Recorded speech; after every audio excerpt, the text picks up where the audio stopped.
The Chicago Bears have entered the offseason. 2026 offseason.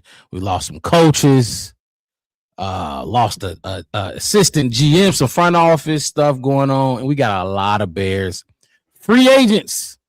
Think about re-signing or letting go. We're gonna discuss all that and a lot more Chicago Bears talk right after this.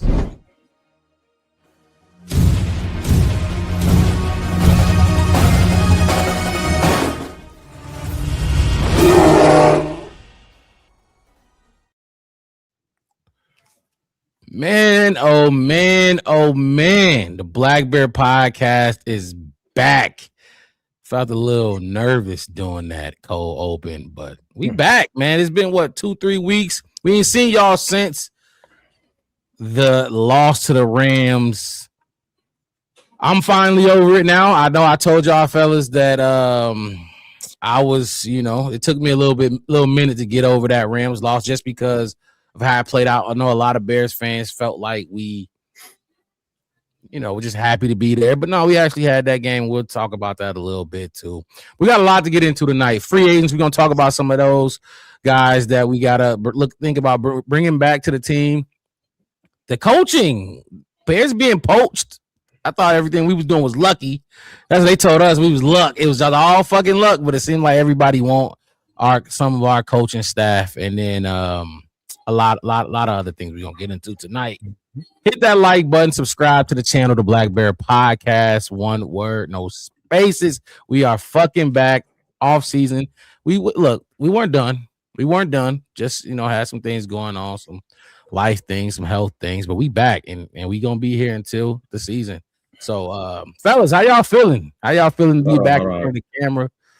What up? Can I get in here real quick? Absolutely. I want y'all to really feel it when we say we back. Like y'all thought we was going somewhere. Hold on. I'm gonna show you real quick.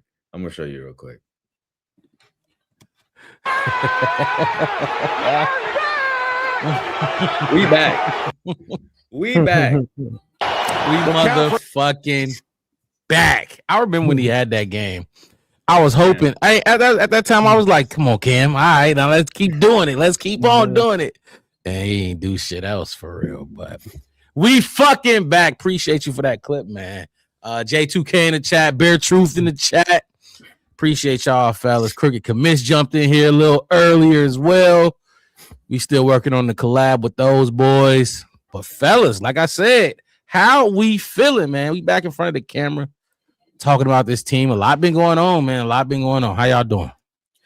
Good, man. Good. Like I said, it's good to be back. Like I said, I was going a little longer than most, but hey, we gonna get it together. Off-season stuff kind of coming in, and yes, sir. But it's just good to be here.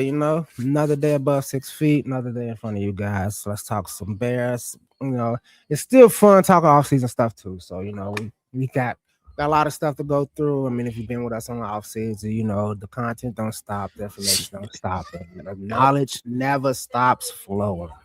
So let's get our get our books out, pens and papers, fellas, so y'all can learn something. Cause this the hard part, people. Yeah, yes, sir. It's easy to go Sunday to Sunday. Last time to see what y'all really about, but let's get it, people. Mixed it. How you feeling, my guy? I'm feeling good. I'm feeling real good, and I'm happy. I'm so happy. Ladies and gentlemen, it is officially underway. The Chicago Bears off-season program, and I'm gonna just say this. What you got? Whether or not if you have a good front office at this time of the year. When you get into the off-season program, it's about building the team. It's about putting yourself in a position to get to that next level, and it's about seeing the trust and the unity within your front office. You don't believe me? Go look at some of these other teams that's, for lack of a better term, dysfunctional. Yep. So I'm just excited, man. Last year, this time, we was cooking. We was cooking with gas last year at this time. So I think this time we need to double up because the cat is out of the bag. We ain't creeping up on nobody next year. Nope. It's time to go to work. It's time to go to work, and not just for us. You know, we got the combine. We'll be covering that draft. We'll be covering that, all that free agent. But Ryan Poles, like I talked about it before we came on air. I feel like last year was easy for Ryan Poles. I felt like it was easier. Just make the picks, draft. You had 5 wins. You know what I mean? And when I say last year, I mean last offseason. Mm-hmm. You had 5 wins. Bring in some new guys. It's not going to be hard to go from 5 to 7, 5 to 8, 5 to 9 in terms of wins and losses. Now you got to sustain success, because right now the Bears are probably the biggest regression candidates out there. Everybody think we won 7 games by comeback wins in the last 2 minutes or however, whatever the stat is. We are prime regression candidates. Now, we know as Bears fans and guys that cover the team, we weren't even perfect and we did all that. You know what I mean? So we know there's a lot for us to improve on, but people think that we hit our peak and our ceiling during that run we had last season, and I disagree. But it's big for Ryan Poles, in my opinion. Before we keep rolling into the Bears news and some of the crazy moves and give our opinions on those, let's just put to rest the divisional round playoff game against the Rams. Me and Mixed It gave our opinion on it. Just let Wes get some thoughts out that I know he's been holding in for some time, and obviously we'll talk about a little bit on it as well. But Wes, we lost 20-17 in OT, man. It was one of the best throws in NFL history you've seen in that game. Some of the best defense that we've played all season in that game. It was a lot, man. What you thinking? You kind of stole a little of thunder behind it. It's my bad. I was trying to throw. Yeah, no, I mean it hit off the backboard and went in anyway. I didn't even touch the ball. No interference. But no, I mean you hit it on the head, and just to kind of, I can go back from what you're saying. Like that defense played good that game. Offensively, like we was in there. The big once again, Caleb Williams showing why he's one of our pick. In a bear like cold that we still got another play mentality that we had all season was still there, and that's to keep backtracking to what you said in the beginning of your statement was this wasn't full force, this wasn't 100%. Like I said, I told Sam Mixed It before we came on live, is that this wasn't even that divisional team that was out. That wasn't even the team we expected to have week 1. That wasn't even the people we thought we were going to have starting if we got that far. Yep. Most of those guys was backups and people who got off, off waiver wires and pulled off the couch and kind of pieced this team together as we went along. And that's why I kind of got the sentiment of when you said you thought it was easy for Ryan Poles last year. I thought it'd be easy this year, because I'm thinking like he got some people around him to kind of teach him stuff, like they say, what I'm saying, you can learn up, you can learn down at the same time. Yep. You know what I mean? And he got some, with Dennis Allen and Ben Johnson, people who know what they're looking for and all this other kind of stuff. So he can learn from some stuff too, because when you guys, we know the past staff and how they was, and absolutely, and that one line he said, and I hated when he said, I saw something and I thought about it, but I really didn't say nothing. And it's like, you the GM, what are you talking about? You're the general, your manager is in your name. You supposed to manage and all that, and you saw something and you didn't say nothing. All right, okay, cool. If we can't depend on you to drop the hammer, or at least can stop. We depend on? Or stop saying, what y'all doing? What y'all talking about? Explain to me. You know how people say, break it down Barney style. Say it to me like I'm a 5-year-old. Like, tell me what's going on. And you can kind of see that throughout the season. It was just like, what were they doing in this season? Like you seen, like no matter what, every weekend, week out, we had some of the worst injury reports every week where we was just like, oh God. And remember, we was trying to find the same line. Well, at least he ain't on it. 3 weeks later, he on it. It was just like every single time, like we was hoping somebody. I think we suited up the janitor for a game. Then the water boy had to suit up for us to come out there and play a game. I'm telling you. Well, and you find yourself in a divisional round, huh? Find yourself in a divisional round, just taking every play. And like I said, and it wasn't perfect. Ben wasn't perfect the whole time. You know, everybody had growing to do in this, and everybody, and I think that whole leagued out, like you were saying earlier, the luck, the 7 comebacks, and all this other kind of stuff. Oh, it's not sustainable. This not sustainable. And my last final thought on it, we was one play. I don't care if you want to say, you know, it was on Caleb because he threw the ball in the wrong spot. DJ let up. Ben should have called another play. We should have been more conservative. However you want to look at it. We was kind of one play away from NFC Championship. In a nutshell, at that. From a team that everybody was saying when they going to win a division.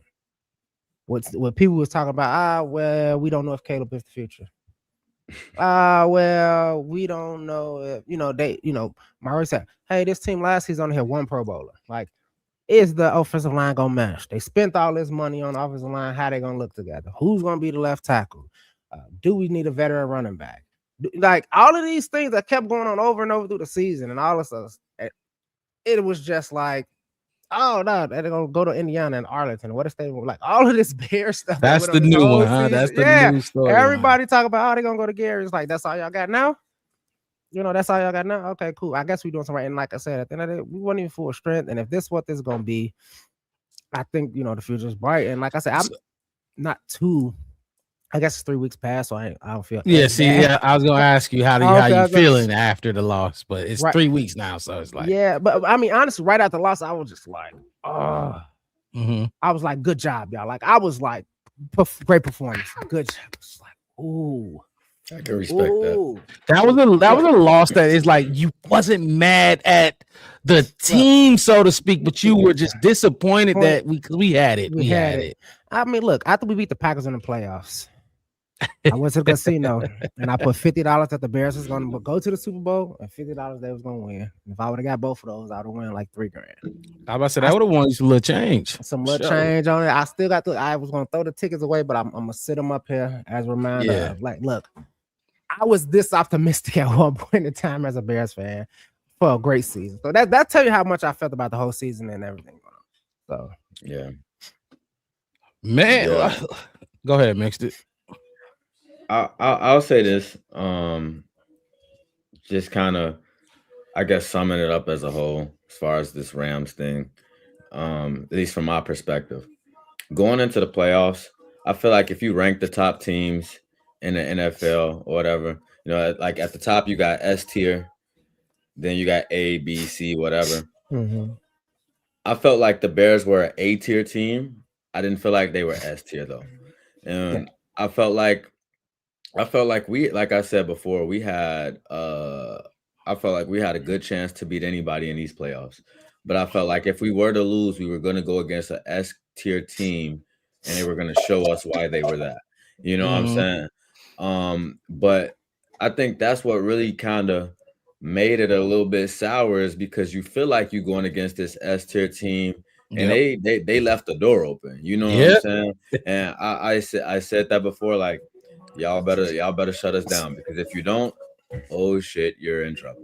Like, and it came down to that. But I'll say this: it also came down to what I said before. Ben Johnson's like, and he'll learn this in his second year a lot, I think. But you got a quarterback that can be lethal, and when you got that, you make teams pay a tax every time they let him on the field. So to have certain possessions where you didn't take the points or whatever, and then the game comes down to a few points, you know what I'm saying? Like those things matter. But at the end of the day, like you said, Wes, great performance. You held Matt Stafford to 47%. How many other teams can say that they did that?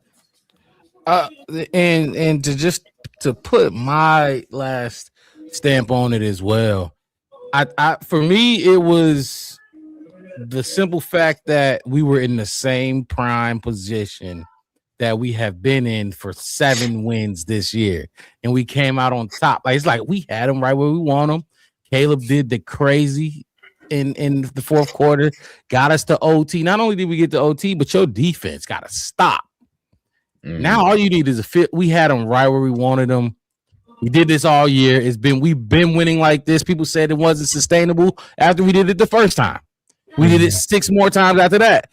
was on our way to an 8th one, and we didn't do it. And it ended in a way that we just, I want to say we haven't seen, but we did see, because that play at the end of the game was just kind of it. The shit the Bears were doing all year kind of reared his ugly head again.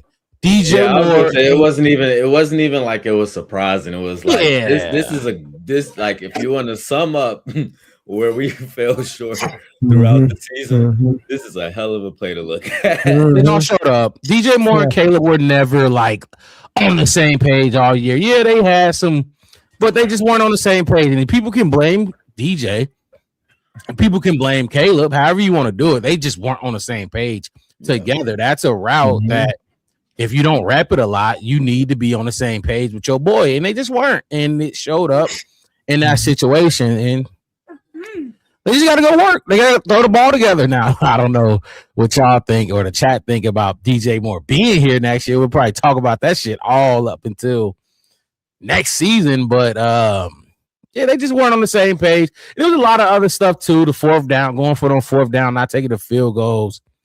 And, all that shit that happened all which I'm gonna talk about later. The drops, season 2, the drops was an issue again.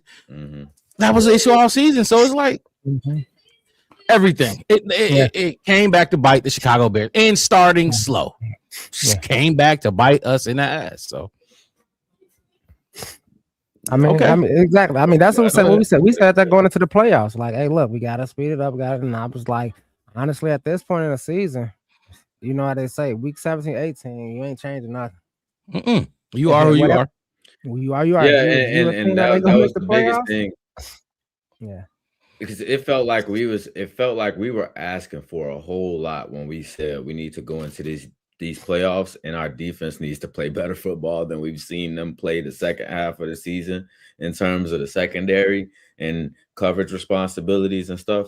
And then in your final playoff game, they have what might be their best showing as a secondary this entire season, and you don't capitalize on it. And we felt like if they can fix one of these maybe 4 major problems that they have, we can go on a real run. And they fixed one of them, and one of the other glaring problems showed up, like you said, that not being on the same page. Can't have it. Can't have it in all. Can't have it, and especially if that's where you going with that football in that moment. You got to go. Everything in that overtime has to be surefire, and it wasn't, because you and DJ y'all haven't been on the same page in 2 years now, and it's unfortunate, but y'all got to go. Just go to offseason and work on it. Caleb talked about it at the end of that game in his press conference. That he's got to get in the lab with his wide receivers and work on it. What's up, Wes? No, I mean, and that's the thing. Like, I'm hearing it, and I know, because I know a lot of people who will be listening to this, and I'm playing it with both ears, and I'm like, yeah, it sound like y'all needed to fix this, and we gonna have to fix that. And I'm just thinking about, the past, and like, man, we talked about it last offseason. Like, we got a lot of things to clean up on this team. Caleb has a lot of things he needs to do to get better his second year. And then I watched them just, like we said, Mark, checking these are the 10 things, and they hit like 8, and we like, turn them green. Y'all only got like 4 or 5 this offseason. Y'all already know how to do it. So, like, if this is gonna be the I don't know, the culture that we're building, like, okay, I'm here.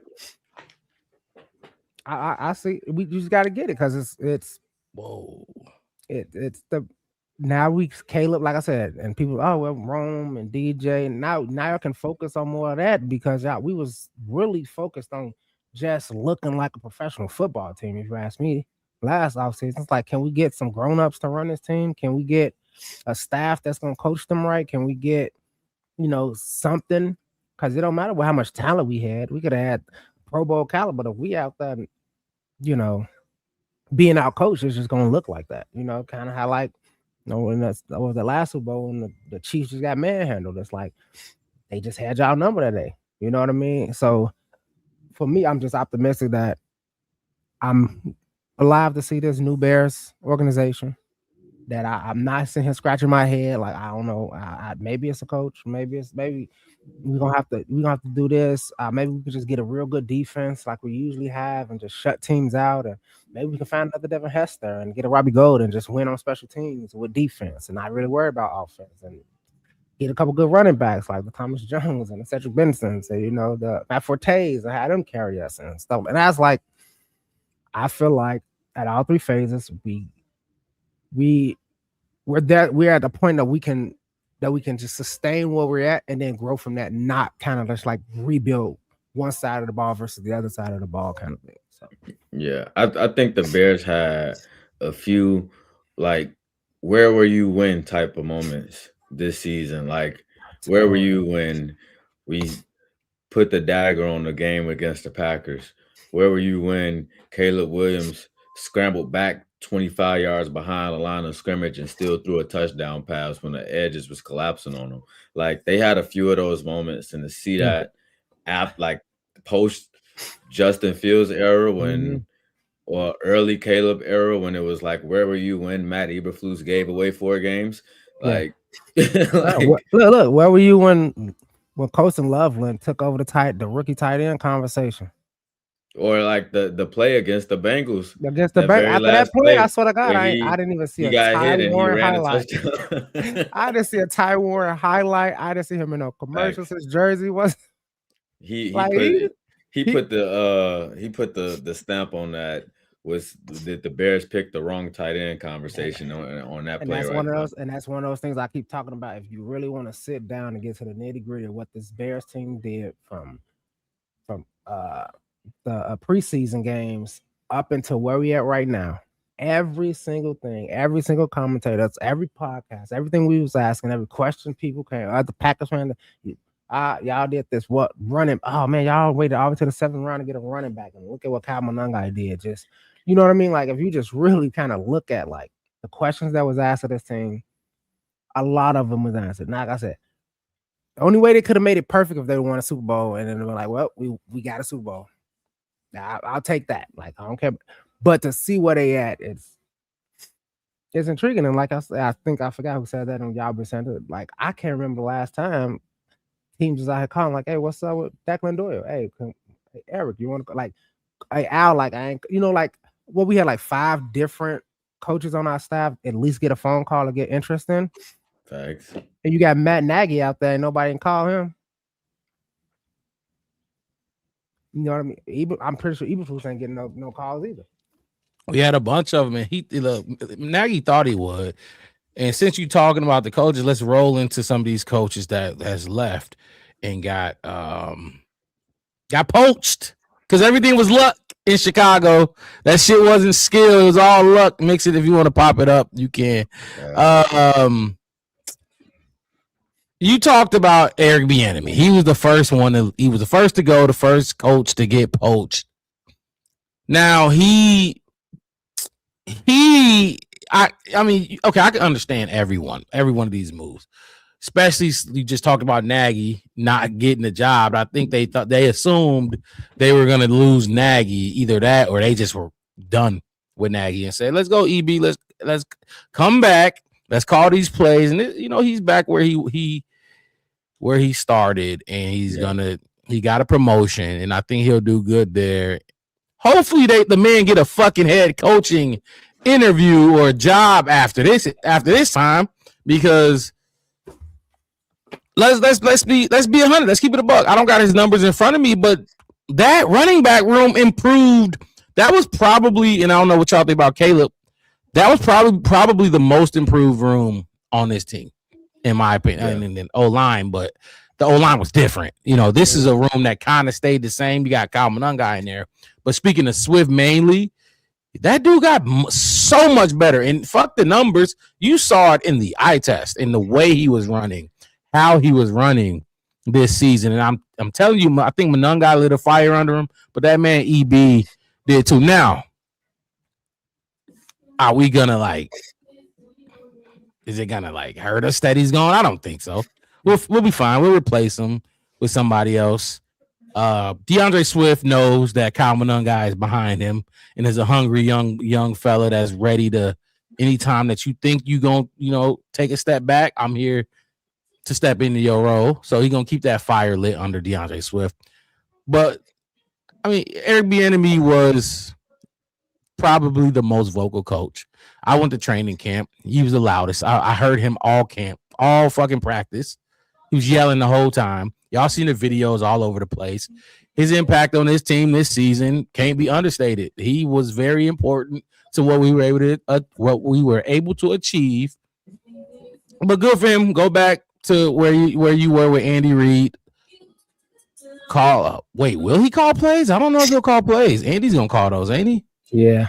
Andy gonna call those. Yeah, so good for you. Go back and try to climb that ladder again. They try to knock you back down. You went to college for a little bit, and running backs coach again. So, but good for him. I don't think we're gonna miss him too much, but he was very important to this coaching staff. Yeah, he absolutely was. This season. When we hired Ben Johnson, you remember we covered it. The biggest headline was Ben Johnson is putting together an all-star coaching staff, and I think he did that with the names that you see, with the faces you see on this screen. Some gone, but thoughts on Eric Bieniemy leaving? Good, bad, indifferent? I mean, it's bad in the sense of, you know what you're getting from him. But I kind of thought if anybody on this staff would be eager to get back or get somewhere or something, it would be Eric Bieniemy. He was a head coach, wasn't he? I'm pretty sure. Didn't he have a head coaching job before? In college, he was. In college, he was okay. Yeah, not in the NFL. They kind of like. I think I remember his name was out there for some head coaching. Yeah, it was or another, and I think it was kind of like you say. He went down to college, kind of had to, get himself back in there. Kind of go down, come back up. And I think out of all of those guys that you see down there, I think he was probably the one that's kind of really wanted to get up to that. I want to be a head coach in the next few years, kind of thing. He should have been had a chance, though. Yeah, that's the thing. So I get it. I'm not surprised, but I ain't gonna say it don't hurt. I can't really think of a running back coach or somebody that has the kind of the resume that Eric Bieniemy got when it comes to coaching running backs and all that kind of stuff. I'm not that well versed, but I'm pretty sure Ben Johnson's gonna do his due diligence and get out there and find somebody that fits in and it's gonna be right there for him. And like I said, if anything, I'm pretty sure y'all learned a lot from him while he was here. Yeah. So you kind of know what you're kind of looking for and what works for your running backs and all this kind of stuff. And like I said, kind of right fit. So. He was overqualified for that role. You know what I mean? He was overqualified. What I mean? Yeah, I get you. Right. Yeah. There you go. That's the simplest form. That's the Barney style word right there. Overqualified. He was overqualified. It's like when head coaches get like Dennis Allen. I don't know. I won't say he's overqualified for defensive coordinator, but it's like when you get a head coach and you can get them to be your coordinator now. Take a lot off their plate and they can just hone in on one side of the ball again. That's like kind of like he was overqualified for just being a running backs coach. Mixed it. What you think about EB getting up out of there? Yeah, you hit it on the head when you said like he was a big reason why that running back room performed as well as they did. You would hope that the way that he got them to play, the standards that he had in terms of y'all need to get 4.5 yards of carry, and that's the goal every time we hand you the ball. Like you would hope that some of these things stick. You know what I'm saying? Like DeAndre Swift, he had a career high in rushing yards. Kyle Manunga opened his career at just under 800, and he didn't even really get no touches for real until like week 4. So it's like if you look at how they were coached in that running back room and stuff, like I feel like we know and they know what worked with like what they did with Bieniemy and the way that he taught them, it works. So no matter who they bring in here next, you want them to kind of think about those things and just, know in their head, like, this is what I got to look like next year and make it look better and all of that stuff. Like, I don't think that they'll have somebody come in here and be disruptive to that. I think Ben Johnson is pretty consistent in terms of his expectations and his coaching hires, but still, yeah, that's it's a big deal, but I don't think that that's something that's going to stop us from being a good team next year as we lost Eric Bieniemy. So Yeah. My bad. I keep having these coughing attacks, but I'm glad you mentioned it. You said he's not going to bring somebody in here that's going to kind of like mess up the flow or be dysfunctional or anything like that. Perfect segue to Declan Doyle, because I think, and at the end of this, I do want to know, out of these three dudes, who do y'all think is going to affect us? Leaving, who's leaving will affect us more. But look, Wes, we talked about Declan Doyle a lot when he first was signed. Tight end coach, young fella, tight end coach under Sean Payton in Denver. I think he was with him in with the Saints for a little bit. I don't know, maybe not. But young dude, how will he come in here and talk to guys and basically teach guys a lot older than him and a lot more experience? This hell of a job. From what I've been hearing in every press conference and all throughout the media, he did a hell of a job. Declan Doyle was the young kid that Ben Johnson needed to put probably the most hours in at the office out of any other coaches, including Ben Johnson. Like, he was tasked with doing all the dirty work, cutting all the tape, getting all of the concepts and this and that and the third, and come bring it to Ben, and then let Ben, that's just speculation. That's what I'm just thinking. But that's what he was. He had no experience in calling plays or being a coordinator of anything of that nature before that. And Ben got one of the youngest dudes in the league to do it.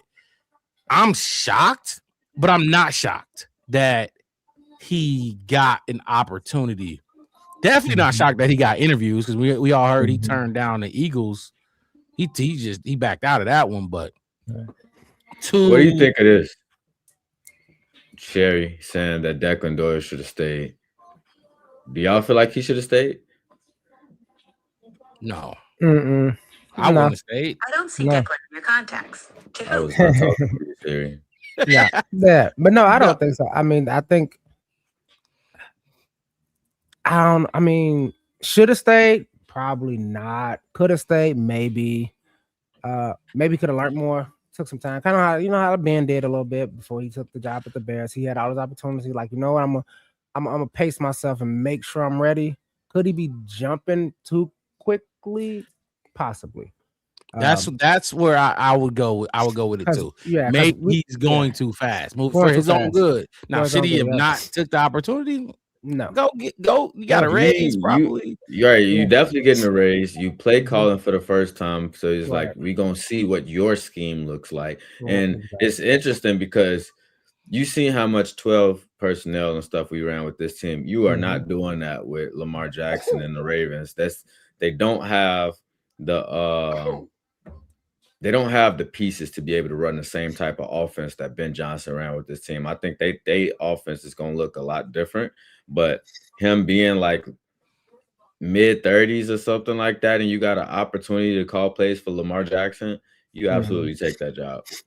And you absolutely take that job. And you're a franchise that usually more than likely gives you a decent runway. And like he went to be the OC for the Jets or, Browns, a place where he could be a one and done kind of thing. I think that they're gonna give him a couple years to see how it is and see what he does. So you're calling plays. Go ahead. Go ahead. No, yeah. And I was gonna say that. And then on top of that, you're gonna be calling plays, so you kind of get that experience too. I mean, like, I'm real interested to see what his offensive scheme looks like. But you're calling plays, but you're calling plays for what is he, a two-time MVP or three? MVP? Like, 45 touchdowns last year. Man, a hell of an opportunity. Ain't Henry like a two-time league? And then you got Russian Derek champion or something?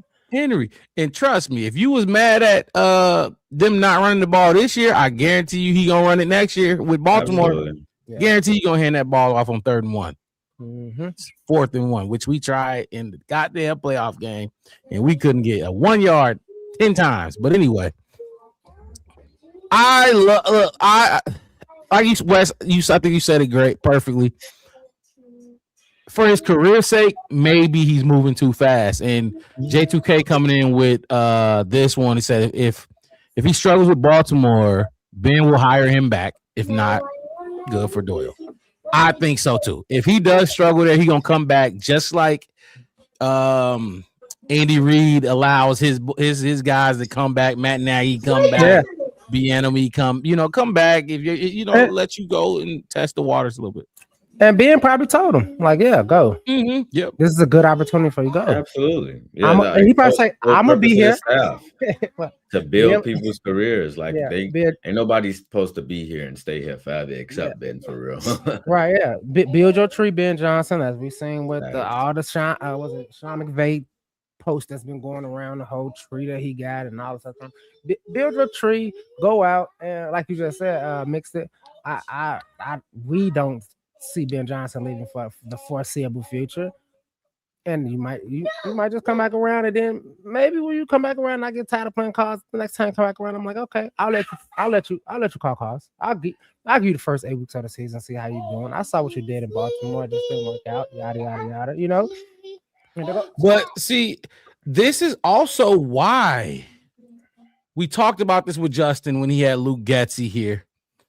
People thought when we had Matt Eberflus, whether it was Shane Waldron or Luke Getsy, people if Luke Getsy unlocks Justin, they gonna take him. He gonna be a head coach somewhere. Or if Shane Waldron unlocks Justin or Kate or whatever, this is why you hire a play calling, offensive minded head coach to pair with your young quarterback.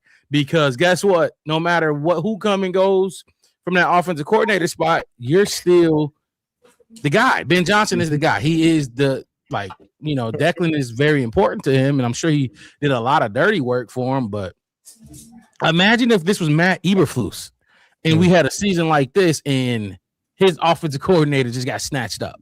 You know what I mean? Like, that would be, I think I would worry a little bit more than what I am now, because as long as we got Ben and Caleb, I think that is the nucleus, obviously. It's not saying much, but that is the nucleus. And regardless who comes and goes, I think we'll be okay. And I think it's a desired destination now. I think a lot of young coaches, offensive coordinators, is probably their agents. Hey, go check this out with Chicago and Ben Johnson. Like, go put in the work and put those late hours in, and you see what happens. Because Declan Doyle, you didn't even call plays, and now you got a chance to work with an MVP, an MVP like Lamar Jackson. So it is going to be a little bit different too, because he's going to be. I would assume as a play caller and OC, you're going to be on the sideline instead of up in the box. So it's gonna be an interesting challenge for him. But I do feel like, for me personally, I like Declan Doyle. When he spoke throughout the year, I felt like he came through knowledgeable, and he came through, and like the way he spoke, it felt like him and Caleb had really good chemistry. But like you said, I don't think that's gonna crush the Bears coaching staff. I think Ben Johnson is giving me the confidence to feel that he's going to do well with his hiring and stuff like that. Right. And who he puts in these positions, because he's got high standards. But at the same time, like you said, he didn't call plays and stuff like that. And I personally think that when he goes to Baltimore, just that their offense isn't going to resemble what our offense look like. It's going to be completely different. They're going to play like, so it's going to be interesting to see. I'm going to be keeping my eye out for it. But I do hope, that he has success in Baltimore and stuff in that opportunity. Yeah. But yeah, I don't think he was like the biggest loss for us in terms of coaching exits. For sure. And especially we heard all season about Caleb and Ben, like Caleb putting work in with Ben and Ben and Caleb staying late together, going over film, doing this together, this and that and the third. Declan Doyle talked every Thursday. We heard him every week too. It's not like he was a coach that was in the like JT Barrett. We didn't hear from JT Barrett, so we don't know the extent of how close his relationship is with Caleb.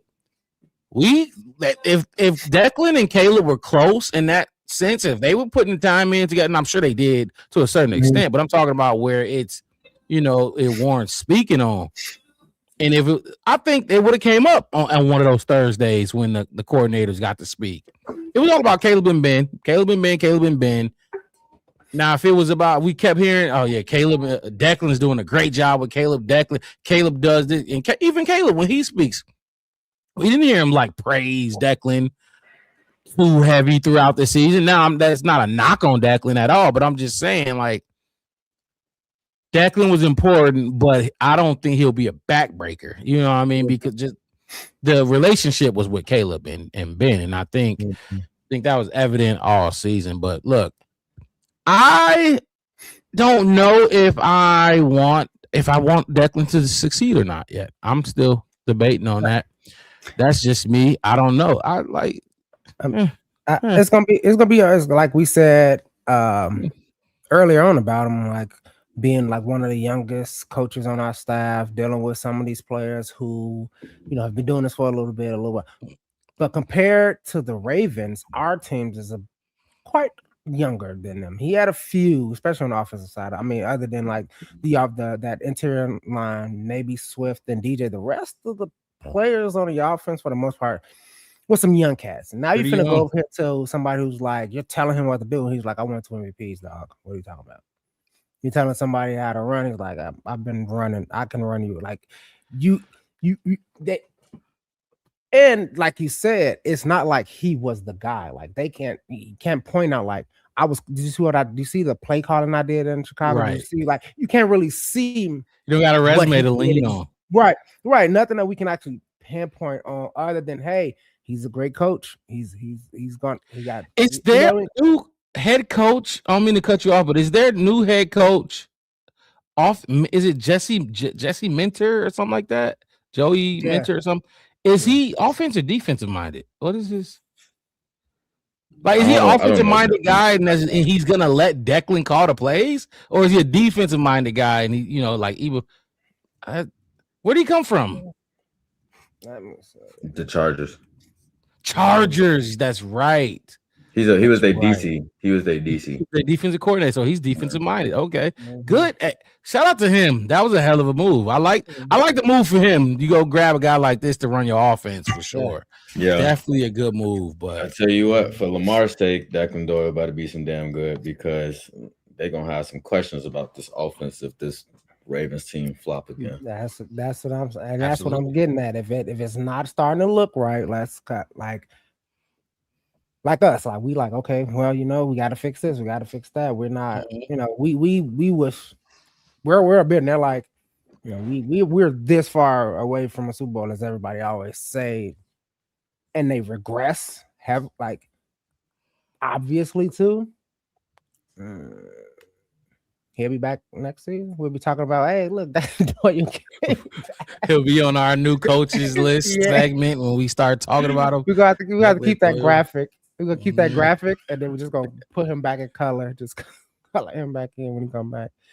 But yeah, that's good for him. We got one more exit to talk about, y'all. Poaching us. I'll tell you this right now. I would have been more mad, and it could still happen before we move on to this next guy. I would have been more mad if Al Harris left, and it can still happen. Same thing. I was gonna say, listen, wherever he go, turnovers follow, and to lose him, like that would have, oh shit. Like I would have been upset. Because it's gonna happen. Like Dennis Allen's probably maybe somebody gonna take another chance at him. Dennis Allen has been a head coach twice, Raiders and Saints. You usually don't get 3 chances at it.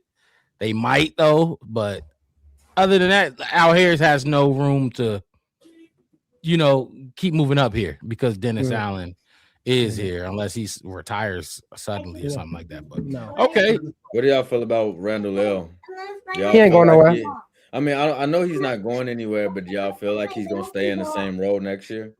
because we haven't filled any of the roles from the exits that we've had thus far. Do y'all feel like he takes on a different role, or just staying where he's at? Look, I'll say this. I'm not, and I'll talk about this a little bit more later. I wasn't happy with the job Randall L did this season. And I don't know, like, how, like, you know, obviously I'm not watching every practice and what he's saying to these dudes and what his motto is or his moniker. Like, what is he telling these dudes? But I just didn't like. Antoine Randall L did not impress me this year, like Al Harris did, or even Declan or even EB.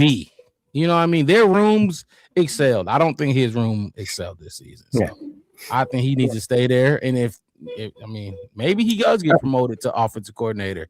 Probably not, but probably not. But I mean, maybe not now, but possibly soon. Honestly, I'm gonna give Randall L the hometown. Okay, dog. Okay, I know how I would have been distracted too. If they would have made me like that, and I'm at home, I'm from Chicago, I grew up a Bears fan, and I'm just hyped. I'm just hyped to be on the field every day, to get paid I'll be getting paid to wear blue and orange every single day. I'm on the phone with my cousin. They're like, yeah, you know, like, yeah, you know, y'all take a picture. Right. Like, I'll probably be a little giddy now, but I'm pretty sure Ben saw that. Ben's going to contribute to that, and he's going to have to kind of, like, you know, lock in on them a little bit, especially because the drops was a big story all season long. Absolutely. That's the first thing I say. Like, all right, it was like, if I'm Ben Johnson, he's on me. He's like, yeah, we kind of you know, went a little above and beyond most people's expectations, and we probably fell short of our own. Only thing I can say, anything, what do you plan on doing? Oh, when they come back in the spring, like, what do you plan on doing about these drops? What kind of drills can we get? What did you do? You know, take 15 minutes a day to go figure out, you know, drills or whatever that we need to do. I don't know, equipment, what have you want to look at it. I would like. I wouldn't be necessarily mad if he moved to OC because of the continuity, but also because I feel like Ben Johnson is going to take a huge amount of credit for the performance of that wide receiver room, because it's his offense, and he feels like a large part of the offensive failures are on him. And he's went out there, and like that could just really be coach speak in terms of him going out there and taking credit for missed opportunities on offense and stuff like that. But I think that he's going to kind of have a looking in the mirror moment before anything. But as far as what y'all said, like with the drops and all of that stuff, that was like from a week to week basis throughout the course of the season, that was the least improved room. It felt like they found some gems in that room that performed well, but the error, like for example, like the job that Dan Rochard did with the offensive line. They started the season out not really gelling together, having a lot of penalties, trying to figure out Caleb's cadence and all of that stuff. And by the end of the season, they was able to weaponize that cadence and get free plays, turn them into touchdowns, turn them into first downs, stuff like that. Caleb took 34 less sacks than what he took last year. You know, so that's a room that we seen improve and then excel. We seen this wide receiver room kind of show you who they were early, and then they started, you know, dealing with some injuries and stuff, and they just never got better even as they started getting healthier. They just started, you know, switching out pieces and stuff like that, and you know, some of them had big moments, but nobody really took command of the room. So, look, I'm gonna play this real quick because it was a big issue, and this was, let me take this down. Since we talked about Antoine Randall L, this was Ben Johnson in his exit presser. This is what he had to say. I'll rewind it a little bit.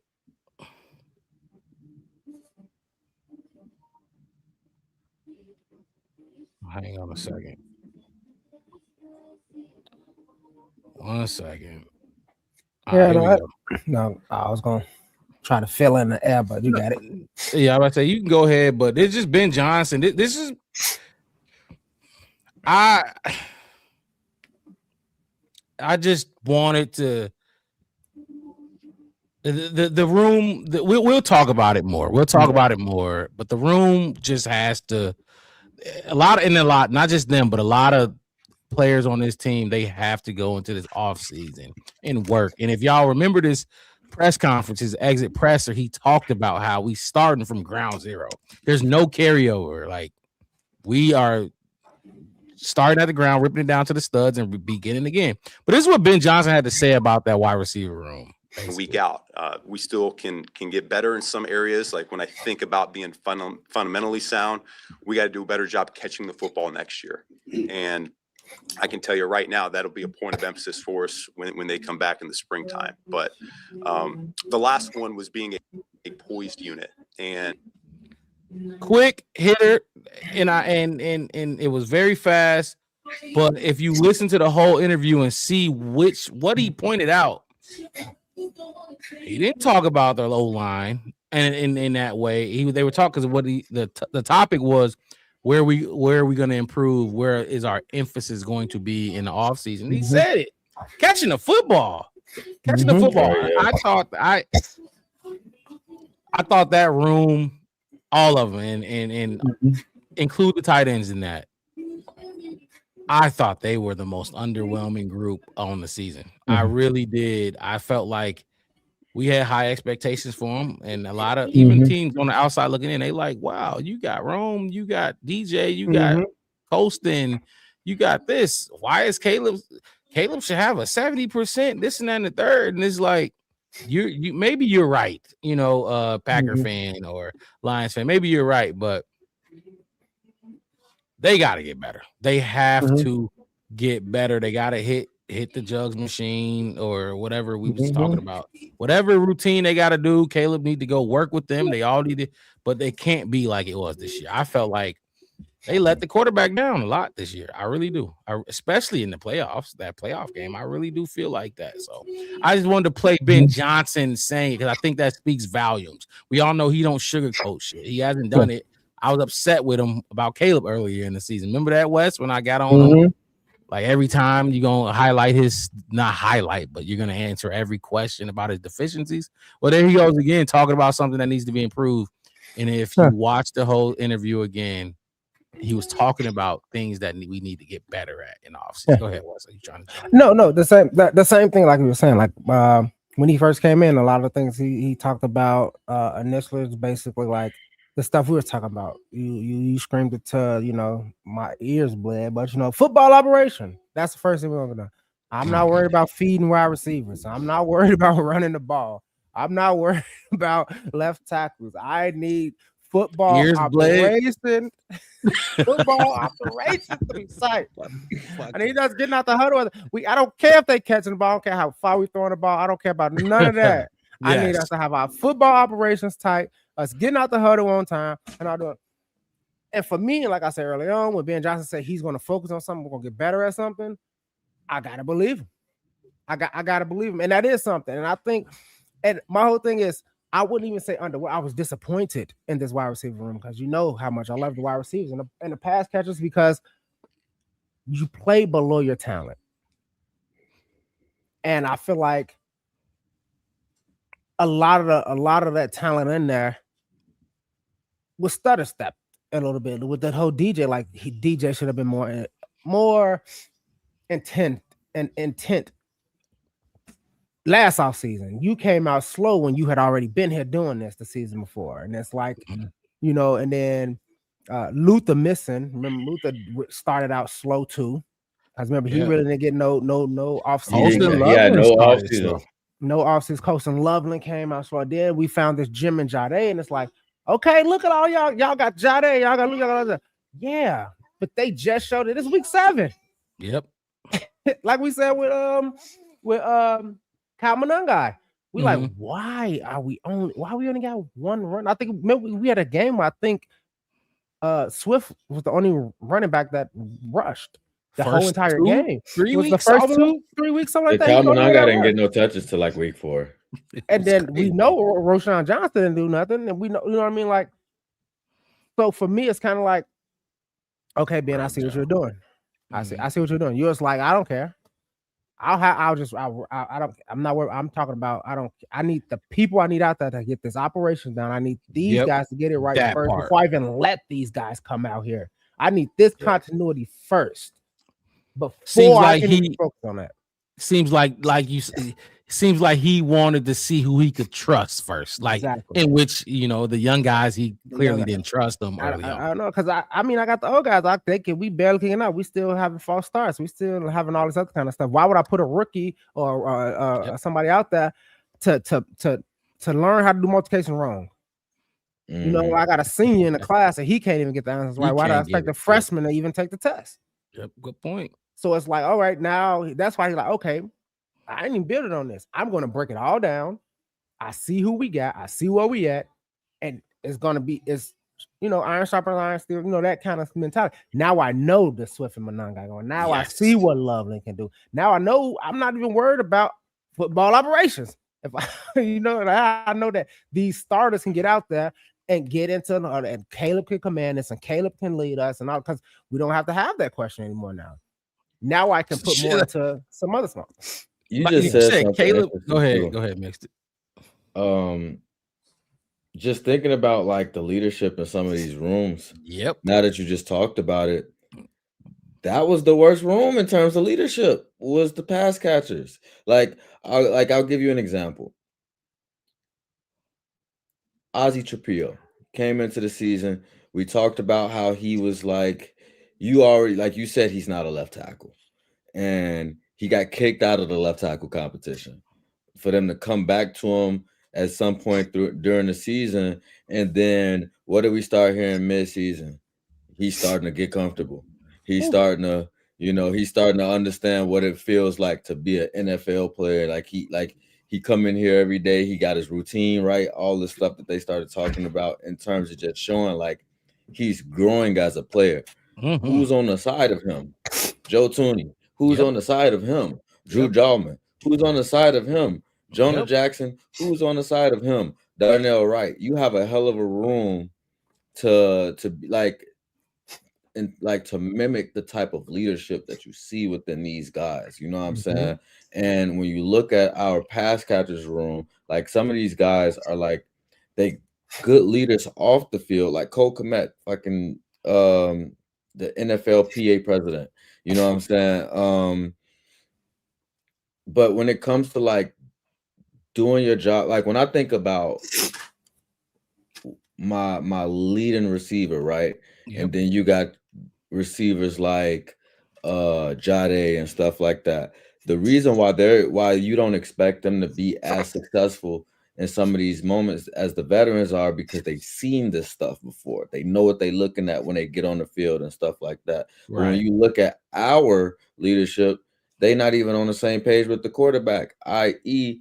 Caleb wanting fucking DJ to sit on the very last pass of the season, and DJ starts cutting up field. That's the type of, like, you can't have a leader be in a position to where like they can't even teach the people under them. Like when you see this on the field, when Caleb expects you to run this route and you look over here and you see the safety sitting down like that, and he, you know what I'm saying, he doesn't retreat, like Caleb's going to be expecting this. You know, like we don't have that in that room, and that showed up at the end of the season.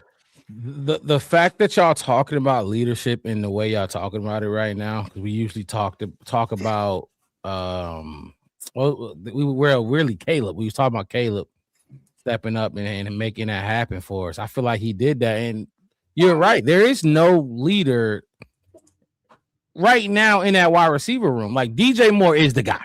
I'm just saying. DJ Moore should be the guy. Rome, like maybe after this year, but he's young. That's a young. It would have been a luxury if he did it in. Yeah, it's a luxury if he is. But DJ is the guy. This is DJ Moore's what 10th, 9th, 10th season. I don't know, some crazy.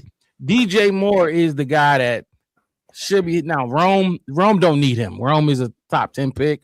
You come in, you do your workout, your routine, everything. How you be a player, that's you do. But Luther and fucking Jade, fucking even Colston Lovely. I mean, he'll look at Cole, obviously. But pass catching, we talk about pass catching. DJ Moore was the guy that should have been the leader, and we didn't have one in that room. And then, okay, so he's not that. So can you look to Rome? Not really. Rome is young, and then he got hurt. Yeah. Then he got hurt. So it's like DJ was out there every game. Devin Duvernay. No, I was going to say the person who should have. Olamide Zacchaeus. Those are your other vets in that room. That's who should have probably tried to step into that kind of role. Like, we signed, gave him a 1-year deal, kind of. I think we signed him for a 1 year. OZ, yeah, he's one of the guys we're gonna talk about later. One of the guys are like, we signed you. This is the time when you see opportunity, you're supposed to take it. And if you recall early on in the season, OZ was like, okay, and then he started dropping passes too. And you remember they quickly kind of moved off on him. Like it's from jump. He caught a few good ones, but I felt like when it came to the drops, I felt like he was the first person I was like, you better stop dropping this fucking football. Yeah, and that's the thing. It's like he kind of started it, and that's my whole point I was gonna make. I'm with you on that. I mean, like he kind of the one that was kind of like starting to drop that. Like that was an easy one. That one you should have got. That, and then it kind of got him. And for me, it's like I know who I'm on a 1-year vet. I'm on this, and for me, it's like I'm an older one. I'm one of the older guys. I've been around for a little bit. I'm on a 1-year deal. I can see in this room like DJ has no interest in trying to be the vocal leader kind of guy. Yeah. But it just don't seem like that's his character. It's just not who he is. So hey, man, if I want a job next season, maybe that's what I could be. Like we did last season. Remember, we was like, why do we bring 107-year-old Mercedes Lewis in this tight end room? He ain't gonna be out there doing like he ain't. We needed. I mean, we talk about that vet presence. Remember, he had like 11 captains. He was the one. He was one of the ones telling us Shane Waldron need to script plays, and he don't script plays. I think he is the one who told us he didn't script plays. Like he doesn't script plays. Like we need to fix. Like we don't. Basically, what he said. And like, but that was his. Like, you see what I'm saying? Like, if I'm OZ, I'm like, I'm trying to at least have that behind the scenes report with the coaching staff. Ryan Post see me out here coaching, even on the sideline. The towel. Make it hard to get ready. Make it hard to get ready. At least say, hey, look, we'll extend you for another year. Especially if you go out there and test the market and put him in that Grady Jarrett role. Exactly. Role. The Case Keenum, like you ain't really here to play too much. You ain't here to play too much. You here to give the gems away. Exactly, Mixer. We seen all season long Case Keenum on the sideline talking to Cape. That's what you do. This how you do. Get a dirt, like that kind of thing. If I'm especially after my minutes, my reps is being shortened because now Luther's out there, and then you got Jade. Like I'm like, I gotta do something. I gotta do something to shine, and that's how I kind of felt. Yeah, and to be honest with you, maybe with DJ is just that he feels like he could be a bigger piece. Like he might not be in a position in his career where he feels like he wants to be the let me take less snaps, but I'm the teacher now. You know what I'm saying? Like I feel like as a receiver, he's got a lot to bring to the table. I feel like I don't feel like he has as much to bring to the table as he might feel like he has, but I feel like maybe he also feels like I'm not here to be the teacher. I'm here to catch the ball and get in the end zone. You know, DJ Moore? Yeah, that's exactly how you feel. I mean, if you was on if you watched last season, Chicago Bears sucking and doing a podcast tour where every single player on somebody podcast 3-4 times a week. I've watched DJ including him. And he's just like, man, they like how you feel about St. Brown or who else, Puka or he's like, I don't know. Yeah. I can't compare my game to theirs. Like, why not? He's like, because I never watched them play. I don't see what they do. I don't do. He said, I go to work. Yeah, he don't. Yep. I do my job. When I'm done and they let us leave, I go home. You go be a dad. My family and be a dad, be a husband. That's what that's my life. I ain't mad at you. I ain't knocking it. But what we're just saying on need this podcast, something we're asking for you. We're asking for Right. you. Like, you should have a text change with all the wide receivers. Like, man, I was just looking at tape right before. 30 million? I mean, come on, man. And that's the thing. You gotta feel like, especially when you cross that bridge, when you start winning for real, like you gotta feel like that urge to be like, I gotta do a little bit more. You know what I'm saying? And the second thing for DJ, and they put it out there, he just ain't had that joy of probably wanting to do more because he's been in the league 9-10 years, and this is his first winning season where he was over 500. You know what I mean? So if you spent 7 years just losing constantly, it's like, I don't want to talk to y'all. At the end of the season, we 3-12. Like, what else I can say? We just got to be better. Like, you don't have really nothing. No, your insight ain't gonna take y'all to the playoffs if your team is 3-12. You know what I mean? Like, right. But when you're right there on it, and you can see, it's like, hey, dog, all we got to do is do this a little bit here. That little bit wins you that Rams game. Right? Yeah, you know what I'm saying? Like I said, like we're doing all of this. We're like, hey man, we should add this. What we think about adding that? What we think? Because we right there, just a little bit more, we'll be a little better. Podcast is better with this. We got this. Should we do? You know what I mean? Just a little bit more. You know what I mean? And I don't think. Remember, you said a little bit more. Remember Ben Johnson in the locker room at one point for one of his good, better, best celebration. Remember he was doing the whole like scratching himself and said, I just need a little bit more after a win. That's what he said. He was saying to him. So look, I ain't gonna lie. I have come around, not completely, but I've come around on DJ Moore. You know how I felt about him coming into the season. I'm not there. I do want him on this team. I don't think there's any benefit of getting rid of him, trade or cut or however people want to do. I don't think there's no benefit.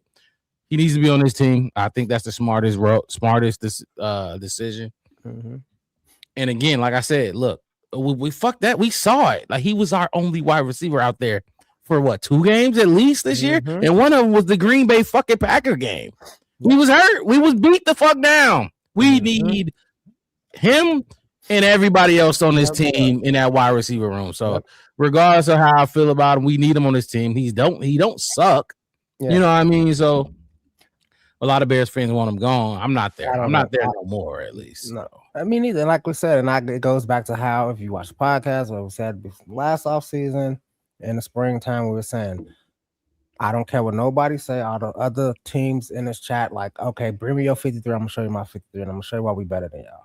Yes, because it show like how the depth on this team, how it works. If we worked off depth, we got here off depth. That was the name of the game for us, is depth, and I hope Ryan Poles don't forget that because he controls the depth. Yes, and we got here off depth.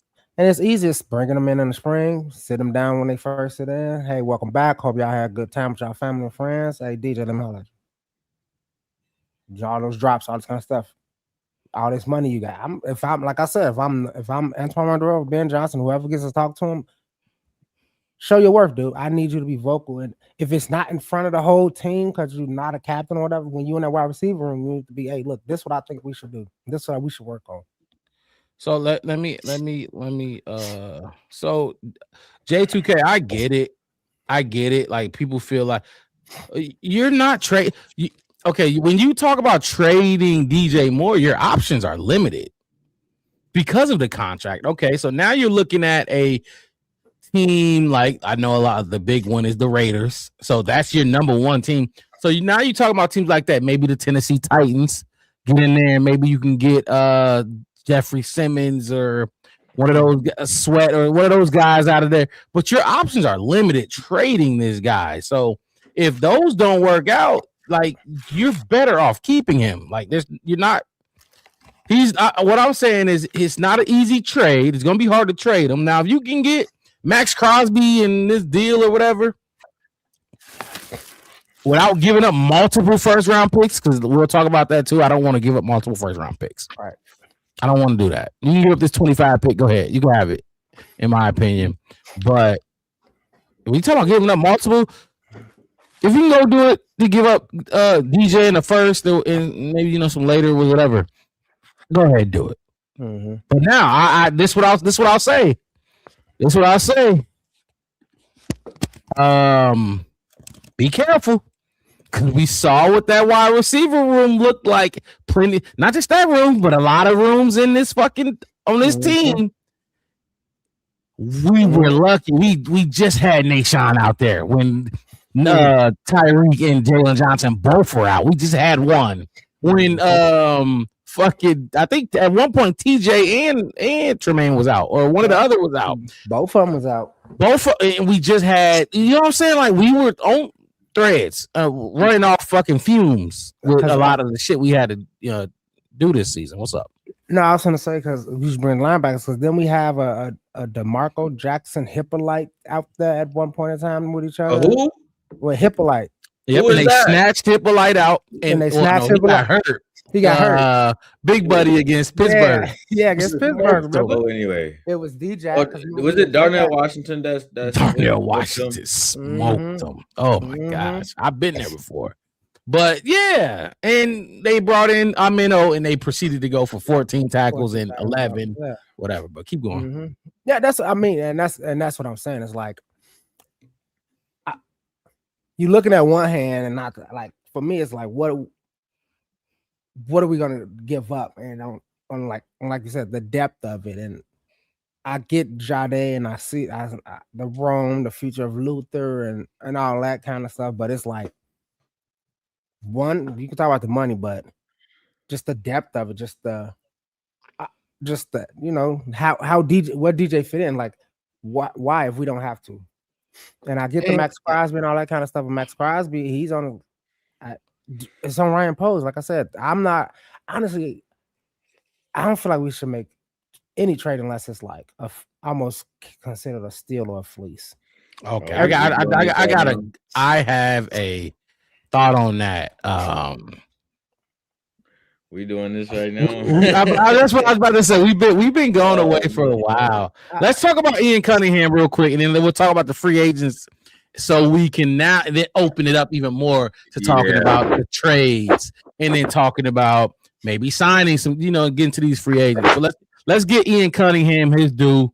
A guy who was here, assistant GM was here. I don't know if y'all know the story about him and Ryan Poles, but the story out there is they became really good friends when they were scouts, this and that and the third, and they made a pact with each other, like, okay, if you get the job first, because they both kept getting elevated, and they made a pact, like, if whoever get the job first, whoever sign,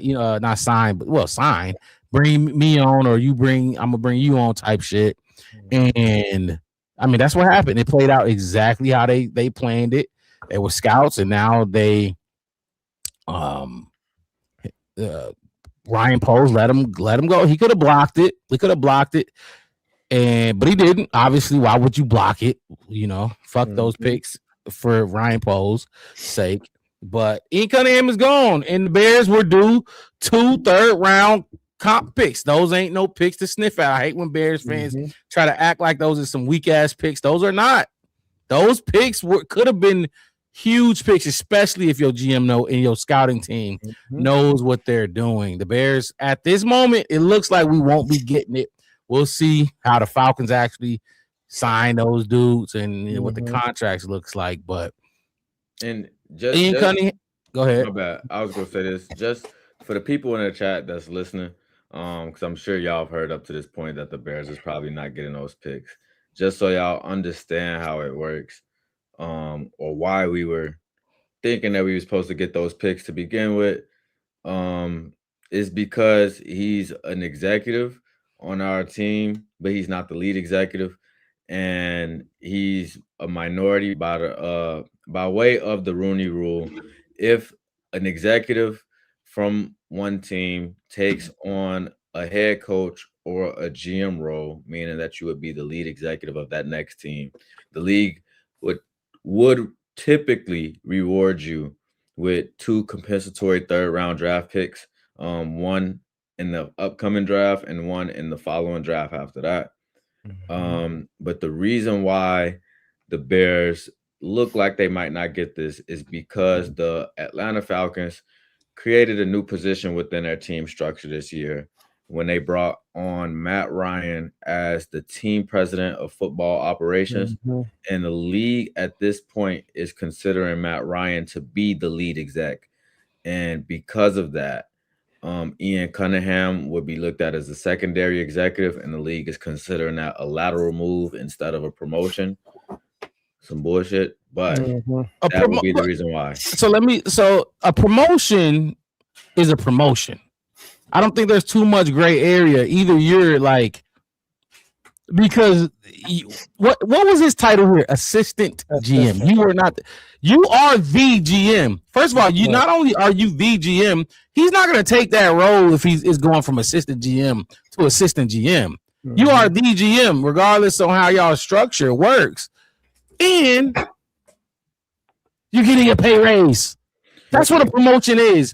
It's title and pay raise. You know what I'm saying? Those are two of the biggest components when you're talking about promotions. Correct. And I think this is a promotion. He is elevating now. It is. It absolutely is, because he's going to be in charge of player personnel and all that stuff. The way that they're looking at it is like if he was a non-play calling OC and he went to another team and was still a non-play calling OC. Like, that's the way that they're treating it right now. But it's like the Declan Doyle thing, like, you didn't call plays here, but you're going over there to be an OC and you're going to call plays. That's a promotion. Granted, he's still a OC, you know what I'm saying? Like, his team responsibility is going to be way different. And I don't know if y'all heard, Matt Ryan already came out and said that the GM is going to have full roster control. Like, that's not what he's there to do. None of that stuff. So them coming out and saying that, I feel like the league, like when the league year opens on March 11th or whatever, I think they should come out and announce like, yeah, the Bears are going to get those picks. So. Yeah, because I mean, it's not moot. It's not a moot point. So it's not like, what was us? We're not going to get it. It's still some argument to be had for those picks, which I think when you kind of look at it and kind of see how it's going to be, and they kind of sit down and kind of go over, they're going to be like, okay, yeah. And then I think somebody put it in there like, and I think if they don't, I think it is going to be some legal action. It may take some time and all that kind of stuff. But hey, the right thing is the right thing at the end of the day. And I think we'll eventually get some type of compensation at some point for it. So.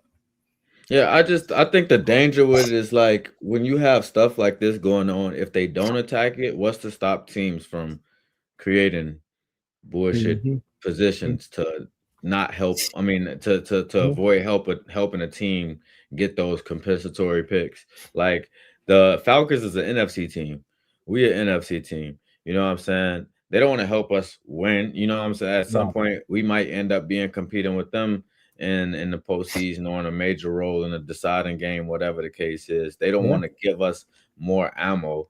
But I'm not saying that to say that that's what they did, like they did that on purpose or whatever. It's just they did. It's gray area. It's gray area, and the fact that there is this gray area is, why the Bears even talking about this being a question right now. Man, so I think this is more on the league than it is the Falcons. Falcons took my defensive lineman. I don't care. Oh, what was his name? What was his name? I forget his name. What the fuck was his name? I don't know. I forgot. But from last year? Was that last year? No, it wasn't last year. It was a year before. Yeah, it might have been last year though. I don't know, but it was in a Caleb drive. Okay, so it was the year before then. Yeah. You're right. Look, here's Matt Ryan real quick. Here's Matt Ryan real quick on the whole fucking situation.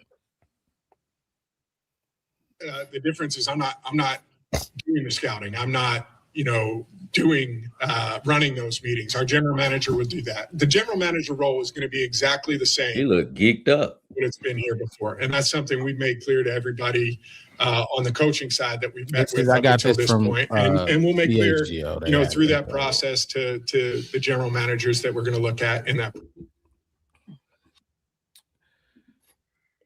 Sound to me like he's a GM. Sound to me like he's gonna be exactly what Ryan Poles is for us. You know what I mean? It just sucks because everybody's been getting these comp picks, and of course, when the Bears about to get some shit, it's about to like what J2K said, legal action and all this other shit that gotta take place for us to get our fucking due. As soon as it comes to Chicago, the Bears, now the rule they gonna switch it up. The like, come on, man, come on. But we spoke about this last year, didn't we? About Ian Cunningham somebody was looking into him, I think last offseason, and you was like, well, if you do leave, hopefully we can get those picks. We get those picks. Yeah. The Cardinals was a year before, I believe. He actually turned down the Cardinals job, by the way, a couple years ago. But bottom line is this: the Bears should get those picks. Like, what is all this gray area shit? Is he or is he not? Is the Rooney Rule in full effect, or is it not? You know what I'm saying? Good old Raj come out here and explain some shit to me. Like, what are we doing? No, Roger, we need you to come out here and get on this podium. They took Braylon Trice. Braylon Trice, that's who it was. I would have been 3 for 3. Ryan Pace. Oh, Ryan Pace. I would have been 3 for 3. Bear Truth said in the chat that he ready for us to start running the mock draft. Let me ask y'all this. Yeah, how do y'all feel about these mock draft simulators? Because I hate them. I hate them. They're fun. They're fun. Some of the pictures never make sense to me. No, they don't. Like we've had, yeah, like Wes. I think we've had some. I think when we did it, what was it? It wasn't last year. We didn't do it last year. No, we did the year before that. Yeah, I think we was able to. Sometimes we ran it. We was able to get like 3 of our top. I don't know. It was crazy. We was able to get so many guys, but I mean, it's just fun, just something to do. But NFL's fidget spinner. That's what it is. J2K, you still do the prospect things, right? I know you do the prospect profiles. Do you still do that? If not, let me know. If you do, let me know, because I think I want to use that this year. It's a lot. It's a lot. And we ain't get there yet, but I mean, I want to do a mock. I know he was saying mock about all of that stuff. Mock draft every week, but I mean, we could go in and pull some names, some prospects we think we like. We can, I mean, I know what we could do. I'll pitch it on air right now. What we could do is obviously not offense probably is off the table for the most part. We can go in and pick 3 each position group on defense, possible prospects. Right. But see, in the look, first of all, go whatever way you want to go. If you want to go offense, go offense. We have for the past, at least since this podcast has been live, and hit that like button and subscribe to the channel, the Black Bear Podcast. One word, no spaces. But since we've been doing this, we've had top 10 picks to work with. Whether that was the number 1, the number 10, the number 10 with Darnell, right? Whatever. Number 9.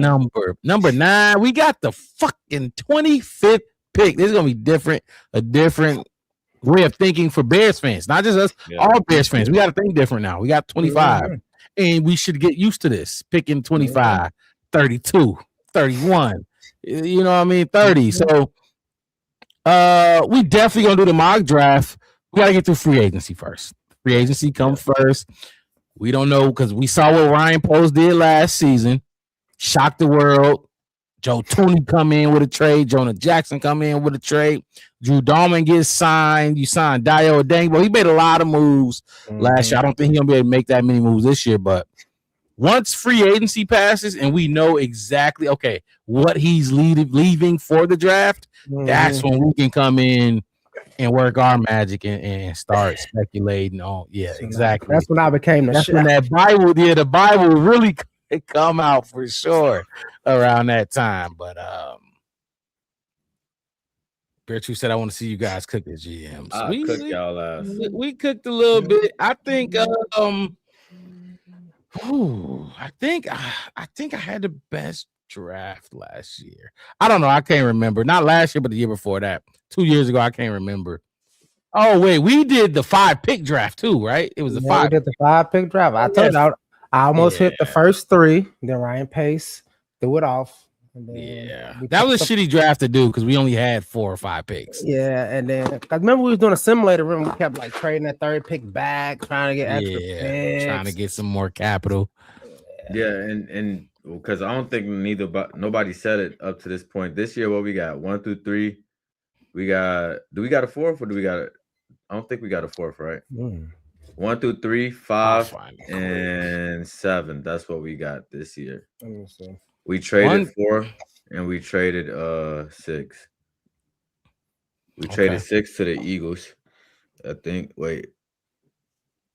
No, not to the Eagles, to the Browns. For Troyinka. Yeah. And then we traded a pick away. The 4th pick, who we get for that? We got Joe Tooney for that, right? Traded that to Kansas City. We traded a 6th rounder to the Rams for Jonah Jackson. Okay, the draft will be here. We got to get through the combine first, then we got to get through free agency as well. We're gonna talk about them young boys that's out there putting in work and hopefully becoming Chicago Bears. But let's talk about the guys that's in the league right now. The guys in the league right now on this team that have probably, maybe or maybe not played their last snap for the Chicago Bears. It hurts, and I know a lot of mixed. You remember when we watched on that Rams post game show. We watched the post game pressers. Then we took a look at some of the locker room pressers as well. And the vibe was just, it was sad, man. It was sad. Everybody was talking about how they knew it wasn't gonna be the same. You know what I mean? They knew this roster, that locker room wasn't going to be the same. And it makes sense because a lot of the dudes that was here was either on 1-year deals or just like fillers. Yep. I'm going to say this right now before we get into this free agency. And I want y'all to get weigh in on it. It's go time. Because Wes, you kind of talked about it before about not trading picks or this and that and the third. If you got to trade pick, this is what I'm saying. And I'm talking to Ryan Post right now. If you got to trade picks, trade them. If you got to spend money, spend it. But whatever you have to do, you have to. Like, absolutely. This is my opinion on it. You have to push your chips all in. Just like Green Bay did going to get Micah. You have to be all in now. Because if you're not all in right now, whether Trey Hendrickson just came in the chat, whether that's signing Trey Hendrickson or whatever it is, whatever that looks like, all in, you got to be all in right now. Because if you're not, Caleb Williams, not just Caleb, Rome Odunze, Darnell Wright, those contracts are coming. More specifically, Caleb Williams. Your quarterback will eat up 25-30% of your cap.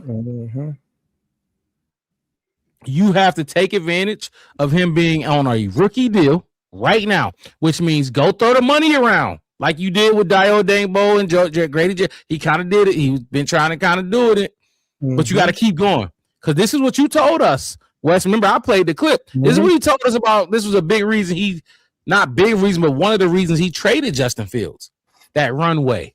Get a clean slate with a rookie quarterback, right? So now you can do this and that and the third because your rookie quarterback is locked into that rookie deal. This is year 2. So Caleb ain't playing on no fifth year. You got 2 years with Caleb on this rookie deal. That'll be year 4 because he's not going into a year 5 without a deal. The re-sign will happen in year 4. You know what I'm saying?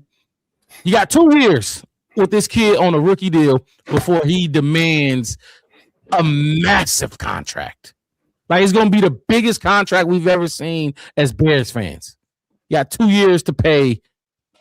I'm going to say Montez, but you got 2 years to pay Montez. You got 2 years to pay these dudes. And it starts with defense. You have to get this defense up to par. They played well in that playoff game. kudos to them. But if you look at it, the 4 teams that was left in that the 2 conference championships, Patriots, top 10 defense, fucking top 5. Broncos, probably top 5, number 1 defense, right? Was they number 1 or 2? You get top 5. Fucking Seahawks, top 3. You know what I'm saying? And then the Rams, who we faced, another top 10 defense. Defense really does win championships. It absolutely does. And if we had that type of defense, that offense we got, all the young guys we talked about, a lot of young guys on that side of the ball, we probably would have, fared a little bit better. But my point is, Ryan Poles, in my opinion, this is the window. This is the prime, not just, because you got Caleb and Ben, so we're going to have a long, run of success, sustainable success, but you got to push them chips in. Go get your Max Crosby. If you got to trade for him, go trade for him. This is my opinion, and let me know what y'all fellas think. If you got to go trade for Myles Garrett, go do it now, because if you don't do it now, your quarterback is going to be wanting his money too, regardless of what y'all record is and how much success y'all have had. And then your hands is tied. Now you really nickel and diming people and trying to figure out who going to be here and, bringing in 1-year contracts. Ryan Poles got to do it now. Push all the chips in. Let's go. Let's go get our Micah Parsons just like Green Bay did. It's our time. What y'all thinking? I'm with you on that, and this the time where you, like you said, you can put a big chunk in, and it gives you 2 years to see how you can move the money around too. You can not, like I said, once you got them, you can reconstruct deals, you can manipulate do all this, you can manipulate it. They already in, do this. Like, why we doing? Because we finna have to pay these guys. And some of these guys that you already paid, like in 2 years, I don't think Grady Jarrett is probably going to be playing. So that might be, you know what I mean? Might be off the book of money to put aside. And you can, like I said, you can kind of finesse it right now. And I hear a lot of people that I seen a lot of the Khalil Mack on the 1 or 2 year deal. It's like, okay, maybe. But is that pushing the chips in? That's what I'm saying. Is that pushing the chips in, or you putting a Band-Aid on it, or you just, you know what I'm saying, like sticking a piece of tape over a hole, in a jug of water that's still going to leak in 2 years because you're going, like I said, like the Khalil Max and a lot of these guys is like they might decide that, hey, look, I'm just done, and then now you back reshuffling, and that's why I'm with you on this year is the Khalil one. Mack. Like this is the year to do it. Because next year, you probably gonna need all those draft picks. Because you're gonna be looking at the guys that's done with their careers or that kind of thing, and you're gonna have to, I don't know how. I haven't really thought about like an exact how, but it has to be done. I just think he needs to go all in right now because it's gonna be so much harder when you paying your quarterback 30% of your cap. One player on a 53-man roster is going to be so much harder, in my opinion. Do it now, and then once you got to pay Caleb, now we can start looking at, okay, well, we went all in 2 years ago. You didn't work out, this and that and the third, yada, yada, yada. But I think he got to go make something happen. What you thinking, Mixed It? I wholeheartedly disagree with both of y'all. Talk to us. Almost 110%. I think so. Here's the problem with and don't get me wrong. I understand what you're trying to do, and you did make some great points in terms of trying to get this stuff done, especially before it's time to pay some of your core players. The core Absolutely. Player being Caleb. Yep. But the problem is, if you bring in a player like, let's say, Max Crosby, I don't even want to say Mal because scare his name. You got to give up 2 arms and a leg for that one. Keep going. But not only that, you create a $70 million defensive end room. And there's no way this year, unless you basically do like a mid-season trade, that you're going to be able to get out of it. You know what I'm saying? Like you bring in one of those guys, you're not trying to bring them in replacement of Myles Garrett. I mean, not Myles Garrett, Montez Sweat. They're supposed to be in addition to Montez Sweat. Yes. That's the idea, first and foremost. Second of all, you took a swing and you missed last year when you gave Dayo Adingbo $42 fucking million. Look, I gave that signing a D. That was I thought that was the worst signing Poles had that offseason. But keep going. So the problem with that is this. One, this is a heavy defensive line draft. Whether it be on the edge, whether it's a 3-tech, there's a lot of prospective talent in this draft that are good from a talent level at the critical spots that we need. And next year that might not be the case. The problem with this game plan is if you go and pay one of those guys right now, you absolutely have to win now. And you force yourself into a shorter window. I feel like the one thing that the Bears need to do in this situation is it's funny because it's like our whole season was like this, where it's like like you said earlier, like the same way we've been winning these games is the same way we got took out, right? We got to address the elephant in the room. We ain't been very good drafting in the trenches. Oh my gosh. And this year, you can't fucking miss.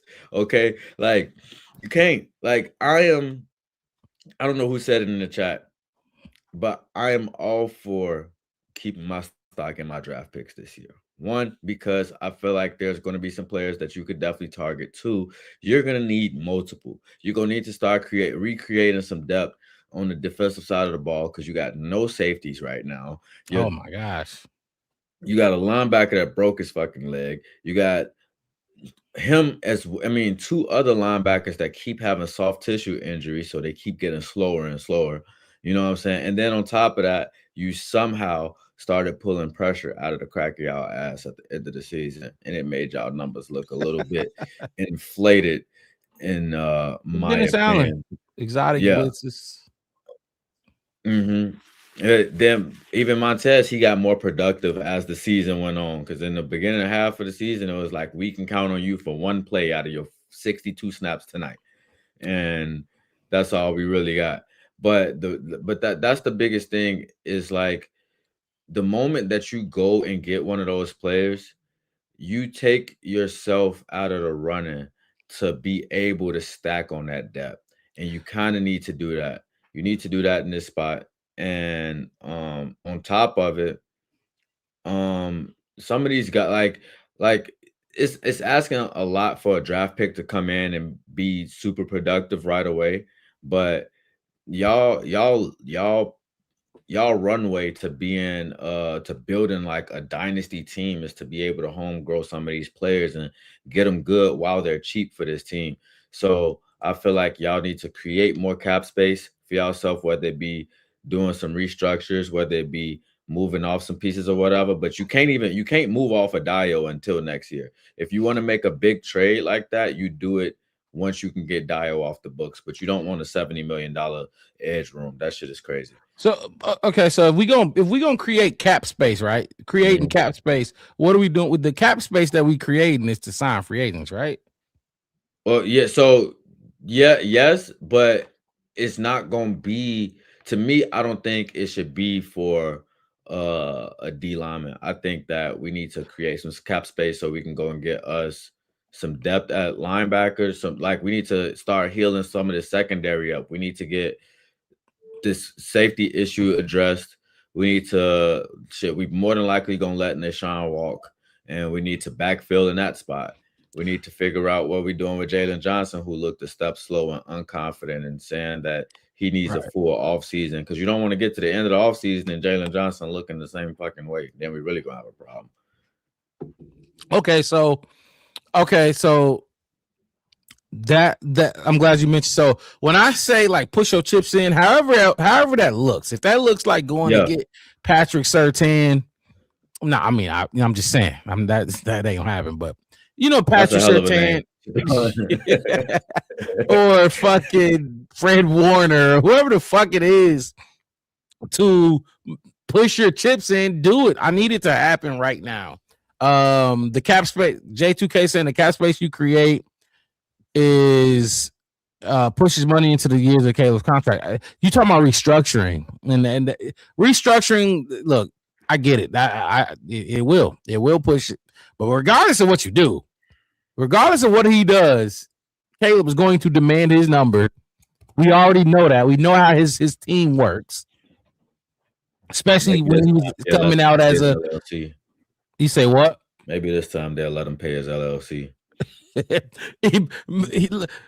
You remember all the rumors come when he was being drafted. Caleb want this, Caleb want that, Caleb. He's the man gonna want his money. Last one without a contract. Yeah, he's gonna want his fucking money. So however he gets it done, I need him. However he gets it done, he better have the funds, and he will. Ryan Poles will have the funds to pay that man. Before that, he talked to us. This is out of his mouth. He told us about this runway. Ryan Poles did. This is the runway. Now you're going into year 3. Maximize this runway you was talking about when you held that emergency press conference and you explained to us why you traded Justin Fields. This was one of the reasons. You talk about this runway. And I keep saying runway because that's a word I remember him using vividly. He used that word. So, okay, maximize it then. Yeah, you're going to year 3. Caleb ain't going into year 5 without a contract. You say what?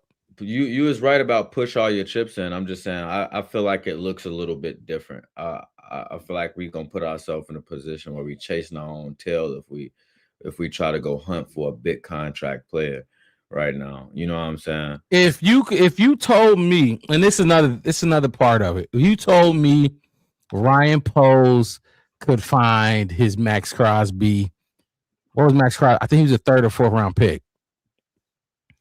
If you told me he could find his guy there, TJ Watt, I think TJ Watt was a 30-something, 20.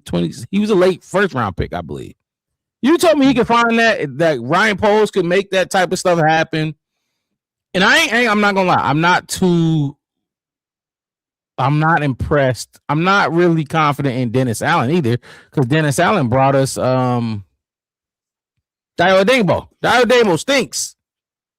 I don't think he's good. I didn't think he was good. I don't know what they saw on his tape that said give him that much money. I really don't. So I just, if you told me we could find one of those guys with the 25th pick, or let's say next year, Poles he pulled the trigger. But if you think if you think Dennis Allen didn't have a hand in that, you're crazy. They both that was a scouted pick or player for Dennis Allen. But look, yes. In a perfect world, build through the draft. That's what Ryan Poles told us he was going to do. Build through the draft and make it happen. Yes, perfect world, I will go that direction. I feel like there's some players in this draft that fits what DA wants. That fits what he likes in terms of like traits from these people that's playing in the trenches and stuff on his side of the ball. And some of them, like I've been watching some of these mocks and all of this stuff, and some of these guys that are pretty good are either on the board still around the time that we picking, or they either just getting mocked straight up to us. Like I feel like when you got that, like Montez Sweat had 200 more snaps than Austin Booker this year. Austin Booker still put up almost just as many pressures and 5 sacks. Book played a lot this year once he got healthy. Yeah, sure. Yeah. I want to say 520 and Montez had 779. That's a big deal. And he flashed a good amount, especially towards the end of the season. I feel like as a third option, you get somebody in here that kind of that really fits those traits and stuff, and that's a good pass. Like, because my thing is like, I want somebody that's really good at the pass rush, but somebody that doesn't disappear and run defense and run stopping. And that's Dennis Allen's That's his thing. That's what he likes out of his edge, especially his edge rushers. You have to be the big DeMontez Sweat types. And Dio Dangbo was good at stopping the run. Dio could stop the run. He couldn't do nothing when it came to pass rushing. And look, it goes back to what I said earlier. Those 4 teams that were playing in a conference championship and the fucking 2 teams that's in the Super Bowl right now, those defenses are better than their quarterbacks. Simple as that. Absolutely. Those defenses they got are better than their quarterbacks that's throwing the football, and defense wins championships. So if we got to go out, because like you said, we got a safety, not problem, but vacancy shit. Yeah, vacancy. Exactly. We got a safety vacancy that we got to figure out. So it's not just a D-line, to which the D-line got to get, you got to do something with that D-line. And it's not like they didn't invest in it, but the entire defense, you have to get that room, make it a top 10 defense without the takeaways. You know what I'm saying? So, man, we gonna have a lot of conversations like this going into the draft, leading up to the draft. But let's talk about these free agents. This is what we're gonna do. Each name, we're gonna go talk about them briefly. Each one gonna give our opinion, and we're not taking the cap into consideration whether we give him only a few guys. I do think it does warrant talking about money a little bit with a few of these guys on this list. But other than that, we gonna basically say, do you need to make a way to keep them, or does it not warrant the headache to even try to make it work out with them? So all right, we can go down the list. I would say, are we going player for player or what? Yeah. We're going player for player. Let's walk it down, because I want to keep the chat on the same page as us. So we started with Nahshon Wright, y'all. Yay or nay? Before we start, let me say this real quick. J2K. Yes, the coaches like Dale a lot more than the fans do. But guess what? A lot of motherfuckers like Dexter too. And Javon ain't it. He ain't it. I've been getting pushed back on Javon Dexter since he was drafted here. And I would love for all the people that push back to tell me what they think about Javon Dexter now. If he ain't it, he ain't it. Once they paint you a picture, don't let them paint you another picture. Don't let them try to paint you another. What was Ben Johnson talking about when he said they asked Ben Johnson about somebody? I think it wasn't Ben Johnson. It was DA. They asked him about Kyler Gordon and stuff, and he was like, "Shit, I don't know him because he ain't been here. He wasn't in the building. He wasn't in the building for him even." I bet the coaches like him more than I do because I don't know that man. I don't know Dio. I don't. But this is year 3 of Dio, I believe, or year 4. Dio has been in the league. Like, he's been here. It's not like he was a rookie. He's been here. His best season was 8 sacks. Go back and look at the tape of those 8 sacks. It was underwhelming. He got him, but all right, let's do this. I made my screen bigger, so mixed it. If you still monitoring the chat, put them up. Nahshon Wright is the number 1 guy. That's what we starting out hot with Nahshon Wright. Should he stay? Should he go? Should we sign him? This is one of those guys that we have to talk about money, right? Money and how much, because we can't just say, yeah, keep him. It's a little more complicated than that with him. Let me see if I can find his projected. I think Spotrac had his projected. Okay. Why you find that and he off screen? I'm gonna say this because it's gonna be easy for me if you've been watching. I'm gonna put it in this aspect of it. Just like you said, we saw Dio. This was his 3rd season and whatever, and it was, like you said, underwhelming. Best season with 8 sacks. No. If I had to reverse the narrative, and let's just say we had overpaid for Nahshon Wright, like we did Dio, I wouldn't be mad, given the season he had for us. Mm-hmm. But like I said, the money we already overpaid for. Some people. We can even bring Tremaine in here and a lot of those guys too. Yep. But I don't think we should let Nahshon Wright go for something fickle, $2 million here or something wording and con. You know what I mean? Like if he's I wouldn't. You know what I mean? No, so okay. Let me throw this number out to you. This is Spotrac. His projected salary is 16.6 a year. Now, what you think about that?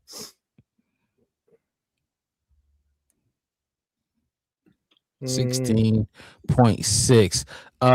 If you want to keep thinking, I'll pull up what Jalen Johnson makes. I'll go first. For 16, you let his ass walk.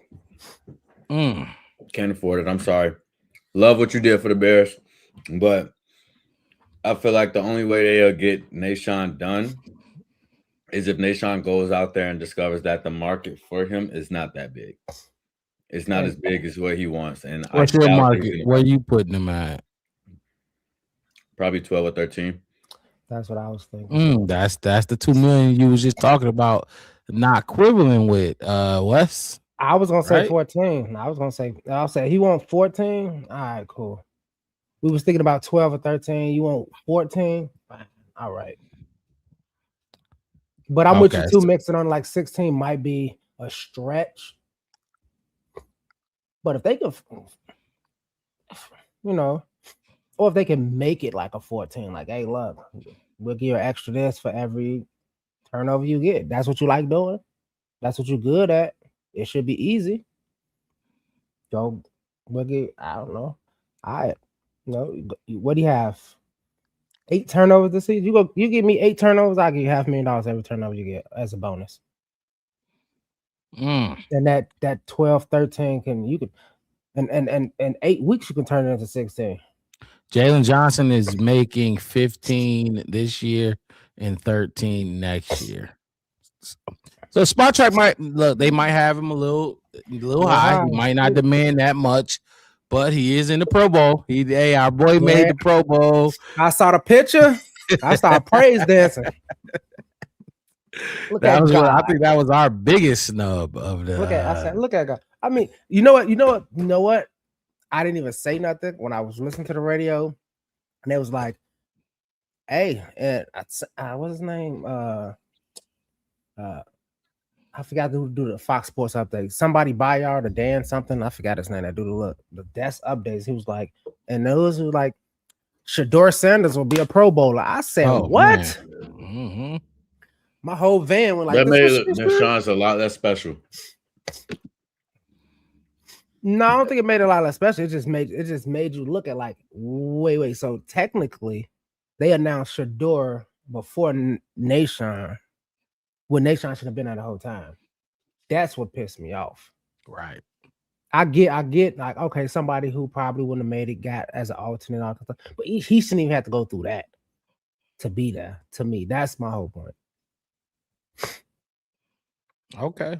Yeah, and so it's the base. So we got base salary, and then here go Bear Truth. Yes, the cap hit though is $25 million with the bonuses and everything else that's going into it.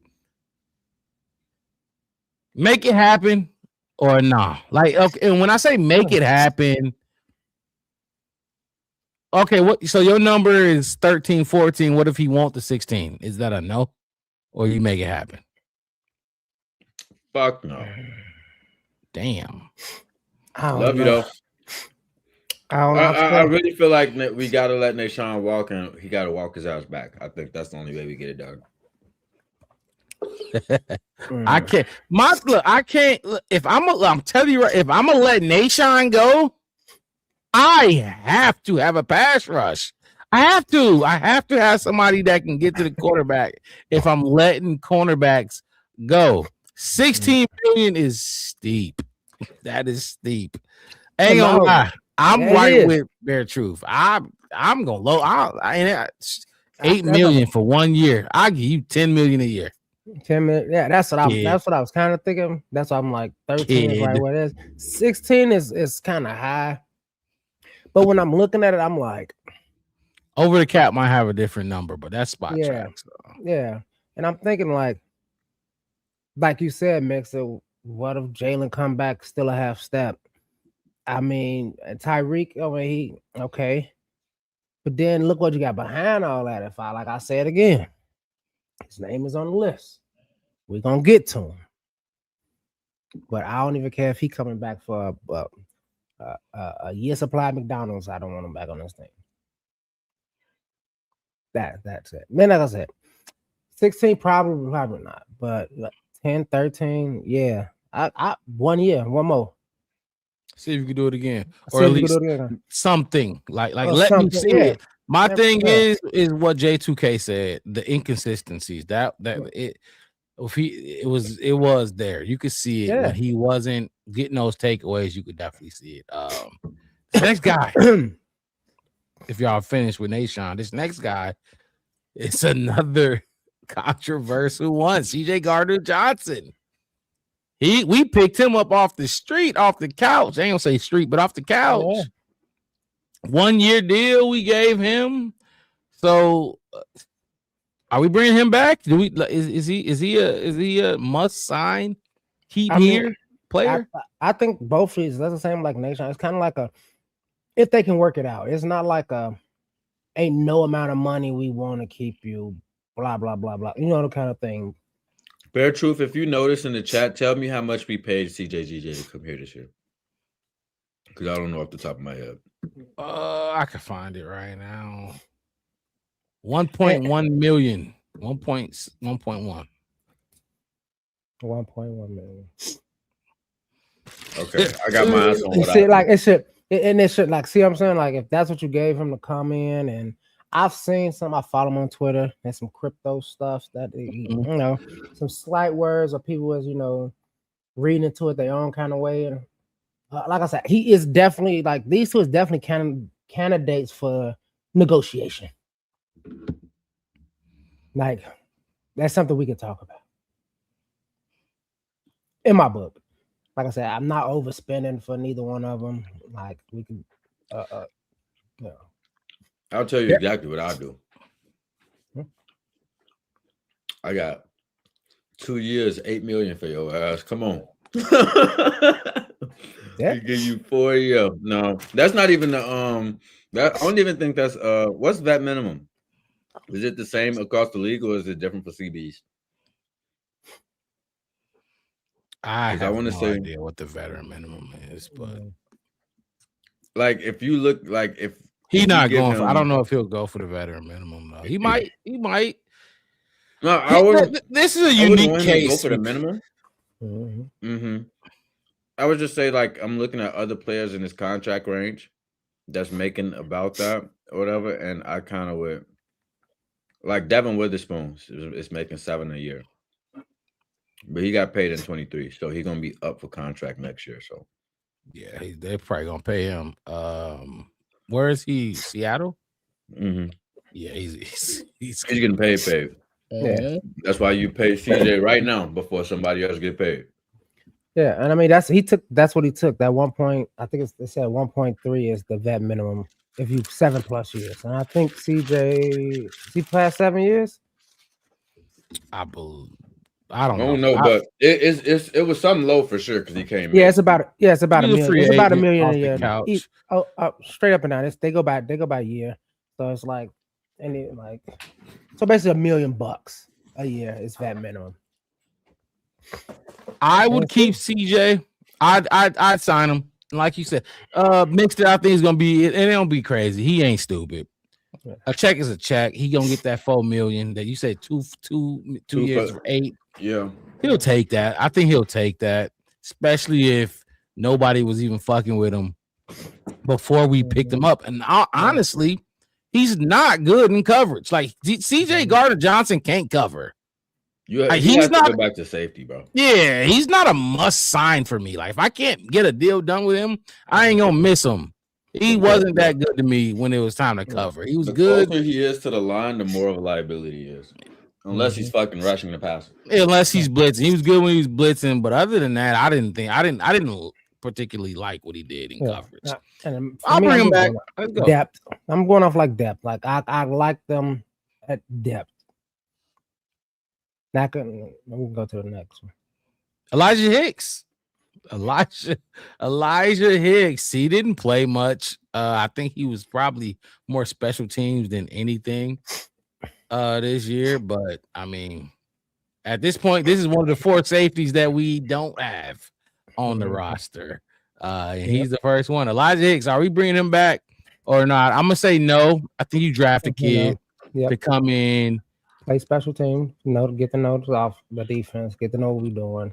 Yeah. He's somebody that I mean, it's like I don't think he'll come back anyway. So. Yeah, I don't think either. Then, like I said, it depends. For me, it depends on what they do. And like if we don't use it, like if we use most of our draft picks this season to like bring in like that edge or whatever, something like that, then you won't have enough picks to get it in. Maybe not, but it's not something that I'm really, really worried about bringing him back at all. No, I mean, I won't mind him being back. I mean, he does his job at the end of the day. To me, I would just replace him with a draft pick. I would just get a young guy in here to sit behind one of this other guy that's going to be a must sign for me. Must sign, and get a young guy to come in and learn behind him before he get up out of here. Mixed, what you think about Elijah Hicks? Yeah, I say let Elijah Hicks walk. I feel like because when Elijah Hicks comes in outside of special teams, it's usually in a safety spot. And we've seen that a lot when Jaquan went down. Luckily for us, Jaquan was pretty healthy last season, so we didn't see too much of Elijah Hicks. But I feel like kind of the same thing with this CJ situation is like, I feel like you kind of put them in the same conversation because, no, don't get me wrong, CJ is better than him, but it's about how you going about solving this problem. You like we talked about earlier, you got a void in the safety room, and Elijah Hicks is part of your safety equation, right? I think you basically picking a guy to keep here with Kevin Byard if you're trying to go and get him, and you pair them with KB and try to get younger in their safety room, because KB is the best player you got in the safety room without a doubt, but he also the oldest player in the room. So we got to start making some moves there and get younger. I would let him walk, and I would start in the training using a later draft pick to get a younger guy in here in that safety room. Yep. I probably want to use an earlier pick for it. A guy we saw a lot this year, and this is the thing about this. A lot of the thing about this list is a lot of these dudes we saw a lot this year. Nick McLeod. Yeah. Nick McLeod was the replacement for either CJ or fucking Kyler Gordon. And we saw him a lot. Sometimes I think he replaced Tyreek Stevenson on the outside if he had to. Swiss Army knife at the DB position except safety. Do we bring him back? Do we bring him back or no? I think this is one that you do. Okay. He ain't expensive. He ain't expensive, and you like that room we seen this past year. That room needs depth. Like, so I think it ain't him. Out of the depth pieces that we played, I don't think he was the worst.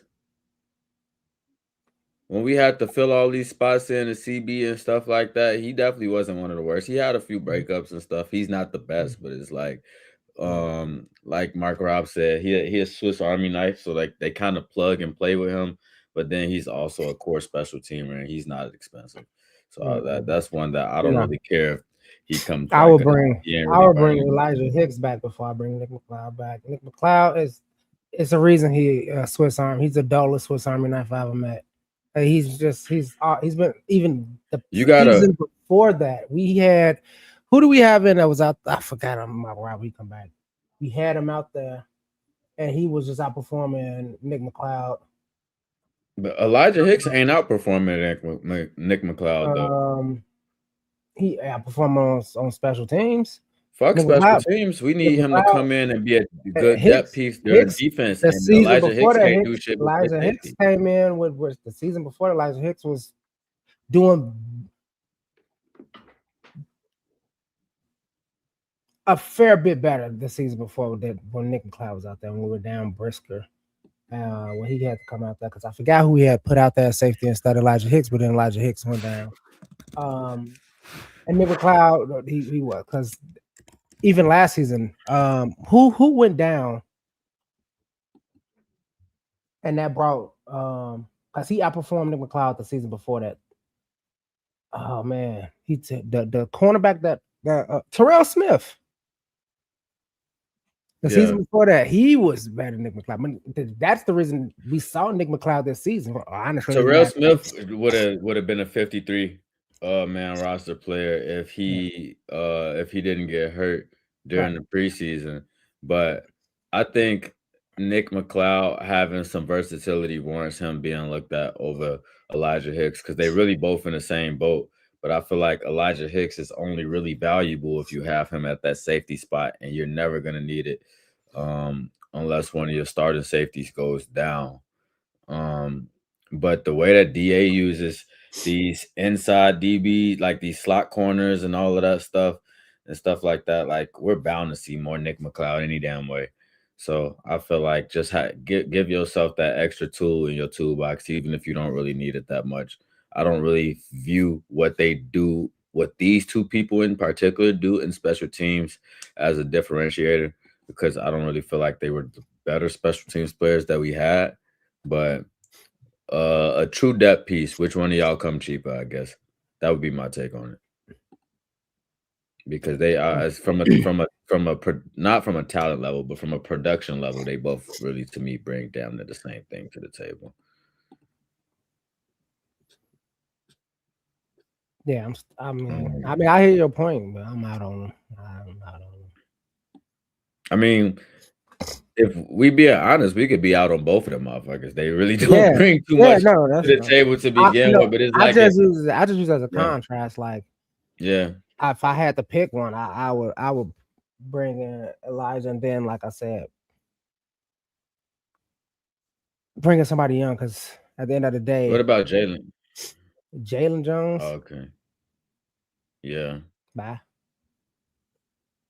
Yeah, I feel like they damn near could purge the DB room. Like, yeah, if you're not a starter. Like if you like, for the most part, and like I said, like McCloud, but and the only reason, like I said, like I gave Elijah Hicks a little bit of bump is like, okay, cool, you are pretty good on special teams. McCloud is like, I can't remember a good special teams play from no Nick McCloud. I can remember in the last 2 seasons, I can remember Elijah Hicks out there making some special teams play. He filled in at safety the season before this one. Brisker was out, and he was kind of Brisker was here. But Nick McCloud, nah, like I said, I'm out. What you got for Nick McCloud, Mark? Oh, he was like a punching bag for me. I did not like Nick. I did not like Nick McCloud.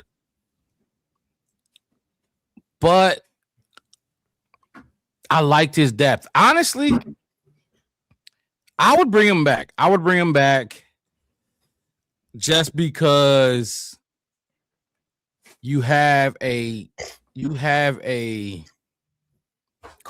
nickel corner who can't stay healthy. And I was going to talk about I'll talk about this more as we go on.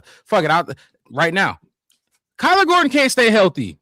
I don't know what when we talk about what the wide receivers having to work on getting better at catching the football. Kyler Gordon has to go into this offseason and he has to invest in his body in ways that he probably has not done. Mm-hmm. You have to stay healthy, dude. There was a lot of people talking about Jaquan Brisker, who was on this list, but talking about Jaquan Brisker, who couldn't, concussion, and do you re-sign him or do you not? We gave this motherfucker $30 million, and he can't stay healthy either. Mm-hmm. So if you paid him, then I guess you paid Jaquan Brisker too, right? I guess if that's the logic we're using, I'm just saying. I was gonna say the same issue we had. Brisker was the glass man the season before. We played Kyler because he was a dude. This year Brisker kind of showed like I can kind of be the dude. It's like, do we play him next? Because like I said, these two people we're talking about in the last two seasons are replacing the dudes we're talking about right now.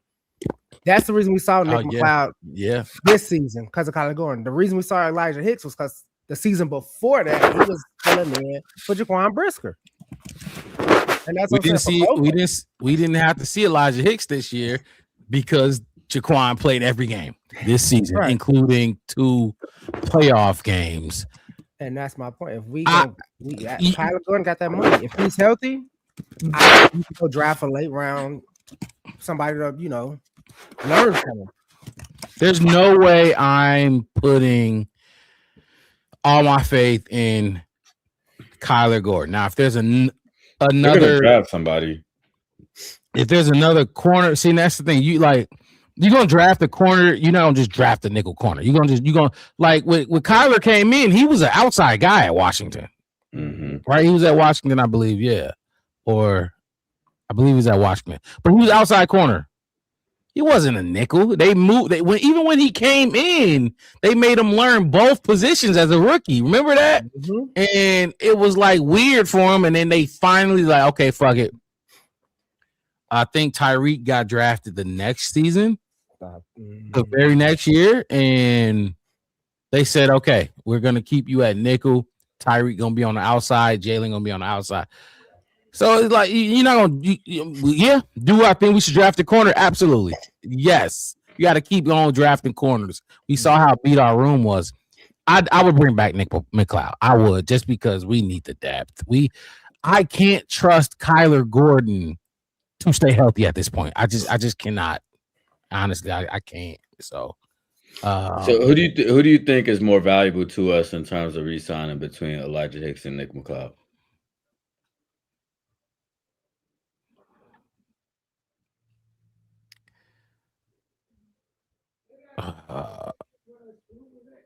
Nick McLeod.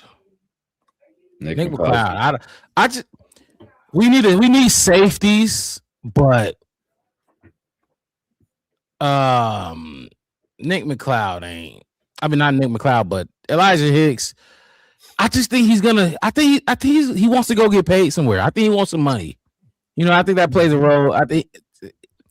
I think it'll cost more to sign Elijah Hicks than it does Nick McLeod. How about that?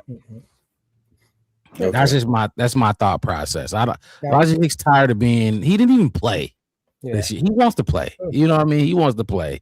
He's gonna go try to play. He might start somewhere. Trust me, he might start somewhere. We've seen it here before, where backup Bear safeties go somewhere and they start. So. I signed Nick McLeod, but if Kyler played every game, I would say fuck no. I would say he can go. I really would, and that's what I'm going off. I mean, he got paid the money, get healthy. If him and Brisker, because the thing about it with me is, I sat here last season, we did the same thing about Jaquan Brisker, and I'm like, if he just get by. Because we talk about, is he getting paid next? And it's like, well, then they ask the question, should we pay him? I'm like, if he can show me that he's healthy. He did that kind of this season. So it's kind of like it's a negotiation at this point about Jaquan Brisker now. Because last season was like, dude, he missed 9 games with concussions, and that's a big deal. So should we pay him like we just did Kyler? But Kyler was playing. Kyler was out there and Brisker wasn't, kind of situation for me. So it's like, at least in that aspect of it, like Kyler's going to play, Brisker's going to play.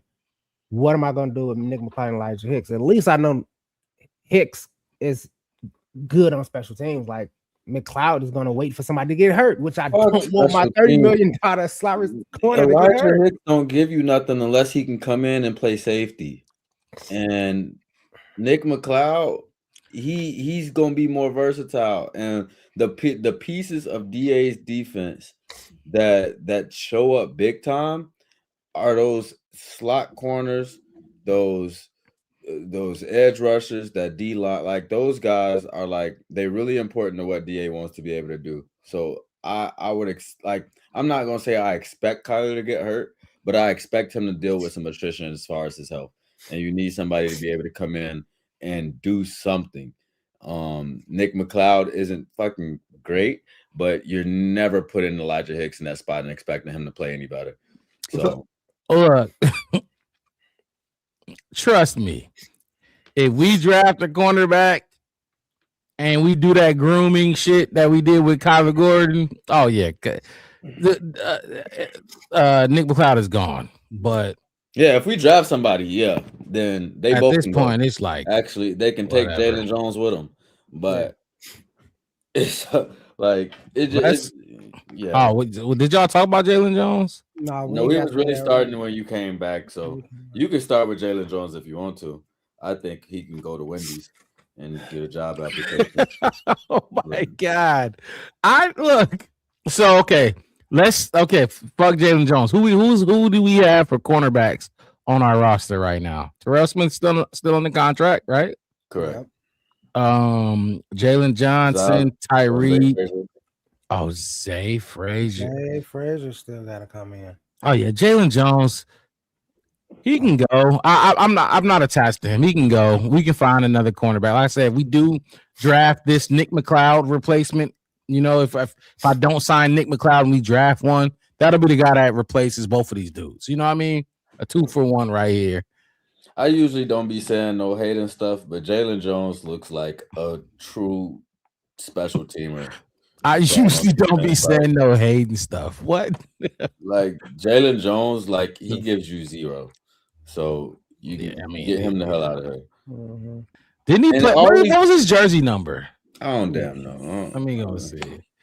They said Jalen, and that shit didn't say Johnson, and I was like, you don't matter. But all these people in the chat that's talking about Elijah Hicks being the core special teamer, that is true. You are not wrong. Yeah. Richard Hightower better go. Core? I don't think core, but he was probably out there. Yeah, like I would say he was one of the ones his name flashed a little bit more than other people. But Richard Hightower better figure it the fuck out. We ain't finna be planning around no goddamn special teams units, especially when a large part of the special teams units be depth pieces. Like you better get in alignment with some of these depth pieces coming in. Get you a rookie and tell them you better. This your welcome to the NFL moment. Learn how to play on special teams, because I don't feel like we should make no moves based off that. Who we got after Jalen Jones? Jo. He can take Simone Biles with him and get the hell out of here.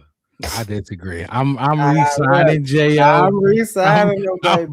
I'm re-signing my man Jo. I'm re-signing him. You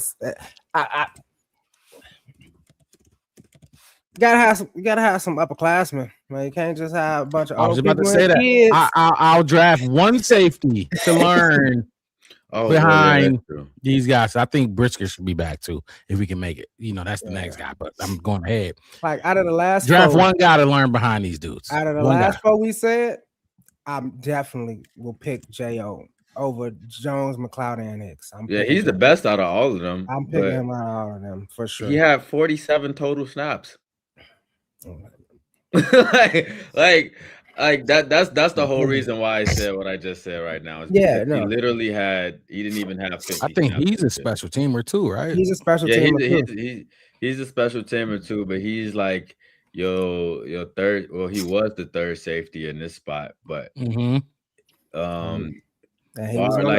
would definitely get more opportunity to play safety this upcoming year, depending on how we rebuild some of the secondary. That's for sure, because 47 snaps. Yeah, he didn't really get too much done. He only had 19 recorded tackles on the season, but how much can you expect from 47 snaps? And Bear Truth said Jo is cheap, so keep him. I wouldn't be mad at that. He's gonna be cheap. Keep him. He gonna bring, and on top of that, he's gonna bring the spotlight to the team, obviously, because we married to I forgot with some other stuff he was doing with the team that was making it a destination spot. And on top of that, like I said, all of these guys was here the previous season too, and out of all three of them, 4 of them technically, I'm going J.O., Hicks, McLeod, Jones. If I had to I would pick just one, flip the middle too. Yeah, I know. I'm just saying. I think J.O. is the best one out of what you picked, though. Yeah. Yeah, I think you spot on with that. I'm trying to figure out what his numbers and stuff was from last year, because I know he was definitely a lot more active last year than he was. He was a lot more active last year. He had like 3 takeaways, and he had a recovery on I think he had a muff punt or a kick. He stripped it or picked up a fumble on a kick return, and he caused a fumble on a punt return the season before. Yeah, he was getting active. Yeah, so like I said, hey, look. When I see J.O. out there, I got a little bit of faith that all is not lost. He trusted. It's about we talked about who the Ben Johnson not trusting those young guys. I trust J.O. out there. I can not to be a dog or nothing, because he got beat a few times last season, but I'd bring him back, and I ain't gonna lie, the Simone Biles plays a role. It does. It really does. So, it can bring the cameras. It's gonna bring everybody. Yeah, exactly. Like I said, when I see 24 McLeod and whatever Jalen Jones number out there, I'm just. Oh yeah, Jalen Jones. I mean, Jonathan J.O. is over those dudes. Yeah, I would now Hicks. My thing with Hicks is if you put Hicks and J.O. on the market, I think they would probably they'd be equal. I don't think Hicks.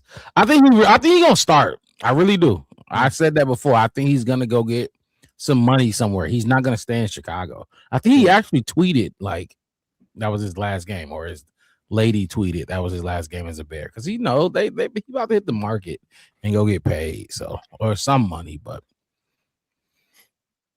Mixed it. Did you go with J.O.? Did you give your opinion on J.O.? Yeah, I did already. I just said that I can't like I said last year he was getting active. If he stays, he'll definitely have a bigger role than what he just had. But if it's another, 47 snap season, then I really don't, I just don't see too much value in it. If they not actually using him beyond special teams, because he's a hitter. Like J.O. like to hit. He could play physical. He's just not. Okay. He's not great in coverage. But look at it this way, right?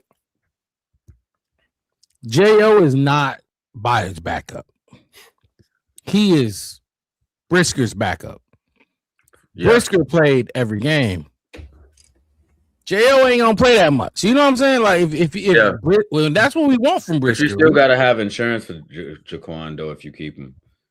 Yes, but with any starter on this team, we want them to play every snap that they can. You know what I mean? So I don't fault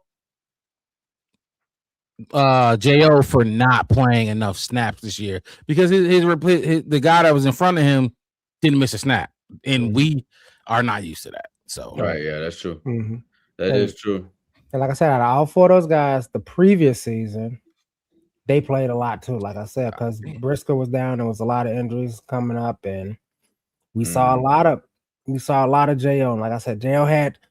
he balanced out his, you know what I mean? Like, he got burned this time, then got a pick, in the second half, or the next game he was, I won't say he was getting burned and cooked, but then he came up with a fumble recovery on a hit. You know what I mean? Like, yeah, I can see you can do something.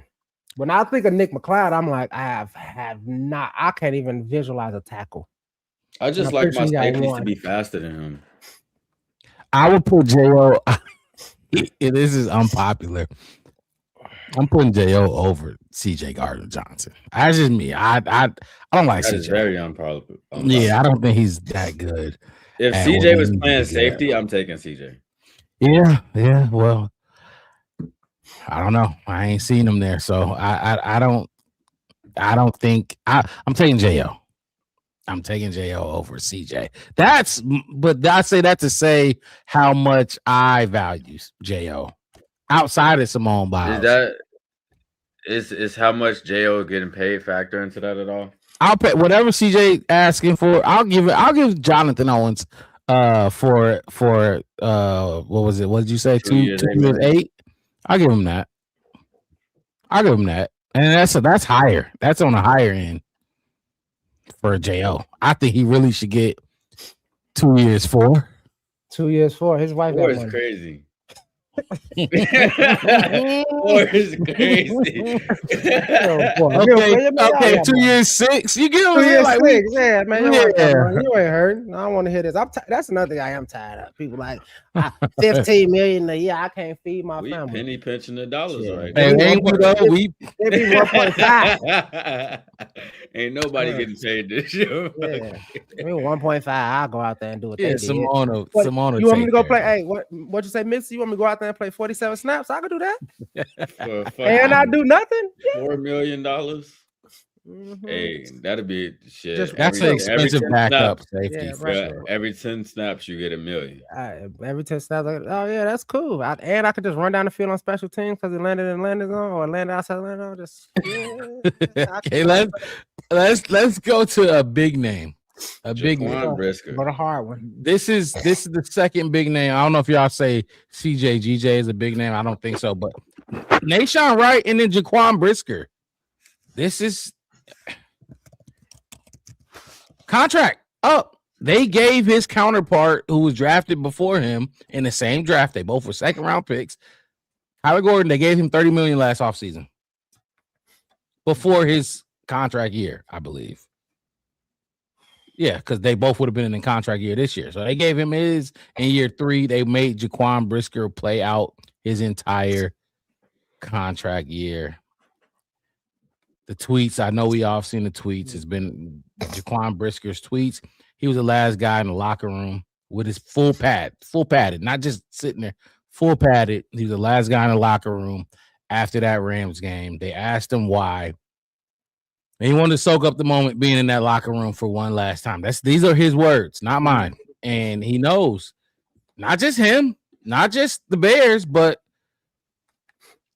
somebody might want to pay him. He had his best game of the season. Wes, I know you weren't here, but I said it. He was the best player on defense in that Rams game. He balled out, and Wes and Mixed It. Y'all know how I've been talking about him, coming at him, getting down on him all season long for his football. I don't want to call the man stupid, but the football dumbness. You know what I mean? Just dumb shit on the football field. Mm-hmm. That man, not just that game, but the Packer game too. Mm-hmm. He played his best 2 games for the Bears. I need more than that. I'm just, rolling to my opinion. I need more than those last 2. Those were the biggest games, but I need you to keep doing it. I need you to do it every game. Because Brisker, what you showed me against the Rams, that was the number 1 offense in the league at that point. Mm-hmm. What you showed me in that game, one-on-one coverages, tackling around the line of scrimmage, blitzing with twin. You made it happen. You was our best player on defense. I need that every game. Now, this contract, do I think you can do that every game? I don't know. And because I don't know, the injuries, I got to think about your injuries. Now, me personally, I ain't gonna lie, I don't think he's gonna get the concussion shit again. And if he does get another concussion, I think he'll come back from it. You know what I mean? Concussion's going, he might miss a week. CJ Gardner-Johnson missed a week. If I think he get another concussion, he'll probably, he'll be okay. A lot of people weighing this entire situation on his concussion history. I'm looking at it on field play. I wanted more from him. I really did. And he showed up late, and that sucks that he's trying to play with shit like that. We needed this more. Jaquan Brisker, will I bring him back? No, if he wants a lot, I'll just bring up this Spotrac number: $10 million a year, 10 even. Do we pay 10? No, that's his year. Oh, that's what they said. That's his base. Yeah, 10 a year. And we look, y'all can use that. Like I said, under the cap, over the cap might have a different number. There's a lot of different, but that's Spotrac. Mm-hmm. I would give Jaquan 1 year, $10 million. Maybe 2-10. Yeah, you know what I mean. 10 million signing bonus. Mm-hmm. The rest of the 5 is incentive, but I do want Jaquan back. How about I want him. I really do want him back. I really do. That's what I was gonna say. I want him back. I think he finally got it. Like his first couple seasons, he was showing flashes. You know, him and Gordon coming in together at that 1-2 kind of thing. And it was unfortunate for that. The concussions just, made him take a couple steps back. It's kind of like how I think about how like Luther didn't get off the block fast, and then slowly at the end of the year you start to see him kind of get his footing kind of thing. And I would hate for concussions. Like he can't. It's not like he can say I feel good and he can just go out there. It's like he has to pass somebody else's test to get back on the field for the most part of it. And maybe it was something. But like you said, I mean, he started to show that kind of things, and a lot of what I've seen from him, even on like certain plays, it was like he was trying to help. He was a safety, right? You've seen him in a lot of those big plays, and so just like he was an inch away from making that play on that one. He was trying to get down on that one, overplaying over here, and all this kind of stuff. And with this coaching staff, like you was talking about, Mark Rob, that football intelligence. Just like everybody else, you can learn.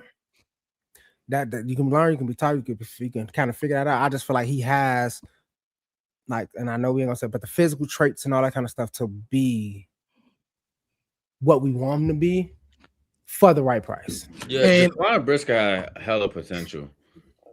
Like, at Penn State, he was a fucking my god. He was probably the best safety coming out of that draft that year.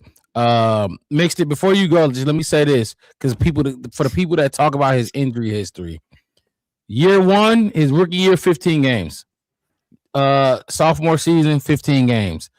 It was up until last season where he only played 5, right? You know what I mean? And then he came back this year with a 17 game season.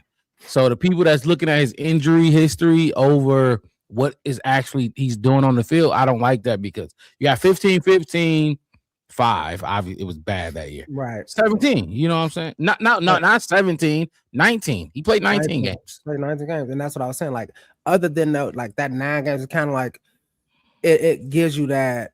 It's like a lot of people look at it like, well, you didn't show up for class, so you got an F. I see it as an incomplete. You was ill, you were sick. It wasn't your fault. You couldn't be in class. I get it. I'm not gonna fail you. I'm gonna give you an incomplete. But with that being said, you still have to retake the test. You still have to go back and finish. I'm not gonna pass you on to the next grade. You're a nice professor. You know what I mean? Out of the shit he missed. That much. You know what I mean? Like I said, if you miss that much school and it's like, oh, I had leukemia, what you gonna do? You can't fail them. Just make them retake it and put incomplete instead of failing. It won't affect their GPA, and there you go. Now, because it won't. Now, if you just was tardy, it's different. You say leukemia. Oh, really? I'm just giving you sick. I'm gonna say you sick. Like it ain't like you had a fever or something. What about the flu? Yeah, the flu. It's like you had the flu. You can still come. George scored 60 with the flu or something. Like I don't that. Oh wow, really? Which was fake? I'm just say that. But go ahead. He had a doctor's note. Brisker had a doctor's note. I don't feel like we're gonna be able to keep Jaquan Brisker. I like Jaquan Brisker as a player. I don't feel like we're gonna be able to bring him back, and this is what I'll say about it. Mark Rob, what you say? 2 years, 10 million. So that's 10 a year, right? Or you saying split it 5 and 5? I would do like a 2 year 15, or I would do a 1 year 10. Or like a 2 year 15 and this is getting into the weeds, and I don't want to go this deep. 2 year 15, 10 year signing bonus. 10 million signing bonus. Yeah, I'm not trying to get too deep into it. I'm just so like what I was doing while y'all was talking, I was looking at other safety contracts and stuff like that. Just trying to figure out, I guess, like a ballpark or where I would try to evaluate him at. To me personally, I would be probably comfortable giving him the same deal Bayer got, somewhere around that, where it was 2 years, 15-ish. Bayer got 7.5 a year, but I would give him a few incentives or whatever. I don't really feel like it really would be dictated on his injury history. It'd be dictated on his play. I think like the reason why I say I don't think we'll be able to get him back is because I feel like somebody's gonna pay him. They're gonna be willing to pay him more than that fucking 7.5. But I don't feel like we should go over that 7.5. Mainly because as much as we want, like if y'all gonna give Jalen Johnson grace and say he needs an offseason to get healthy and all of that stuff, like you got to give Jaquan some grace too, who missed 2/3 of last season and all of that stuff, and then he had arguably 2 of his better games in his entire NFL career this year. All those things have to come into play, but you really just got to evaluate, like you've seen the energy that he was coming into these games with. You've seen the energy he had when the season ended. He didn't want to leave the locker room and stuff like that. Like all those things got to be a factor at the point of deciding on whether or not if he's a player that you want to have here, because how he plays on this upcoming contract, if he does return, to determine whether or not if he's going to be big contract eligible in the future, because he's not getting like a 4-year deal. No, like you know what I'm saying? Like for the rest of his career, he's getting 2s and 3s or whatever. And it's gonna be how productive can you know what I'm saying? Like how much money can you get out of these? Yeah, depends on how productive he is, yeah. So I think that's gonna be a big factor, but I think somebody's gonna outbid us. So if he walks, you gotta let him walk. You gotta let him do the Declan. Oh no, he's gonna take, and like I said with Elijah Hicks, he's gonna take the money too. They're gonna go feed their family. And yeah, like you said, you see where I stopped it at with Brisker. I went 1 year 10. I'd give him a 1 year 10 or 2. I literally said 2 year 15 before you mentioned Bayer's contract. That's where I'm at with it. And it's not about it. It's about his play. I just think Brisker is good. These last 2 games, but I need it more for me to be like very like fuck the injury. I'm paying him. He got to stay. What's up, Wes? Yeah.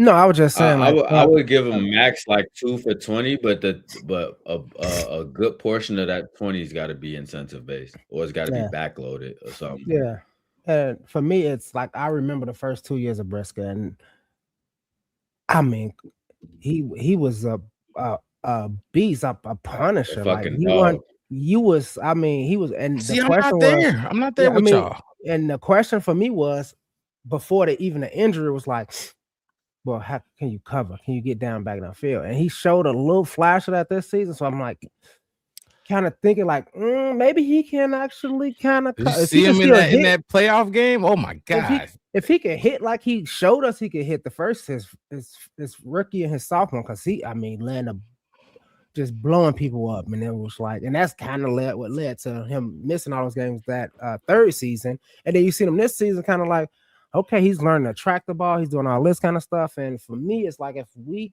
can make him, make him a successor to Kevin Byard? Because Kevin Byard ain't going. We could probably get to, you know what I mean? We could probably get like at least get some knowledge from him. I don't know, but yeah, I'm with trying to keep him.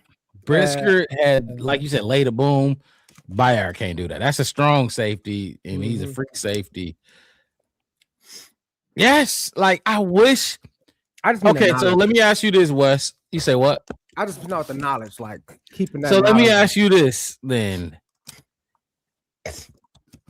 How high are you willing to bid with another team when it comes to Brisker? What we're starting at right now seems like we're starting at 10, right? We're starting at 10 a year. Say a team goes to, and I appreciate that, Mixer. I was gonna shout out Howie too, because remember he was here with the draft stuff. But say a team goes to 15 a year. Okay, hold on. That might be a lot. That might be a lot. That might be a like lot. 12. 12. Yeah, 12, 5. Just something that's just and not when I say 2 years. 12, 5, 2 years. You know what I mean? Not even that long term. That's I mean, I would if they go there, I would match. I think I would match that. Titans, yeah, Raiders, Titans, whatever. It's teams with $80 million in fucking cap space. I know. And my whole thing is this: if that's the case, simply because it's something that we all harp on and we all keep saying a lot of stuff, like that homegrown person and all this other kind of stuff that we talked about the last 2 off seasons, Mark, right? Mitch, you said it the whole thing, like building through the draft, homegrown people kind of keeping it, kind of not, you know, because like we said, like not too many of our most famous Bears for the most part have been like our Bears, like some of our favorite players wasn't even Khalil Max of the world, you know, the Khalil Max of the world that, you know, we just love them so much. And we talked about like the building through the draft, homegrown, keeping people. I think was it look at Howie. Was it Jalen Johnson or was it it was Kyler Gordon, wasn't it? Was the only player that we re-signed outside his first contract under Ryan Poles or something. First one. Right. And then we sit here having this conversation and it's like we were just asking them to try to do that. So like I said, I'm not saying like just, you know, drop the bag and go all crazy over Bristol, but if it's a reasonable match, all right, cool. Like we overpaid for Dio after 3 years, and you know what I mean? Like at least if we're gonna overpay, you know what I'm saying, in that same kind of overpay your own guys. Overpay your own guys is what I'm saying. So I'll reach for a Briscoe on that kind of thing. I fuck with that too, but free agency is where everybody overpays in free agency. Yeah, I'm just say that. That's what as far as what you just said in terms of a potential scenario. At 12, I'll try to compete. If they just start getting crazy, I'm gonna let them go make his money. But Brisker's still young enough that where like if you like we said, if he could stay healthy, and he showed us a big part of that over almost 20 straight weeks this year. He's an interesting piece because it's like I don't know if I'm comfortable enough to say I would build around Brisker, but he's strong enough to where it's like you definitely want to keep him around if keeping him around is an option. You know what I'm saying? So in that type of scenario, if I were to try to beat it out, I will offer him something that's I would probably throw a third on there. But I would make the deal a 2+1. Whereas like his contract is easy to move off of after 2. Yeah. How you get there, I don't know, because you're not going to be able to spread it evenly. I mean, but you don't want his cap hit to be crazy. You definitely don't want his cap hit to be crazy, but he's talented enough to where it's like if we can get other pieces on his defense to jail, then you keep him here and you're not really too mad about it. Howie, you sound like me. Look, I'm gonna say this right now. Not tonight, but we will get you back on here, Howie, when we get closer to the draft and start talking about this draft and the combine and everything. Yeah, keep that same energy. Yes, because top 10 defense, we have a top 10 defense this year. You absolutely are playing in the Super Bowl. That's just my opinion. They win championships. Okay. Quan Brisker. Let's move on to another one. Kevin Byard. That's Kevin Byard. Signed him to a 2-year deal. I wasn't a fan of him his first season, but was I a fan of anybody that first year of Shane Waldron here? It was tough. It was hard. I wasn't a fan of the coach. I wasn't a fan of none of them. Look, the only person on the sideline I was a true fan of was what's her name? The black coach, the girl, King. Good for y'all. First shot, making them. doing some stuff out in the civil rights world. That was it. Everybody else is just I'm gonna say Regina King. I was gonna say Regina King. Fuck. What was her? That sucks that we forgot her name. I can't remember her first name. I know her last name King. I remember that part. But yeah. Look, I'm gonna say this. On this entire list, this is probably the most must-sign player. You cannot allow him to leave this building based off what he does on the field and what he does in the locker room, not just for the DBs, but the entire team. This man is a leader. You paying for the leadership and the play on the field. The dude was under. You had him for 2 year 15. That's what you said. Mixed it. Yeah. 2 year 15. Okay. Yeah. You had him for cheap. That was your chance. Now pay him what you owe him for those cheap years or this last cheap season. Pay him what you owe him. Give him what he want. Pay him. Got to be like 2 for 22 or something. Maybe 3 year or whatever, and make it another situation where you got 2 guaranteed and you can move off in the 3rd year. It depends on what he want to do at that point, because he already did say he was year to year, so you don't want to overdo it. Then he's middle of contract, contemplating retiring. Yeah, he said that last year. He said he already knows he's on a year to year basis. Year to year basis, stuff like that. He's gonna let his play show, and this year his leadership, his play on the field. And the fact, like I said, it should be easy. He said this is where he want to stay. This is where he want to kind of hang it up at. And it's kind of to me, it's like the opposite of kind of how I feel like about DJ when it comes to like these veterans on that. It's like I see him as a veteran. I see his play on the field. I see his leadership. And with DJ, it's like I see your talent. I can see your play on the field, but you're lacking. You're kind of lacking. You make me question you sometimes. You can with DJ. You can do that if there's a lot of guys there that's like you. You're the only one like you. You have 11. I don't know. I keep saying 11, 10 years, 9 years. You have that many years in the game, bro. Act like it. Like you can't do that at work, at my job, and y'all job. I'm sure if there's a fucking first year guy that come in or a second, you gonna talk to him a little bit. Like you ain't gonna just let him go out there and drown. And who knows? DJ might be a leader out there, but we don't see it.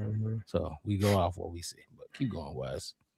Yeah, that's it. Like I said, I mean, I'm with you on that. I mean, I don't have much to say about it. I mean, I think this is a given. I mean, obviously, it's going to be, 2 years something, like you said, maybe a 3rd year option kind of thing. We'll see what works out, how everything shake out, how he feels about it, all of that kind of stuff. But and just his presence alone is something that, like I said, not homegrown, but it's somebody that that man came into Chicago and seized the moment. Exactly. He came in and he took over. And like even the season before that, when it was just like, man, it was kind of underwhelming. It was he never wavered. He never wavered. And then on top of it, I got to think about it, he had so many injured young people around him trying to. Because I think we talked about it the last offseason. Like, man, he was just trying to do everything. He was trying to get everybody right. And this season, he got to just watch them and kind of know some of their tendencies and stuff. And if you watch a lot of his big plays, he capitalized on that flying from sideline to sideline. Like, I think like 2 of his picks that he got, I didn't even see him. I didn't even know it even happened. And it was just like, he's 32, and you wouldn't have known he was up there. He was 32, and then he lead the league in interceptions. Yes, he did. It's like, I mean, he got a case. He got a case. So Spotrac got him at 7.8 right now. I'd give him 12. I'd give him 10 to 12 million a year. I'd say I'd give him like 11. Yeah.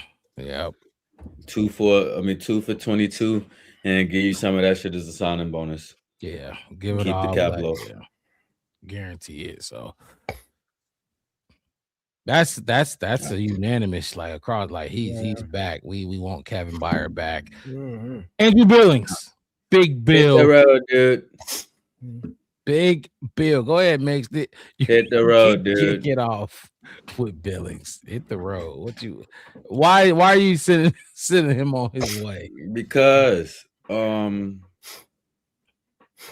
first I'll say this to start. I don't ever want to see no 300+ pound man on my team on a fucking back ever. And you out there you supposed to be out there bullying some of these dudes. Grady Jarrett is nowhere near Andrew Billings' size, and he was more productive. Like that's a fucking problem because Grady Jarrett was generating a little bit of pressure up that middle. It wasn't a whole lot, but it was something. Andrew Billings, I feel like don't get me wrong, Big Bill was supposed to be a run stopper for us. But man, and we had talked about some of these prospects in the draft and stuff like that, but this is a classic case of when you let a young nigga come in and take your job. I'm sorry, but it's time for us. Oh, I'm talking about post draft. It's time for us to go get somebody. It's time for us to go get somebody to fill a void that he has not been able to fill for us. And like I was saying earlier, when we do get to this draft process, and we'll talk about it more in depth when we get there, I want somebody who doesn't get forgotten about in either side of the game when it comes to rushing the passer and defending against the run. Big Bill basically didn't generate too much pressure at all. And his thing was supposed to be able to stop the run, and he didn't do that great. So let's get we need to move forward to be able to, one, generate pressure on a more consistent basis, but two, not go come out of these games and teams are averaging sub 4 a carry much more frequently than what the hell we had going on this year. Because we had seen a lot of 4.1s, 5.2s. We letting quarterbacks rush off 20 yards and shit. We need to be able to close down on these pockets. And I think that we just need to do it in a different direction from Bill. Big Bill. What you thinking, Wes? I mean, before he got hurt, what was that? The season before that, last year. Before he got hurt, he was kind of that guy. We kind of had something. We was brought him over. He was showing signs. And to piggyback on what you said, mixed it after missing all that time, the injury, being the size that you are, it is really kind of hard. Once stuff start breaking down, when you that big, it ain't no LeBron offseason. The engine light stay on. Yeah, that engine light never go off. It just you get your cousin. Kind of why does it be like that sometimes? The fuel gauge is broke. I don't know how much gas in my car, but I'm still gonna drive it. You know what I mean? I just put gas in it every few days. Yeah, I know my car. I know my car, right? You know what I mean? And like I said, I seen the mock draft and I looked it up. And shout out for you, Mock Rob, right here. But Caden McDonald, if you're gonna do something, you need space to bring in some of these, like you said, some youth, bring in some guys that actually gonna do something. And he just I love his hustle. I'm a fan of his at the same time, but that's being realistic of it. I seen you fell down, you got up, and you tried to chase people down up the field. I seen you. Oh, it was bad it was bad when you looked at the quarterbacks that when they were in pursuit of these quarterbacks rolling out the pocket, or it was there's no chance they're getting there. But like I said, he tried. I mean, it wasn't just him. It wasn't just him, but like I said, I saw him. You tried, but yeah, dude, I need the spot. I need the spot. I need the money. I wouldn't. Yeah. J2K coming in with some. Oh, my bad. Go ahead. No. Like I said, you still. I mean, but we still got the person that you don't like. I mean, we forgot the person that you do like that's coming back. Shamar. I was gonna say he's still in the room too. Yeah, but they've been before he got hurt. They were trying him on the edge, back to the edge. I'm gonna say this: the D tackles in this room I'm gonna just say this, and look, I agree with everything y'all said about Billings. Last year was better for him. He was better for us last year. I still think he's better than Javon Dexter. I do. I still think he is as good as probably a little. I don't know. Grady Jarrett, I don't know what y'all think about Grady Jarrett. I don't know what to think about Grady right now. I mean, he's not leaps and bounds. Grady Jarrett is the D-line's Case Keenum. Huh? Grady Jarrett is the D-line's Case Keenum. Except he still make a play sometimes. He made a play. I about to say he made a couple. He made some plays sometimes. Billings, I think Billings is one of our better D tackles. I ain't gonna lie, I really do. It does. You have to get better there. Like you have to get better there. It's unfortunate. You got a second round pick there, and that's who you were expecting to, yada yada yada. Then you got, well, how much do we pay Grady Jarrett? I don't know, 50 million, 40 something. It's unfortunate that Grady Jarrett. How much? Yeah, we paid him like some million, like 48. 45, whatever you see, Dio contract, this shit runs shortly behind it, if not more. It's 40 to 50 million. 3 years, 43.5 million. 43. Okay. Oh my Jesus Christ! You see what I'm saying? Like it's in. Ryan Poles need his ass beat up. It was rough on the defensive side of the ball. It was. He's talking about beat up, but. I would bring Billings back, fellas. I would. Spotrac got him at and look, I keep saying I'm just referencing something. I need something to reference. 2.5. I said it's your PFF. We just use it as a reference. We don't have to agree, but you something else. We need something. 2.5 they got him at, but first of all, I'd bring him back at 2.5. I'd bring him back at 3. And J2K saying he gonna retire. If he gonna retire, that's fine. That'd be okay. Yeah. But fellas, the thing is, just because I bring him back at 2.5, that's not your answer. You know what I mean? Right. You have to. Oh damn! Okay. All right. I'm not. His cousin. You have to get better there. You have to get better, and it sucks that we talking about you got to get better at where Dio at because you just paid him. That sucks. But Austin Booker is coming along, but I don't know. I'd keep him for 2.5. I give him 3 a year, but you have to get better. That interior sucks. It does suck. I could get with that, but if you do that, you trade Javon the same day. Like Billings comes in the room and he signs his contract, and once he leaves, you go out in the hallway and you tell Javon to come in here and you tell him, "I'm sorry." Why is that? Because I'm still in this mindset of picking up a D tackle in the draft. Yes, and you don't need all of them in that damn room. You can go figure out somebody's gonna at least put 4 Javon in this game.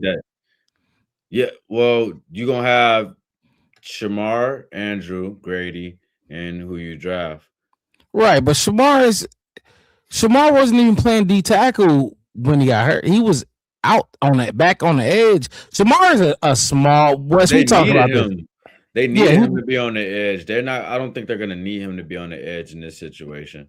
If he gets, he's undersized. He's small. To be outside, to be outside, absolutely. No. To be in the middle at D tackle, he's small.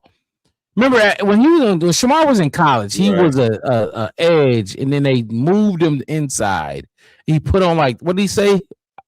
We talked about it. He put on 30 pounds or whatever to play D tackle. and they moved him outside. But I do think, kind of like the Ozzie situation, I do think Shamar can do it both. But I mean, you need 4. I don't know how. Like, you need 4 guys. You need a nose in the 4-3. Now in the 3-4, like we did with Khalil Mack, you don't need, but you need 4. You need a nose and a 3 tech. Right. Javon was supposed to be our game wrecking 3 tech. You're Jalen Carter, the one that's gonna collapse the pocket from within. Damn little. And then the nose is, your run stopper. You ain't gonna penetrate as much as the 3 tech, but if they get, you gonna, stop the run. So who are we just counting? Let's count them again. Let's count Shamar. Count them again. Shamar, Javon. These are guaranteed. Grady, and Grady. And so that's 4 right there. Okay, so and then we had Chris Williams, which we're gonna talk about briefly here, I believe, right? Mm-hmm. Okay. So you need D tackles. Yeah, you need D tackles. But I mean, look, we that's the guy we got to draft too. That's a position we got to draft too. I just don't think we have a good one on our roster, like a really good one. That's all I'm saying. I would keep Billings. I don't think Javon is just bad. I just don't think Javon fits at all. Thank you, because when I talk about Javon, it sounds like I'm saying he just sucks. I'm not saying that. He's a fine backup. He's not a starter. Shouldn't start. Yeah. I feel like he'll have some opportunity elsewhere or whatever. And I feel like we can get a day 3 pick for him. I feel like you make that move, and if you do, you free up like $1.5 million on the cap. You take that and put it in play. So day 3? Nah, look, I'm gonna keep him. I'm not gonna trade him. Huh? You think you'll get a day 2 for him? I'm not gonna trade him to free up $1 million. I'll just keep him and play out his rookie deal. But then you'll be going into the season with 5 D tax. We need them. We had 5 this year, right? Did we have 5? We said Shamar, Grady. I keep forgetting about Chris Williams. Yeah, Chris Williams. Yeah, at one point we damn near. Is Daniel Hardy considered a defensive tackle? Daniel Hardy is he's a Richard Hightower. Is what the hell he is. Daniel Hardy is a linebacker. Richard Hightower special. I'm just saying what he's fit in the depth chart. I'm not that. I was just saying. No, they play him at end when we have. Yeah, he's an edge. He's outside. Edge. Okay, I'm just asking. I'm just listening. Just asked. I had a question. Sorry. But, I don't think I think trading Javon is in the cards. I just said, is Daniel Hardy considered a D tackle? That's all I said. Is he considered? I know he ain't gonna play, but I feel like that's one of them sneaky ones we can really get somebody to overpay for. Honestly, Javon. Yeah. For what do you do with Chris Williams? What do you do? Well, that's what I feel like in my head he's worth. But I feel like if you you could get somebody to overpay and get like a late day 2 or some shit. Get something better if you could catch a motherfucker slipping. That's what I'm saying. Yes, absolutely. The way that they put off the way that where he come from? Was he on the Seahawks? The way that the motherfuckers put off who was that? Darrell Taylor? No. Shane Waldron. How they just made it sound like, yeah, you guys got you a good one. They ass was laughing. Yeah. Hey, you know what's crazy though? Wes, we was ahead of that from the jump here. No, we didn't say no, but we were skeptical. Like, what the fuck? Yeah, if he did all this, do y'all remember when? My bad. Do you remember when Adam and Johns did an interview with was it JSN? I don't know. JSN. Yeah, and that was the icing on the cake for me. We talked about that entire. That was the icing on the cake, Wes. I know you remember that was because I was already skeptical. Like when we scouted him, I'm like, why? If he was the guy that unlocked Geno Smith and he did all of this and that lateral movement, and you call plays, you're not getting head coaching interviews. Everybody, all these other OCs getting head coaching interviews, and you came to the Bears and a lot. Nah, what is it? Some shit stank, and I can't figure out what it is. I swear to God. And then we played the JSN interview, and now we wasn't like dogging him because it's like new OC, but we were very skeptical of him on this channel. You know how I was. I met him, talked to him. And it just was, he's a a snake oil salesman or whatever you call it. Like he'll talk it, but he has no intentions on backing nothing. He a politician, man. He should go run for Congress because he can make it. I'm telling you, he'll make you believe. I'm sitting, like I said, I'm on the sideline listening to talk to everybody, and I'm like, okay, cool. Got to talk to him. Like, what? He's like, yeah, I'm finna. He's like, yeah, I got stuff up my sleeve and all this, that. And I watched the game, and I was like, he must have had a t-shirt on because there wasn't nothing up there. The motherfucker had a short. You stupid. Short sleeve. When you get in the fire, like that shit all sound. But when the plays is now we down by 14. It's the middle of the third. We gotta. Okay, all that. Like I don't want to hear that. Let's win the game. And he couldn't do it. Like you said, smooth talk, good talker, in the front of the room or whatever. But no, he was ahead of that for sure. Chris Williams, real quick. We can get through him and move on. I mean, he could walk. I mean, he can go. For me. I think we kind of didn't we just add him last season because we needed some more D-line help last season. Some bodies. Yeah, he was kind of like, because I remember because he came in around like when we got Darrell Taylor and then Chris Williams came in. Something like that. Oh, he came in because Billings went down. The season before that, Billings had went down, and we needed some interior help on the defensive line, and we brought him on. And like I said, it's like most of these guys that we brought in the season, not this past season that we had, the season before that we brought in, trying to like fill some voids and all that kind of stuff, trying to figure out some stuff. Even like with the Darrell Taylor, I remember like the first couple games, I'm like, okay. And then it was like they were done. Like they showed up on time for the interview. They showed up on time for their first day of work. That second week of work, they was late. They weren't doing nothing. They was just trying to felt like it, so. He was borderline practice squad. He like I said, depth. He was fine. I mean, we saw him. He played a lot of snaps. Gone. Mixed what you got on him, on Chris Williams? I mean, you really just said it. Shit. He played 219 snaps. He had 10 tackles. You can take 10 toes and get your ass on the next Greyhound bus. We appreciate your services. The Greyhound. Get on the Greyhound. It's crazy. Okay, Joe Tryon. Whatever. Joe. Troy Inca. We gave up draft capital, 6th-round pick for him. I mean, do we bring him back? Do y'all want him? Like, Edge, I'm going to say no, Joe Tryon. Spotrac got him at 2.4. I think we were paying him. We traded for him. We paid him $4 million, 4.5. Spotrac say 4.7. So, I mean, he can go. We're fine because I trust this unit, this staff in front office to be able to replace that. Whatever he gave us, I feel like you better be able to find somebody that could do what he did. We could pay him less on a rookie deal or something. So go. Peace. What y'all got? That same thing. Like I said, he came in. Like I said, he can go. Paid him. What he got? He got some money. And on top of that, he came in kind of late in the season. On top of that, and then helped us a little bit.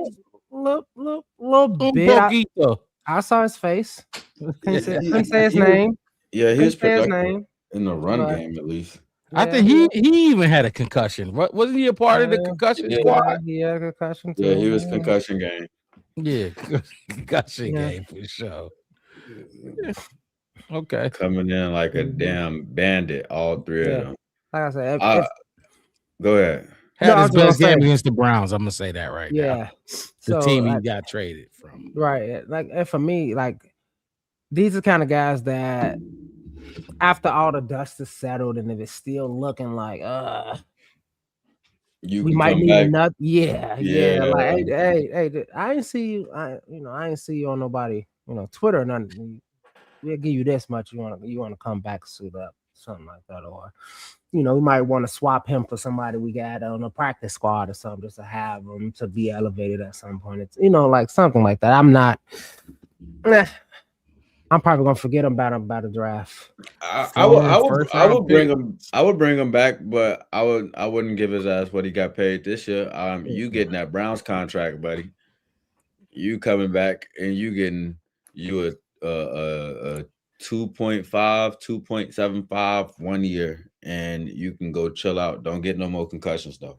I feel like he's a good depth piece in case somebody gets injured. He's productive on the edge against the run, and we can't stop the fucking run. So I wouldn't want to get like if you're looking at because if you're looking at those pieces that's on this board out of all the defensive ends, I don't want to count Daniel Hardy. Like I said, that's he got him like. Y'all ever seen The Great Gatsby before? Yes. He got the little card where he get out of trouble with the police and shit. He got one of those with Richard Hightower name on it. Daniel Hardy. So like Great Gatsby. You got a Great Gatsby reference in your for Daniel Hardy, yeah. That's crazy. But between Troy Inca and Dom Robb, Great Gatsby. Shit, I would probably go with the guy that could stop the run a little bit better. Read the book and saw the movie. Great Gatsby. Okay. So Joe Tryon. We could try on somebody else to fill your position. Dominique Robinson. Oh man, Dom Rob. You've been here for a long time. You and the big head can go. Oh my gosh. Oh my God. I ain't gonna lie. This out of every name we talked about, this for me, and this is just for me, the quickest can go. Like all of the shit that you were saying before Mixed It or West about the other guys that y'all this is that for me. He can go, he can get on the Greyhound or whatever the fuck, the Amtrak, all that, he can go. Dom Robb can go. Former quarterback, former wide receiver. Ryan, huh? I said former NFL player. No, for real. Like Ryan Poles felt like he was gonna turn. This is the athlete for sure. Not a football player. This is where traits get you in trouble. Not a football player. He can go for me. So next, what y'all thinking?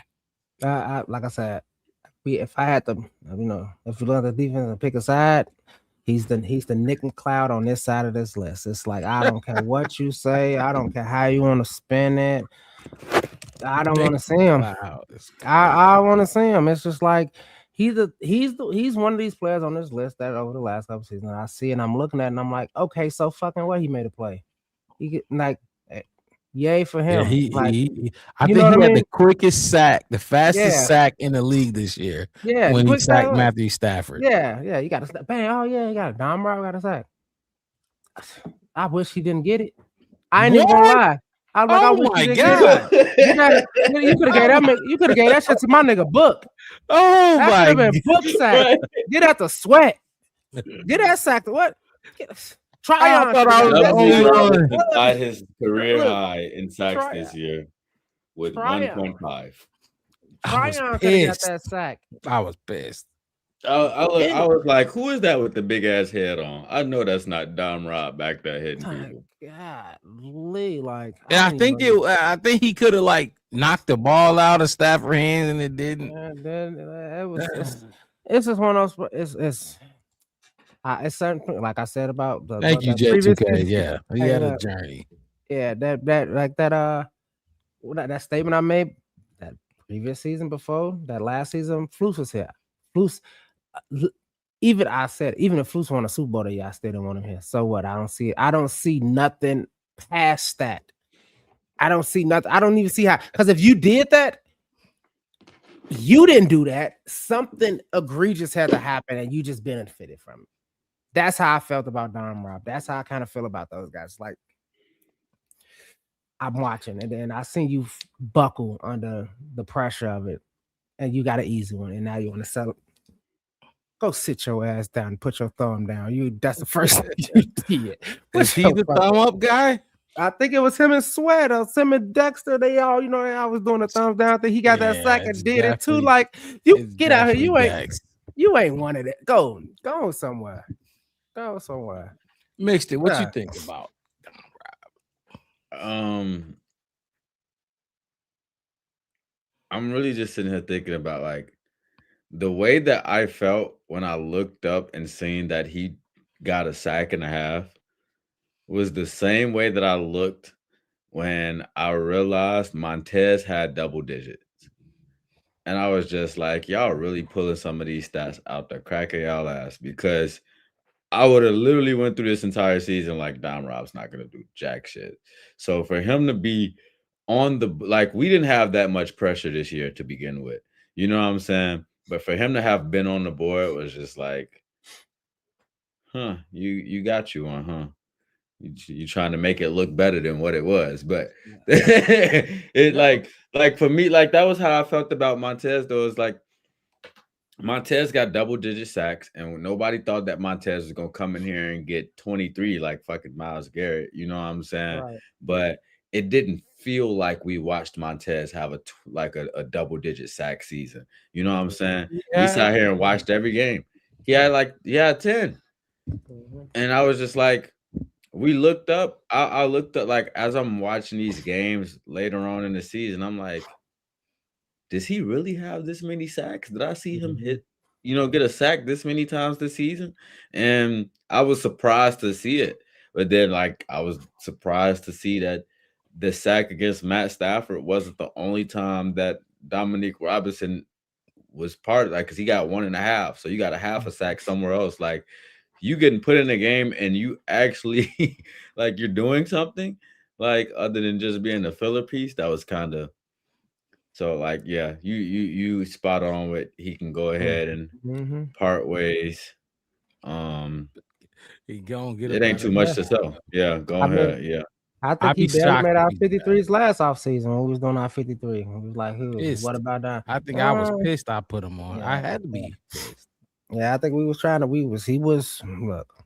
Like he had the Mercedes Lewis going on. Like, damn, you still here, huh? Yep. Yeah. Like, you been around here for a little minute. Start calling his ass old timer.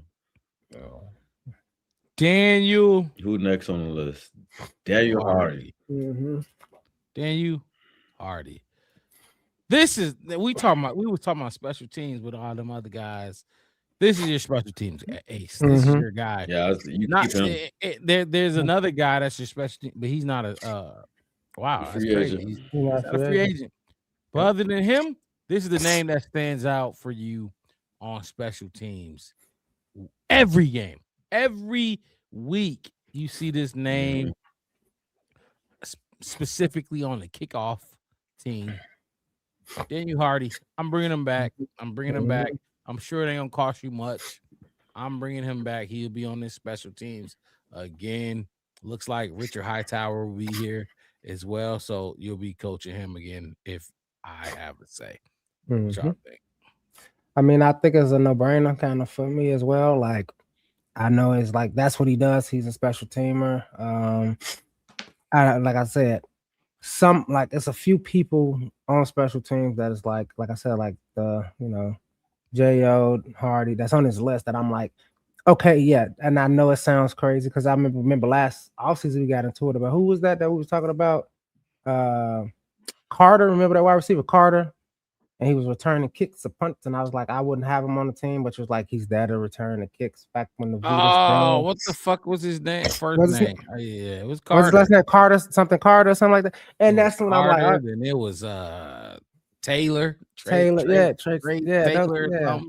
And it's, for me, it's like a few of those guys that are kind of like the they know the special team, they can help out. You know what I mean? Because you can lose if your special teams is just trash. So having some of those guys come back, you know what I'm saying, and leading that special teams. I mean, you don't need all of them. You don't need 11 returns from that special team, but a couple, you know. So I mean, that's a no-brainer for me to bring him back. I don't have much to say. I mean, that's what he does. I mean, that's fine.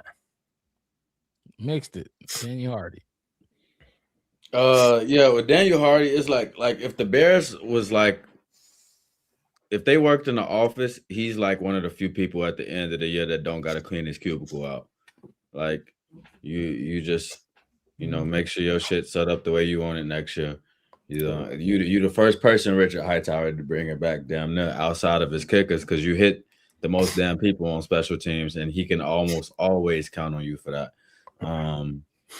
So I think that's a no-brainer. He's good at what we need him for, which is special teams. We don't need you to come in and produce 8 sacks off the edge or try to set the edge in the run game. Like, we don't need you to do that. We need you to come in and we need you to give us you know, some life as far as these teams not starting off with really good field position and helping us win that game. That's a classic. You and Richard Hightower, y'all do y'all jobs, and we're gonna go on the other side and do ours. It was a classic saying for us, and on special teams, no matter the yards, hit them hard. No matter the yards, hit them hard, and that's what Greg Hardy did, or Daniel Hardy did. You got 40 on the kick return, he popped your ass. If he got to you, he popped you. So he's definitely good out in space when it comes to coverage on special teams.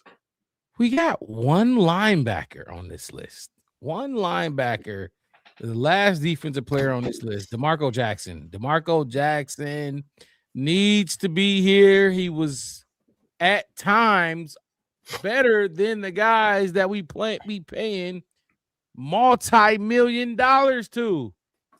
He came from New Orleans, Dennis Allen guy.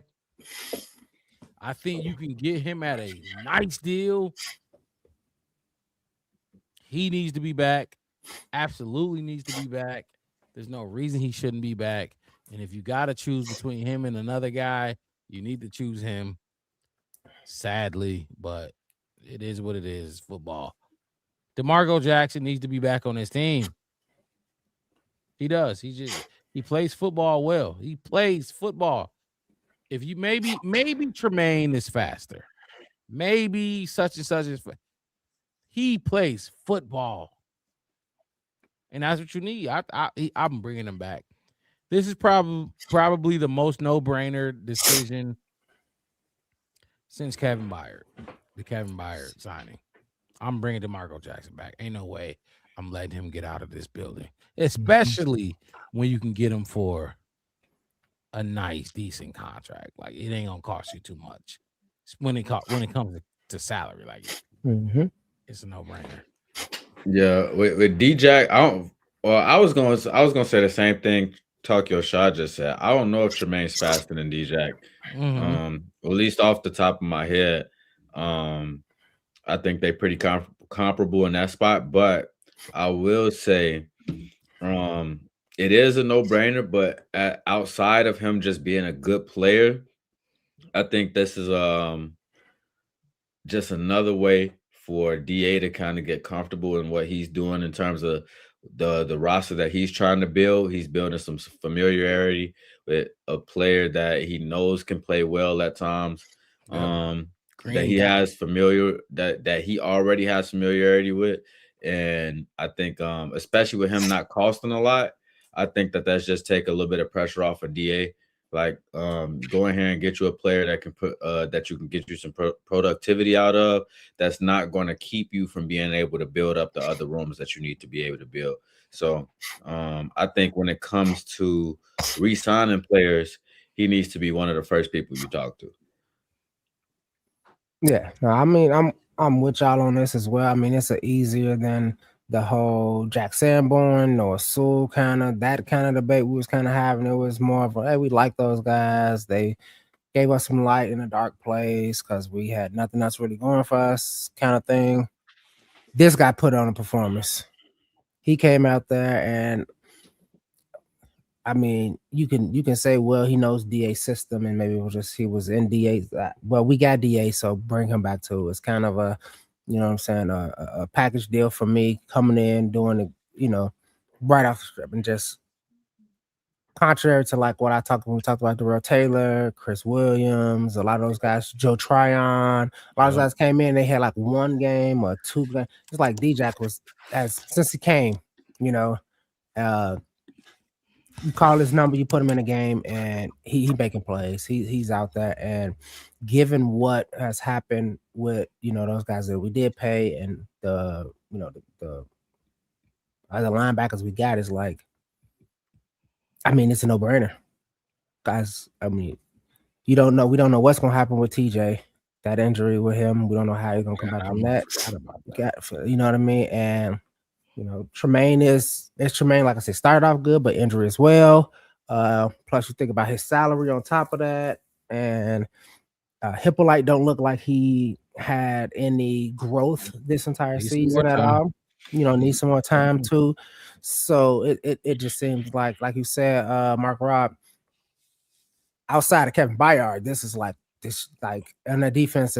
If we had to pick, two, those should be the two, and then you can go and try to figure out the rest. So, I mean, when you talk about price, when you talk about money, and then contribution on the field, it's like it's a no-brainer.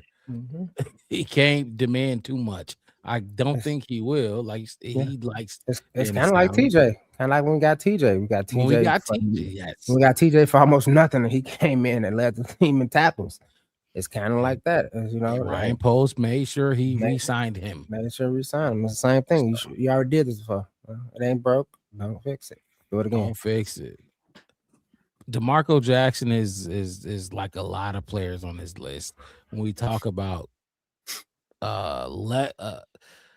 lesser than players that have come in and just played a lot. CJ Gardner-Johnson just played a lot of snaps, just getting in. Everybody, you get in, everybody get in. Somebody we know we gonna need you today, so be ready. Everybody need to be ready on this roster. If you was on the 53, you need to be ready on game day. That's what the story of the season was. So it's time to move over to the offensive side of the ball. Everybody on this a lot on the defense, man. That was a lot on the defense. A lot of fucking free agents this year.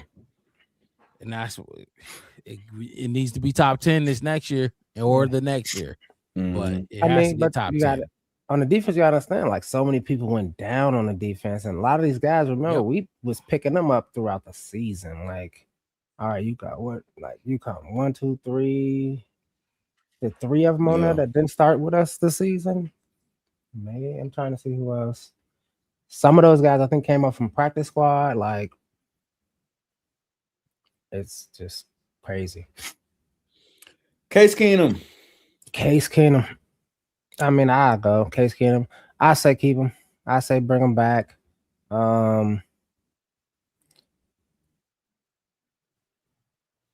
Obviously, he didn't play that he did his job was done. He didn't have to play. Good job. That's 90% of the reason he's not here was not to fucking play. But just what we saw from him, the mic ups, the clips, the behind the scenes, the veteran presence that he brought to Caleb, the motivation he brought to Caleb.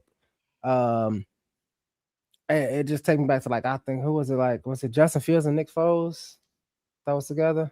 Justin, Nick. Yeah, and it was like, I get that, just probably whatever the story behind that is. And Nick Foles kind of tried to talk, and then when Justin brushed him off, he didn't.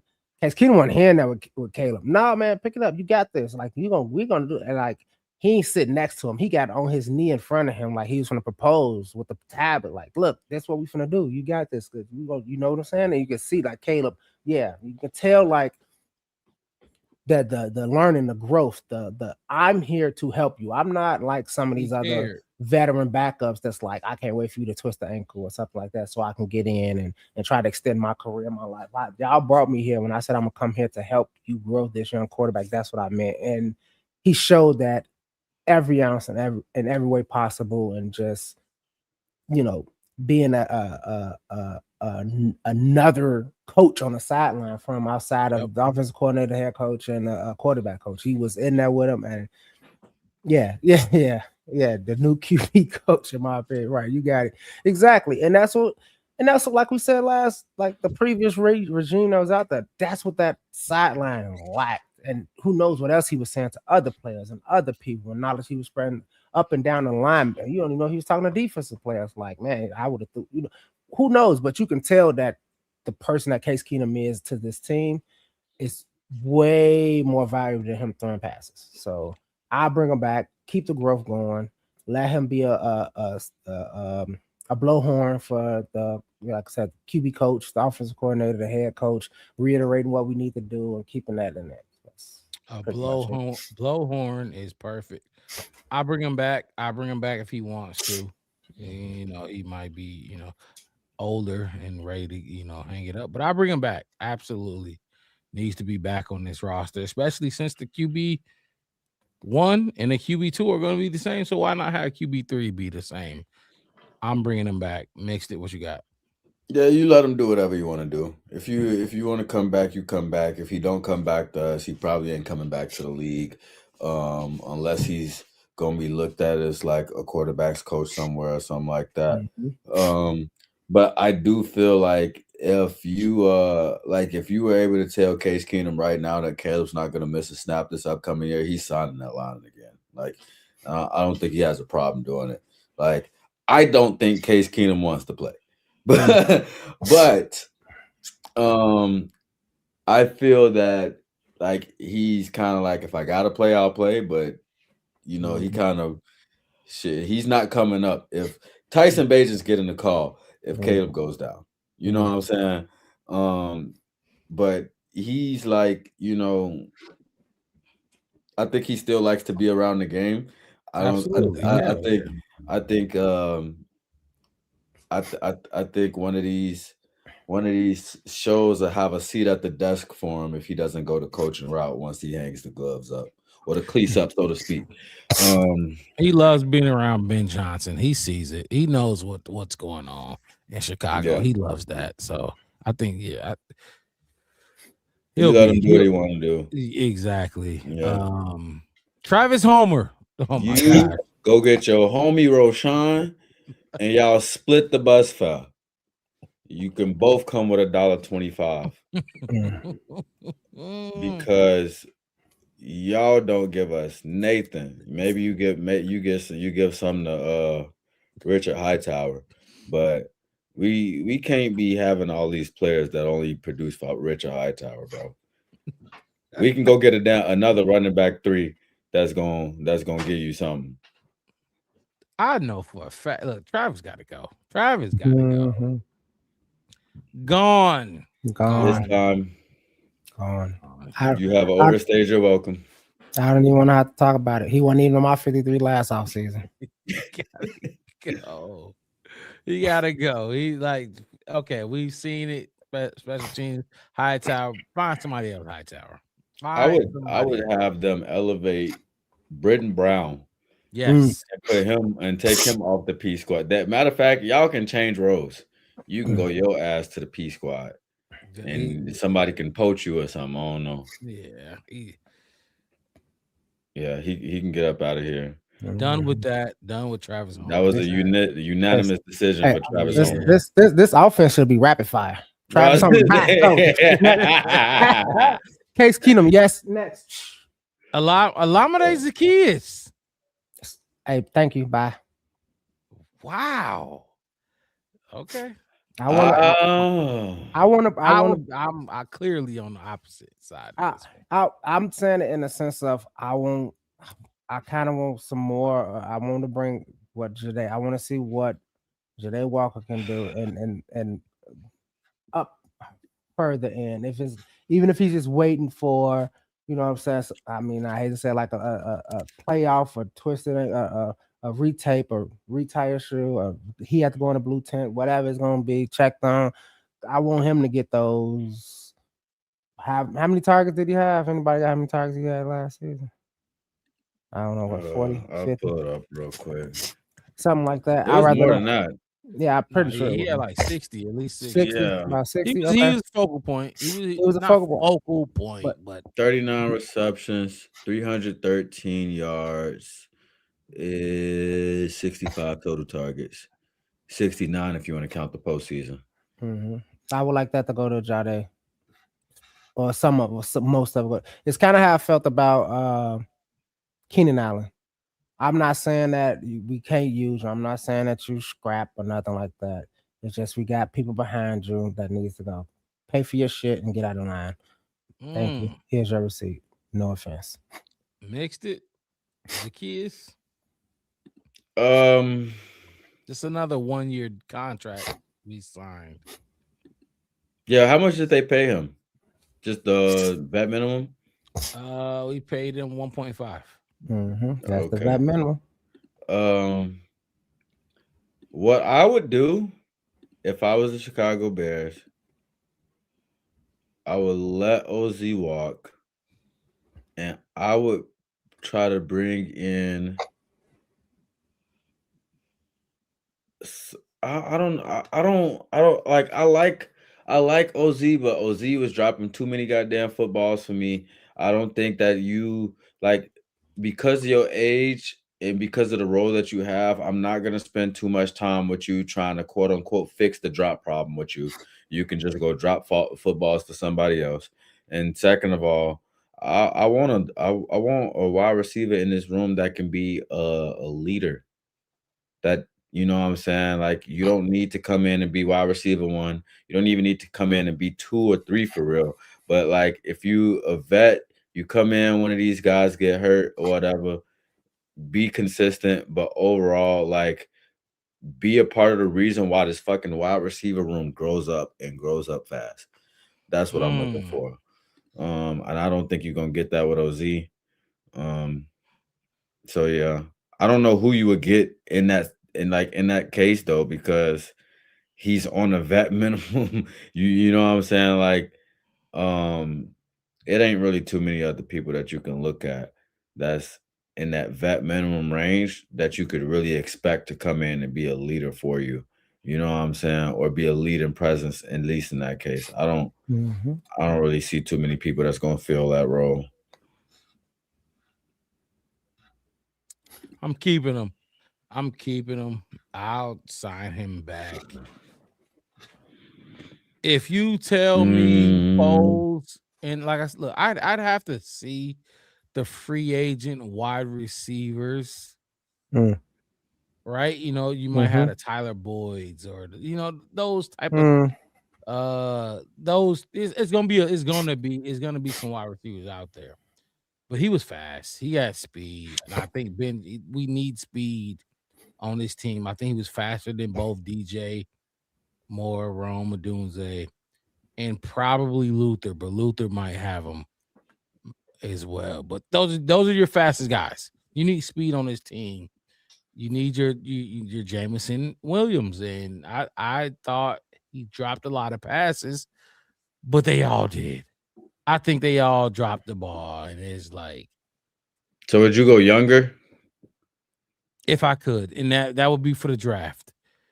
I would definitely, if I could draft a younger version of him, I would. And this is a good chat right here. Talk Your Shot said, with us being a desired location, now we can do better than OZ. He's 28 years old. Probably gonna be 29. You can do better.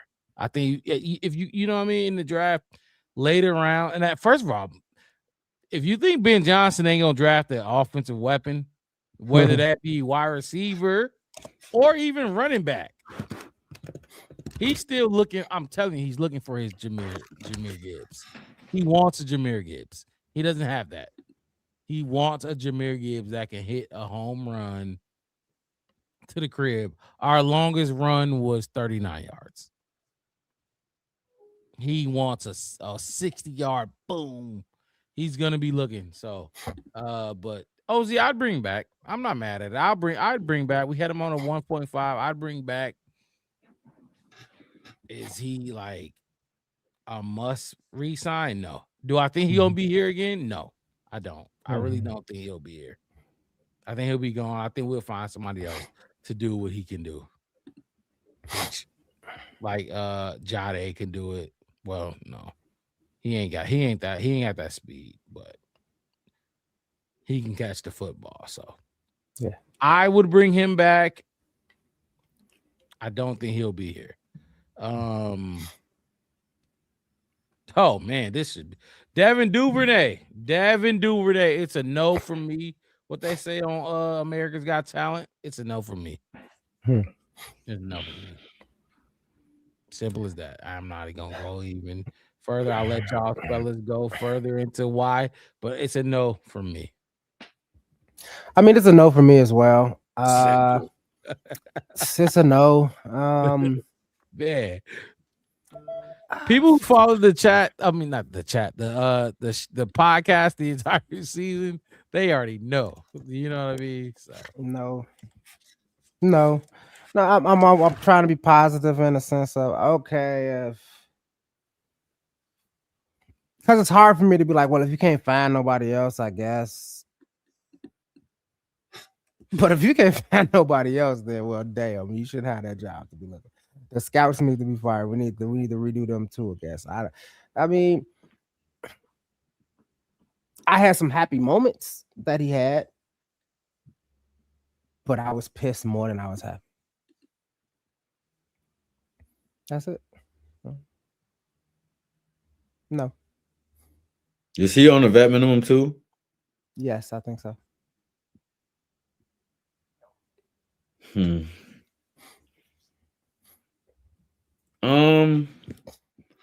me see. I think with Devin Duvernay, I'm gonna tell you why I wouldn't keep him. Because I wouldn't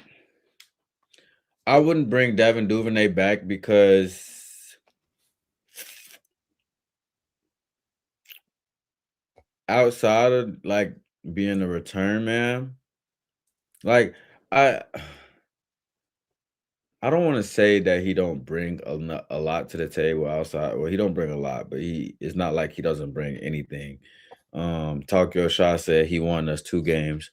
And he had some critical run backs in some of them games. I think one of them games we got the ball back and we needed to get in field goal range. He ran that shit back to the 50.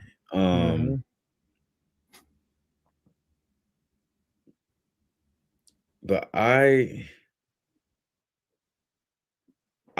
like what Richard Hightower tries to do on these kick returns. I just don't think that Devin Duvernay executes it very well on a consistent basis. I feel like he kind of get caught up in slowing himself down. Sometimes the blockings don't be as good to begin with. But he don't hit these holes hard enough to make big plays out of some of these returns. And then as a receiver, I don't even really think it's worth talking about too much because you got 6 other fucking people in the room and 5 of them are ahead of you. So it's like, I don't know. I wouldn't want to put one of the people that we have in the room back there to take his spot. But and if we do, I really wouldn't know who it's going to be. I just wouldn't want to risk the injury. But I don't think he's as explosive as I want him to be. Yeah. Maybe whoever that person is that Ryan Poes and Ben Johnson do draft, they get kick return responsibility or something like that, and you can get Devin Duvernay out of here. But it is what it is. Yeah, I don't think you bring him back. Look, and I'm gonna say this: if you look at the numbers for Devin Duvernay, it'll look like he's fine. He's not fine. Takeo Shy said, I think y'all said it. That he won us 2 games, right? But no. You have to get better out of he was a good, he could catch the ball. And that was about it. But as far as being explosive with the ball in your hands, this is Chicago. We know what it looks like to have a good return man. This is the low bar, by the way, Takeo Shy. Keep going, Mark. I knew that was coming. That's a very low bar. I think we could find 100 players. Our next 100 guys that we pick will be better than Velus was. Velus was bad at returning the football. But he just wasn't good enough, in my opinion, for what you want from a return man. You can find a guy that could do much better than he did. I'm telling you can. He was secure. He provided security for us when he caught the ball on a kickoff or even a punt. Oh no, I wasn't worried that he was gonna muff it. I trusted that Devin Duvernay was going to field that ball, and he muffed one of them, and he ended up getting it. At least from what I remember. It was later on. I think it was damn near in the playoff game or the game before that, but he muffed one and ended up picking it up, whatever. You could see that he was comfortable fielding the kick return or the punt return, but as far as getting us yards, no, he ran out of bounds every time. His instincts, it's the same thing like Dom Rob. It's like, okay, yeah, you did that, but that was an easy one. Yeah. I mean, anybody could have. I could have gave it to a 6-year-old, and they could have seen all that green and just ran that way. Like he looked heavy. He looked slow sometimes. Yeah, his instincts was off. It's like he didn't manipulate the blocks either. It's like you said, if he didn't see a hole open wide up right away, he just took it 5 yards and ran out of bounds. And I get it. Put Britton Brown back there. Yeah, like I said, and then, shit though, like yeah, and I know we got Velus Jones whiplash. Like, man, at least he fields it. That's the and it's like that's not what we're here for anymore. We're not here just to beat the Packers, people. We're not here just to field punts. We're here to win football games and win them convincingly. And it's just time to get better. He was good. Yeah. All right, let's do the chant. He was good. We need better. You can get better. I think so. You can definitely get better. Durham Smythe. If Durham Smythe is a vet minimum, you bring him back. I'm with you. He was fine. I'm with you. I'm with both of y'all, and I pay him a little bit more if I have to. I'll give him a little bit more. We not finna do all that. Yeah, you ain't got to break the bank for him, but yeah, just a little bit more. I'll give him 2. What's the vet minimum we said was 1.5? 1.5 basically. 1.5%. Give him 2. Yeah. Give him. So you give him a little bit of spending money. Exactly. Hey, y'all is stupid, boy. Braxton Jones. Hey, Darren Smythe might have been the fastest one we did, huh? Braxton Jones. Hey, look. In West.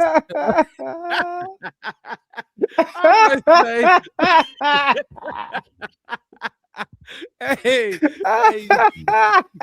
you is stupid as hell. Oh man, I can take a bathroom break. I can come back. I already seen this video. I seen this part of the show. Braxton, look. And it's the thing. I've grown. He's grown. We both grown over these years, these 4 years that he's been here in Chicago. He gotta go. He can go somewhere. He gotta go. Hey, he's done. I'm done with him. I've been done with him though. Done with him. The only 2 players on this team that I was done with was him and Javon. And Braxton. I'm done with him. And finally, what's his name? What is his name? Ben Johnson. He's seen it. Finally seen it. Yeah. Or no, Dan Roshar. Oh my God, Dan Roshar saw that shit. We should have been talking about how important Dan Roshar was to this team. We brought up Antoine Randall, but Dan Roshar, get that motherfucker out. Braxton got to go. He's done. He's done with me. I don't give a fuck about a team friendly nothing. You can be as friendly as it gets. Braxton, you're gone. I forgot to text Mixed and tell him just don't put him on the list and just put him as a little red asterisk at the bottom. Oh, I just got. He's still here. Wes, you are stupid. Is he still here? Oh man, I thought. God, I thought. I wouldn't even. Yeah. I read the next name. Oh God, this one. It's traumatized. It's a lot of trauma there. There. Hold up, but go ahead. So, what is your?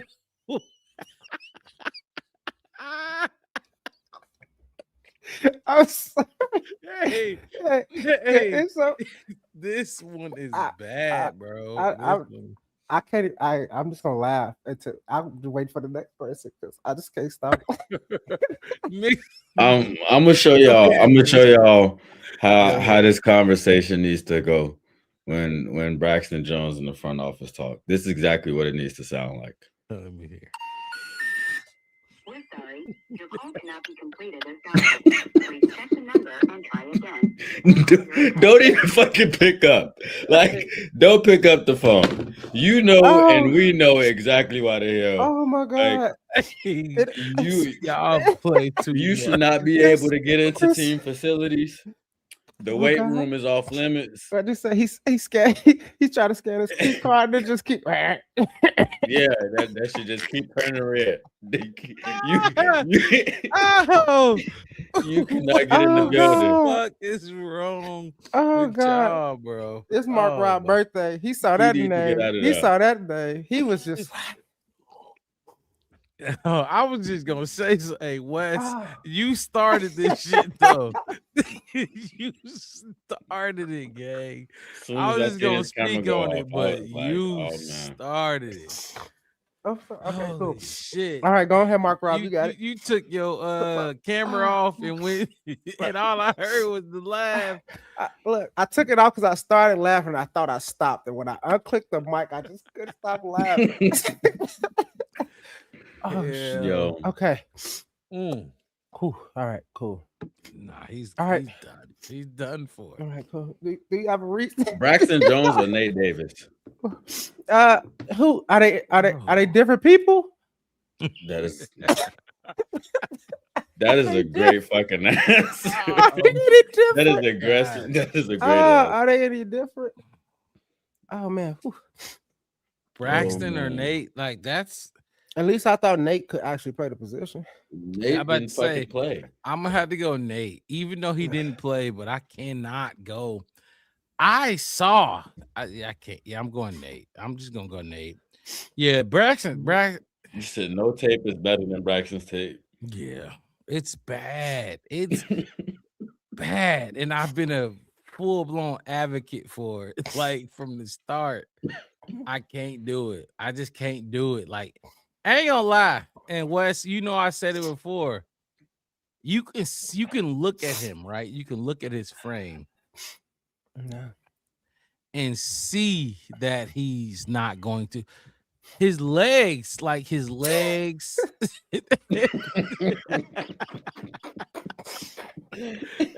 you can see when he's standing straight up that he don't got no anchor. Oh my God, it's bad. It's bad. I'm good on it. What y'all got? I'm good on it. And the thing is, I'm not laughing. Nah, yo, because he trash and because he get trashed on here for as long as I've been on camera. But it's like I never really actually kind of like watched him really. I'm like, he started like his ratings just be high. It's like it's so many other bad things. Okay, and then I forgot. And I forgot. PFF warrior. Mark Rob was like, look, let's look at my. I saw the spotlight. I'm like, okay, a bad game here, bad. And I just said, you know what? I think Mark Rob lying. I'm finna watch him. And then I was just like, oh wow. It was just like the half of the time it don't look like his legs move. They just like he just moved. I don't know. It was just, and I'm laughing because I know this is, like I said, he'll be Braxton will be a backup. He'll be in his league. Trust me. That's one of Ryan Poles' token draft picks. But no, not a starter. Not even close. I can't believe he lasted this long. Mixed it. What do you think? What do you think about Braxton Jones? Because me and Wes, we've clearly he's gonna have a very similar story to Coleman Shelton at the end of the day. Like, you're gonna go somewhere else, you'll get an opportunity if somebody goes down. Now, whether or not that's gonna end in him having a bigger role in the team, I don't really know. But it's like the problem that the problem that Braxton Jones solves for a team that picks him up is a team that's lacking in depth. So you go and get him and you put somebody else in the room. You kind of evaluate him and stuff in training and see where he is in terms of the rank amongst the room. Mm-hmm. But he's got some clear problems that you're gonna have to deal with. Like, he damn near need to be a tackle for a left-handed quarterback so he can see that side. Like, you can't be on your quarterback blind side. You need to come in here and be left tackle. You can't even be left tackle for Tua because Tua gonna get fucked up behind you, and he already fucked up. So I don't know. But he's just too weak. He's just not weak. He's not strong enough. He's just not strong. You can see it in his legs. You can see it in all that. His base is just not. He's not strong, and he's not quick enough to like beat dudes that's gonna use their speed. So yeah, that's gonna be a big problem. Oh, Theo Benedict. Before we even start talking about him, let me go first. Theo is restricted, meaning that Theo cannot be tendered by any other team. Theo either plays for the Chicago Bears or he goes and plays football in the spring in the XFL. I don't know what y'all think he's gonna do, but I'm anticipating on him trying to make sure he's gonna be back in that room. Yeah, he'll be a Bear. Yeah, he'll be a Bear for sure. For sure. I'm with you on that. Yeah. Jordan McFadden. Bringing that man back. I'll bring him back. Starting left guard for us in the playoffs. We bringing him back. I think not only are we bringing him, I think the Bears are going to bring him back. I think they like him. You don't start him in that game if you don't like him. If you don't want him to get out your building. I'm bringing him back. Wes, you said bring him back. Yeah, I'll bring him back. He don't really got a whole lot of tape to go off of, but what he did put on tape was some pretty good fucking football. On a bum ankle. Critical time where the Bears needed him. So ankle was busted. This that key. This that where, like I said, with him and Theo, with these last two, it's kind of like that depth, that familiarity, that trust. You know, like I think you bring him back. You know, as insurance if at the end of the day. Yeah. I think he'll have a bigger role though, to be honest with you, especially with Ozzie not being healthy. If they don't have a clear and cut way to figure out this left tackle situation, we're gonna probably start the season off seeing Joe Thuney back out there and Jordan McFadden back in the game. Which honestly, I think that's the last thing they want to do is move Joe Thuney. I'm sure Joe Thuney told them, like, look, they did that to me in Kansas City. I don't want to do that. I would love to take my natural position, but I'll do it. It's the playoffs. I'll do it again. Yeah, right. Like I did it before. Whatever. They are going to do the left tackle position going to be a focal point of our podcast going in off season until we find somebody who they gonna play there. So and like I said, I think it's like I said, it's based on Ozzie's health, maybe Theo's growth over this offseason, possibly. That Ozzie injury is. Have y'all seen the numbers on it? Like the guys that come back from it, and Very low. It's very, very low. It's bad. And it's sick. What? That sucks. I don't even know. That's like a 4 year plus recovery time. Yeah. It's like I said. I mean, modern medicine. Who knows? I don't know. Listen. Modern fucking medicine. I don't know. Some AI surgeons go in there and do something special. I don't know. But it's like I said, it kind of sucks given that we kind of, I guess you could say we found an answer. We was banking on that. Hell yeah. Yeah, we found an answer. And I'll be the first one to tell you. I'm gonna say I was partially wrong. Yeah. I said Ozzie was not a left tackle. But I didn't say I also said he could get there. Like he's not gonna start the season there. No, absolutely not.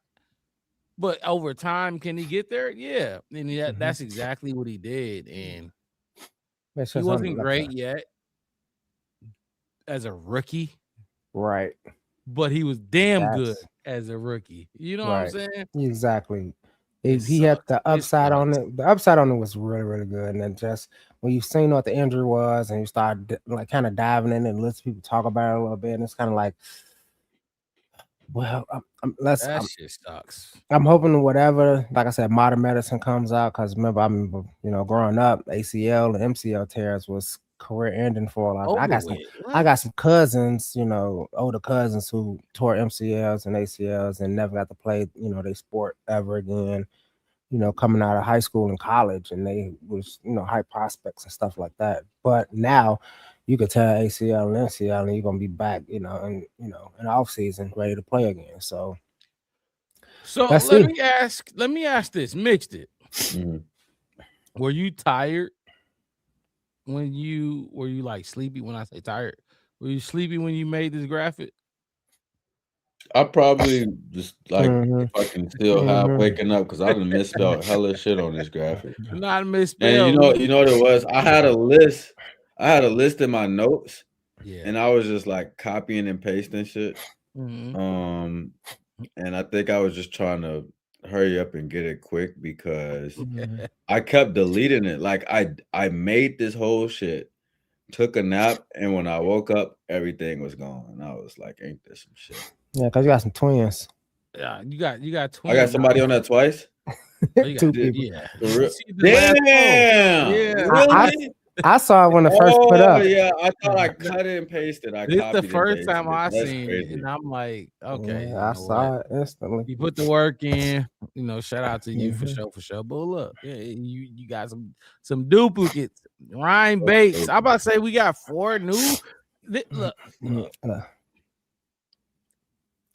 Ryan Bates, Scott Daly.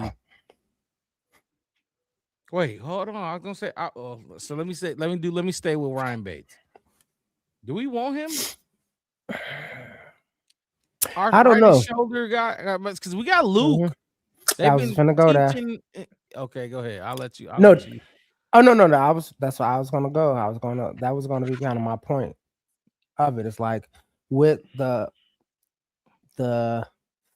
performance and the longevity that Drew Dobbins has shown, it's more often than not that we probably don't see Ryan Bates anyway, and this would be a good time that even if he did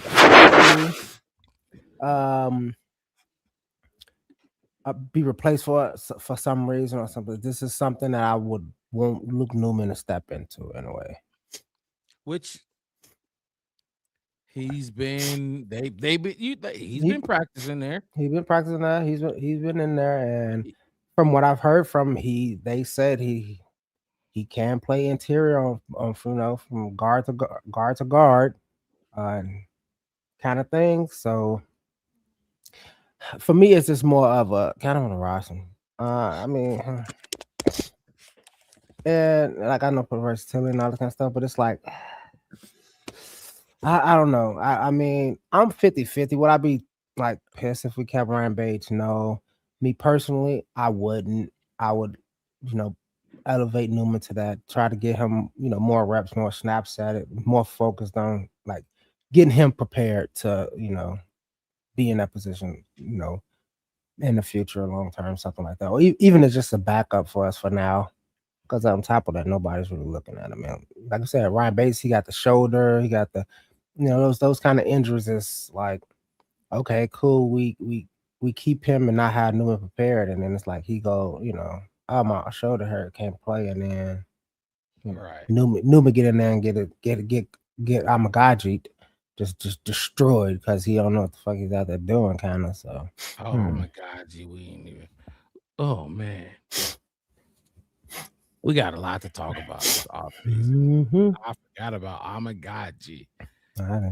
Oh my gosh! I was gonna bring him up. He could pan I was left tackle spot. I was gonna bring him up with Braxton Jones, but I was just laughing too hard. Hey, you still stupid for that Braxton Jones. I would keep Ryan Bates. I would keep him just because Luke, like you said, 50-50. And then Luke Newman, I know he's played some guard for us. He played a lot of guard, actually. And he's an undersized guy, but Drew Dahlman is undersized. He's not your typical, I think Ryan Bates is bigger than he is. But just keep him just for security's sake, especially because it's such an important position. The important positions, we got to make sure we got to make sure we got depth. You gotta have depth at those positions. You know what I'm saying? So Ryan Bates is definitely one I would keep. Now, Ryan Bates is also along the lines of who we talked about earlier, Nick McLeod and Elijah Hicks. And you get what I'm saying? Like those type of names. Yeah. But he's more important than those. Yes. In my opinion. For sure. He's more important. This position is more important. It's a premium position. So I would keep him until Luke Newman, because I like Luke Newman more than I liked Ozzie coming in the draft. We talked about it, you know what I'm saying? So but even though he was a 6th round pick and Ozzie was a 2nd, I thought I just the physicality that was there. He's small. So I would keep Ryan Bates though. Mixed it Ryan Bates. Yeah, I would keep Ryan Bates too. Ryan Bates is going on like year 7 in the league, I believe, because I would think he came in like 18. No, he came in like 19, I believe. He do got this elbow injury thing that's always seems like it's lingering.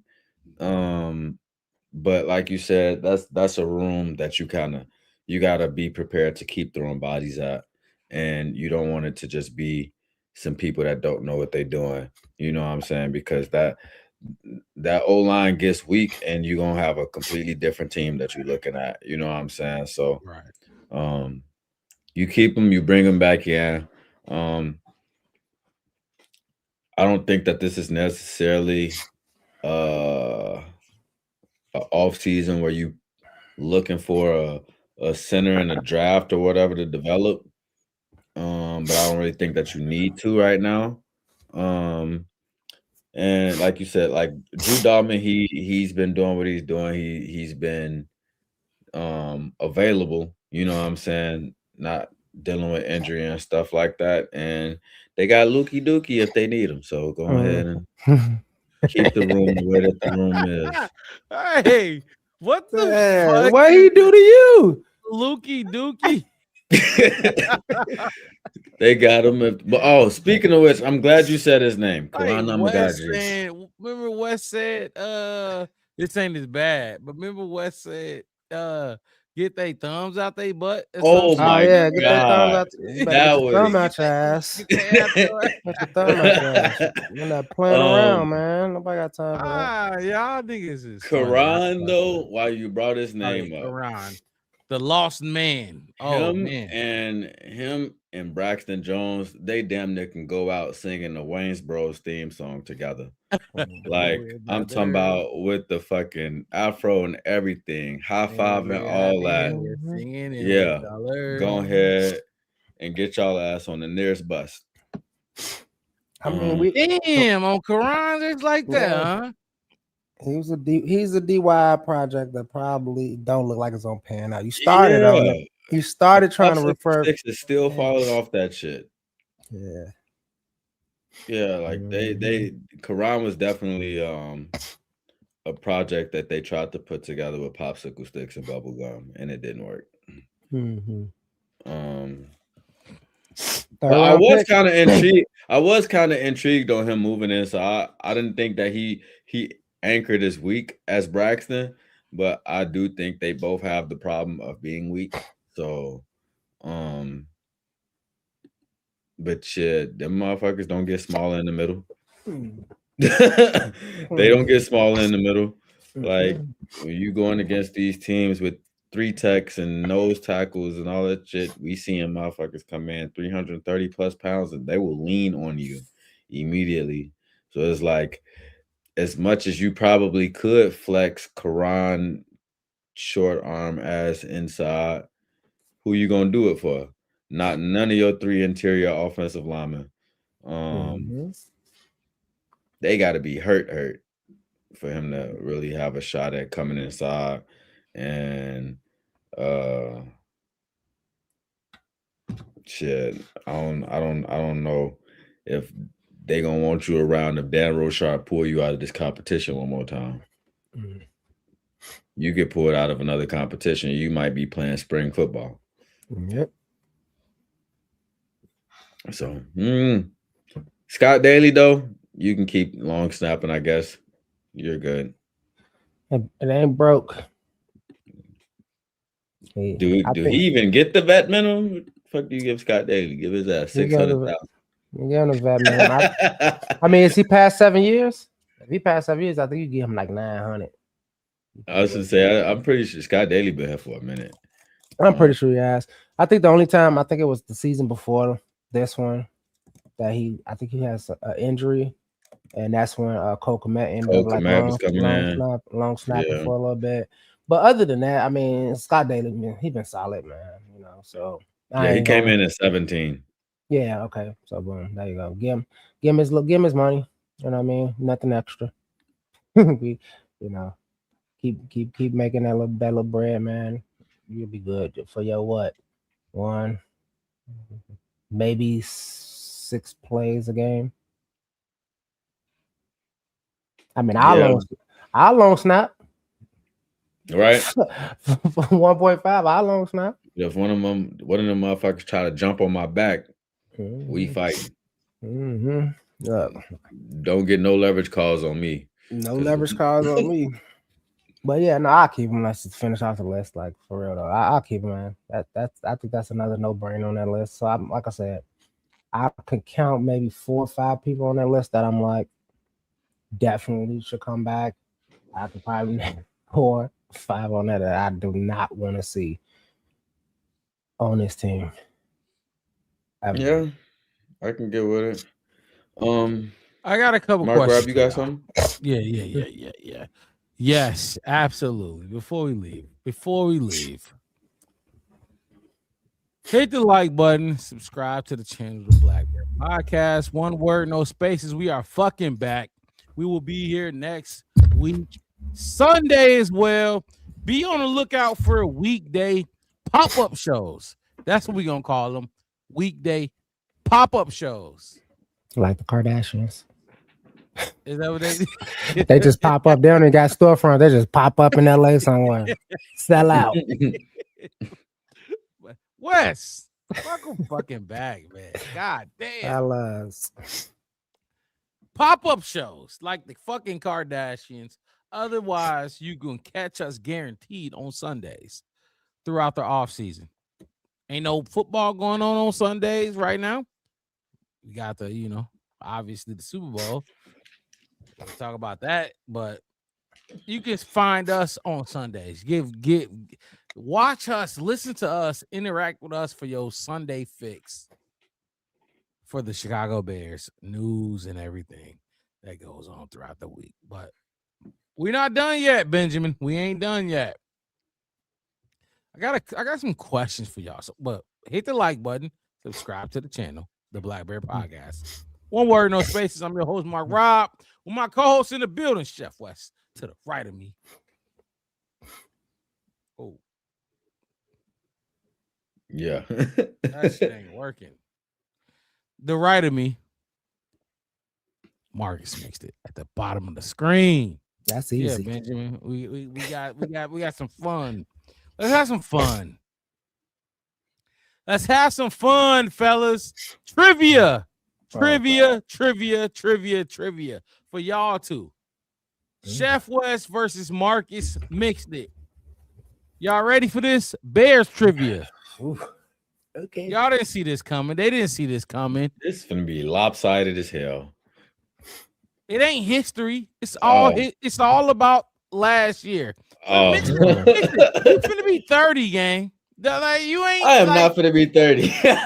Nah, you finna be 30. You on your way to the 30 club. Last season trivia. Okay. Mm-hmm. Give me an I want an whoever, buzz it. That's the buzzer. What was Caleb Williams' longest pass of the season? I got it. That ain't what I. Come on, fella. Yeah, Luther Burden on the flea flicker. Well, how many yards? 75. Was it 71? Wrong. No, it was it a 60-yard pass to Luther Burden flea flicker? 60? Oh boy, you're wrong too. Is that the longest pass? That is the longest flat pass. Okay. We gotta do the Price is Right rules. Whoever's closest. I could be wrong, but I know y'all ain't right. It might be Benjamin coming in with 62. I want to say it was 65-yard pass. This is 65? What I got in my shit. 65-yard pass to Luther Burden in that game. I forget what game it was. It was week 3 against the Cowboys. Who you went 75? West, what did you go? I went 60. Yeah, you went 60. Yeah. I felt like that shit ended in a 1. I just couldn't remember if it was 61 or 71. I went 65, like I said. That's my shit. Y'all might, and it might be different. Was it 61 air yards they kept talking about or some shit? Yeah, like that? I'm doing just yards. I ain't. Yeah. All right. I could have sworn it was 60. Look that up. Y'all ready for the next one? Mm-hmm. Go ahead. Hold on. So I ain't gonna. I'll wait. It was 65. Yeah. It's 65. 65. Yeah. Hey. The research is top notch too. What was? Oh wait, hold on. Do y'all want to give that to Wes or nobody? Yeah, that was Wes because he's closer. Closest? We doing closest? I mean, we don't have to. The Price is Right rules. We don't have to do closest. No. The Price is Right rules. Wes, you got it tonight. But next episode when I do these trivia between y'all two, it ain't gonna be closest. It's gonna be hit it on the head or it's a wash. All right. But we need to have a winner for the first segment of this, So Wes is up 1-0. Wes, bust his ass, man. You an OG. He keep talking about you know what I'm saying. What was this? And this one I had to look up. What was Roma Doomsday's longest reception of the season? Fuck. And hold on. Remember, fellas, we're doing closest right now. And I actually like the closest. This is Price is Right. That's what they did. Yeah, on the Price is Right. I like that. I didn't. As long as I see, I'm gonna say mixed it. Head up. Come on, man. I forgot I posted. There you go. Can I answer? I'm gonna go 24 yards. I was gonna say it's not high. Okay. It's not high. Mixed it. What you got? I'm going higher. I'm going higher than 24. I'm going to say I vaguely feel like I remember him getting like a 30-yarder, like a 31-yarder across the middle of the field early in the season. but I could be very wrong. But that shit wasn't high. I know it wasn't high. I as soon as you said it, the first thing that came to my mind was 22. So I was feeling Wes' answer a little bit. But what's the correct answer? You going 22? No, he went 24. I'm going 31. Oh, I say, damn, don't be. You said 20. You went. I went 31. And mixed it or Wes. Make sure y'all look these numbers up. 37 yards. Mixed it, you would win that with 31. Damn, we got 37 yards. That must be real quick. 37 is the total. Look it up quick because I gotta look up this next real quick. Just real quick. Look it up quick. I believe that's right though. Right? 37 is correct. Yes. Oh, hey. And just because you want to do this now, I'm not gonna look up too many stats until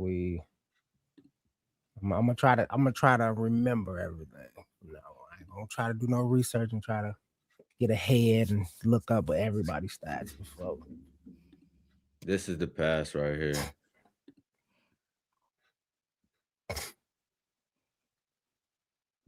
This was that first game. Oh, that first Detroit game. Oh, wow. Yep. Get it down. I got you.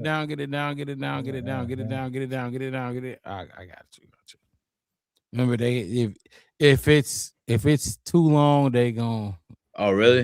Yeah, they'll get us. That's why when I do the clips, I try to cut it up. Whatever. Okay. We should be good right now, though. Wes, you remember we did the running backs and they was taking us off air while we was looking at that. But anyway, okay, 1-1. Be 1-1. Y'all good? Y'all ready for the next round? Yeah. Mixed it. If you can do that ever. If you quick enough on your find it and put it up again. All right. So the next one I got for y'all. We 1-1 right now. Wes won.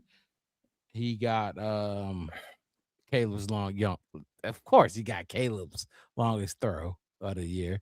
And then Mixed it got Doomsday's longest reception.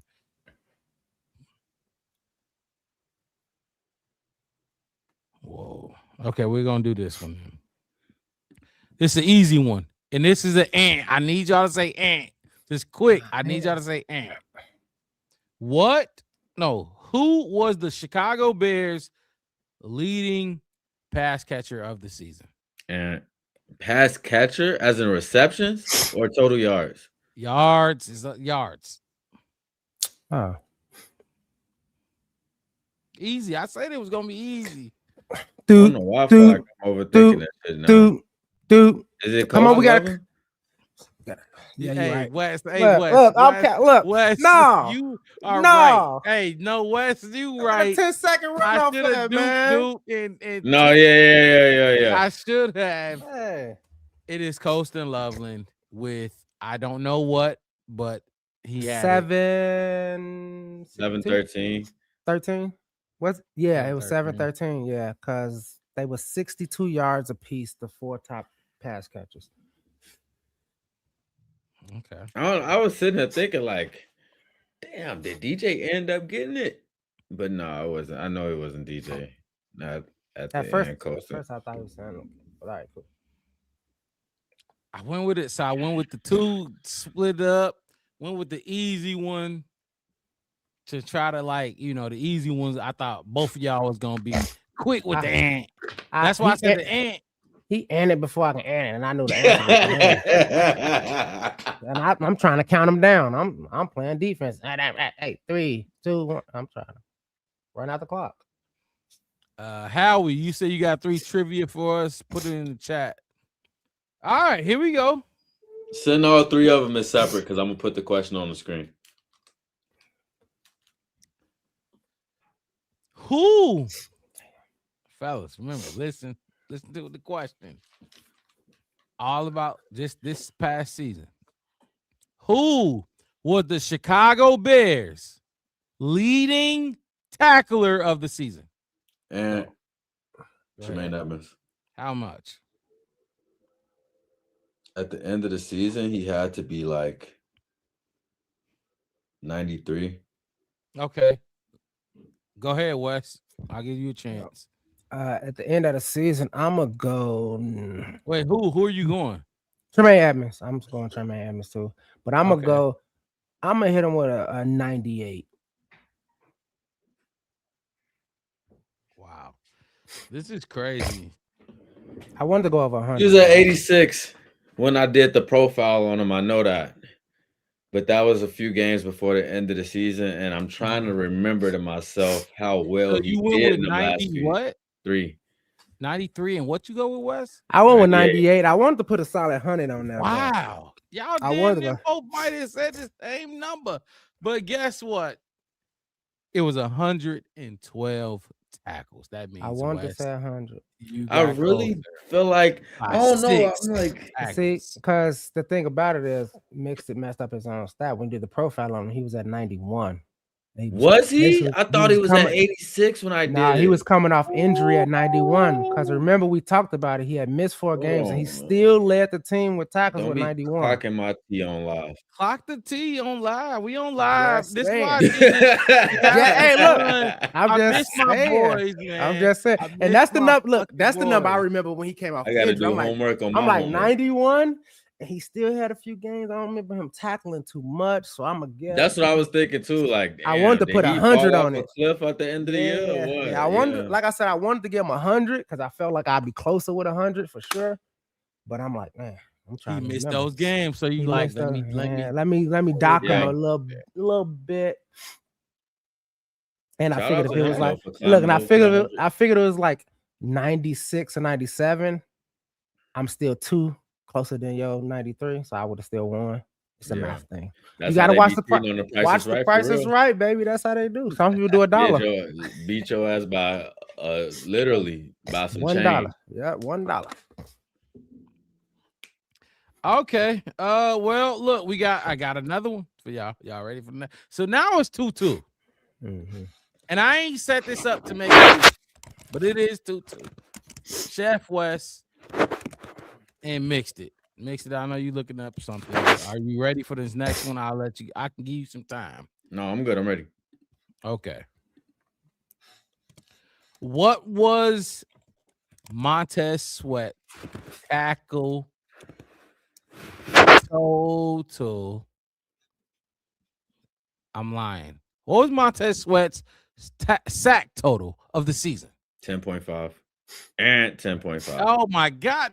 Hey, West. I was I was going and go 10, but I wasn't sure if he had to half a sack or not. Is it 10.5? I think it might be 10.5. I'm gonna go and go 10. Maybe exactly 10. It's definitely double digits.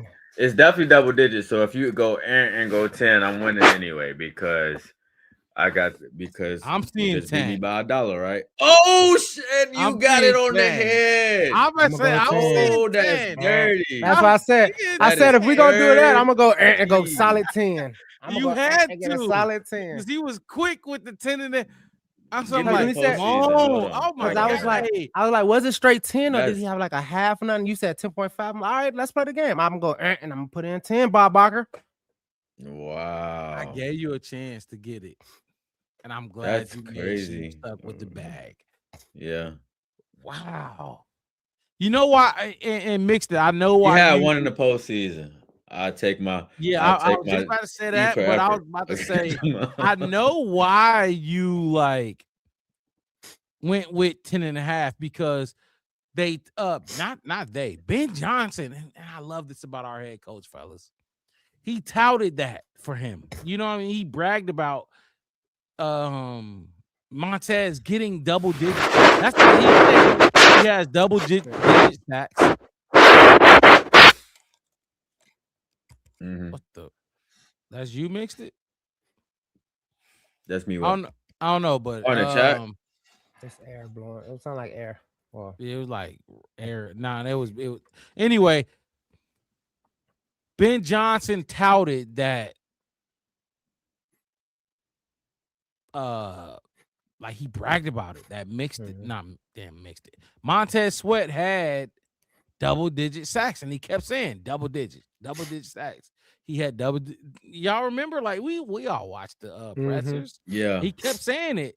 I don't know if that's where you got that double-digit from, and you went just over, Yeah, I'm like, I know he ain't did nothing too spectacular past it, you know what I'm saying? So I'm just like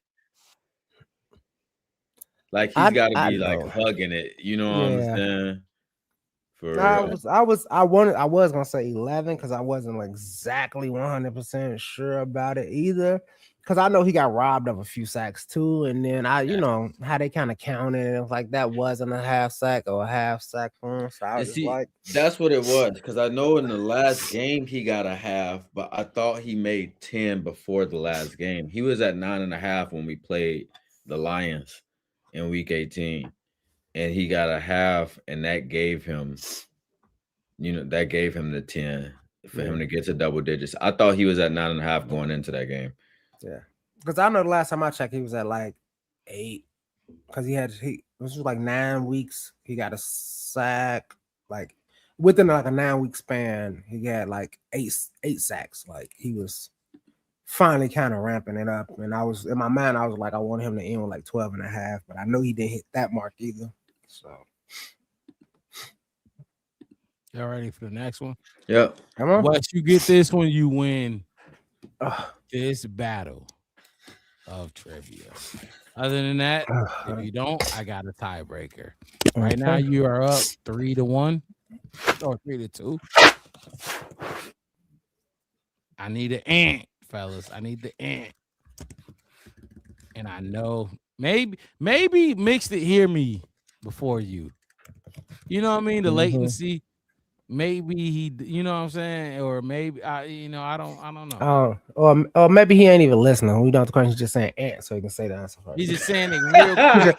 We doing that. I'm playing The Price Is Right. He playing Family Feud. I'm playing Family Feud. Steve, if it's green. Okay. Let's see if it's on the board. How about this? I'll do it this way. I'll let y'all both answer, and that's how I'll do it. I'll let y'all both answer. No, I mean, if he ant first, he ant first. It's fine. He might ant. I'd rather be right than fast. You up right now? He got me. You winning. How many touchdowns? Yeah. We talking about TD pay dirt. Where the players get paid. How many touchdowns did Kyle Monangai score this year? Wow. I don't know that. Go ahead.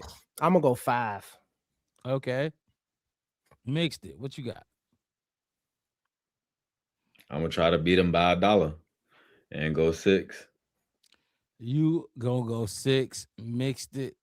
You go West, you go 5. Kyle Monangai scored 5 touchdowns on the money. Rookie. Twice. That is crazy. Chef West. Man. Hey. And I knew that one. I knew that one on top. I could tell. I knew that one off top. I could tell you got him. And that look, hey, you know your team. You know your motherfucking team. I'm mad about the Roma do, but I forgot about that long pass. I didn't know that. Well, okay. I only put that one in there because I thought it's not because I thought you was gonna get that one, just because I thought it was a unique one. You know what I mean? Yeah. I mean, I thought y'all both was gonna hit the 5 touchdowns on Monangai. That's why I'm like, okay, this gonna be who gonna ant first? You ant first on. Yeah, like I said, I don't have to be fat, but if I'm right, man, it's on there. I was really expecting you to go with a receiver. That's why in my mind I was just like, I couldn't do that. It was all 6. They was all say 6. DJ, right? That's when I thought about it in my head. I'm like, damn, these motherfuckers all got the same amount of touchdowns. Yeah, no, I couldn't do that one. It was that one, or I was, and if so, say you would have got it, Mixed It. I was going, and then you tied it up 3-3. I was going to defense. So I thought you was going to defense too. For that one or for the next one? For that one right there.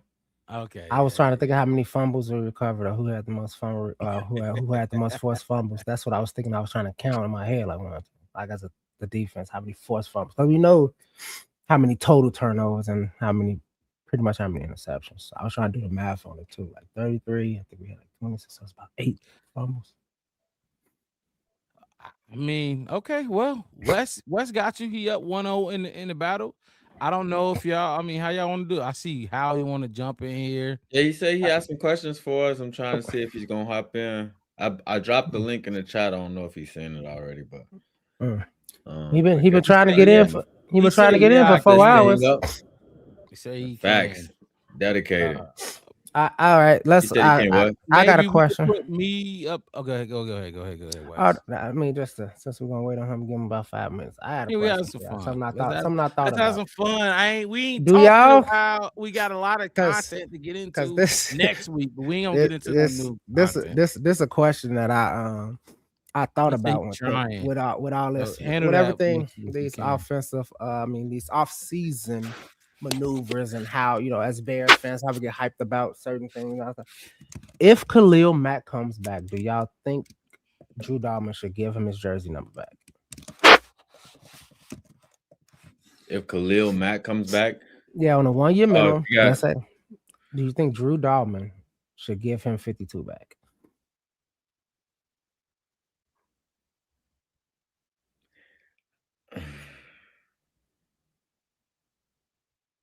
I feel like you give it to him because he was already a Bear, but I like my edges being in the 90s. I think him being that D line all having 90s was hard.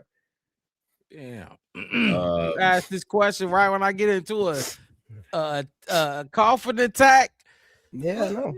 Ron was 99. Fuck no. You said no? No. That's Drew number now. Khalil Mack, I love you. I like you as a player. I love you as a player. No, don't come back and get my no. Fuck no. Fuck no. Fuck no. Like it's like fuck no. I don't even know how what other way to put it. There's no chance, Khalil. Like, what are we doing? What? No. Hell no.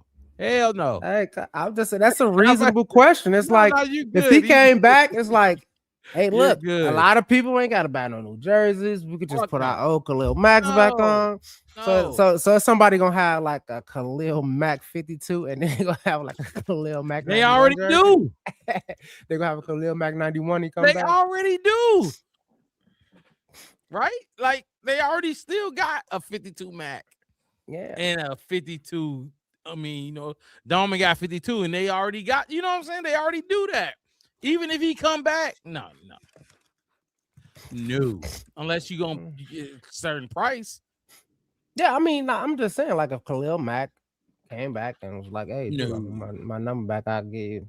If I'm Drew Dalman, I want him to be in the 90s. I ain't gonna lie. He can get 92, but then he be taking Daniel Hardy shit. But you gotta remember the reason he not the reason. I don't want to lie. That's not the reason, because when he was with the Raiders is how he got his 52. But when he was the Bears, he was a linebacker. That's a linebacker number, right? And now, I mean, now it's everything. Anybody can have, whatever.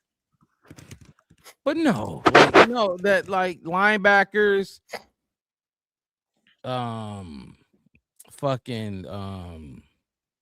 what a Drew centers.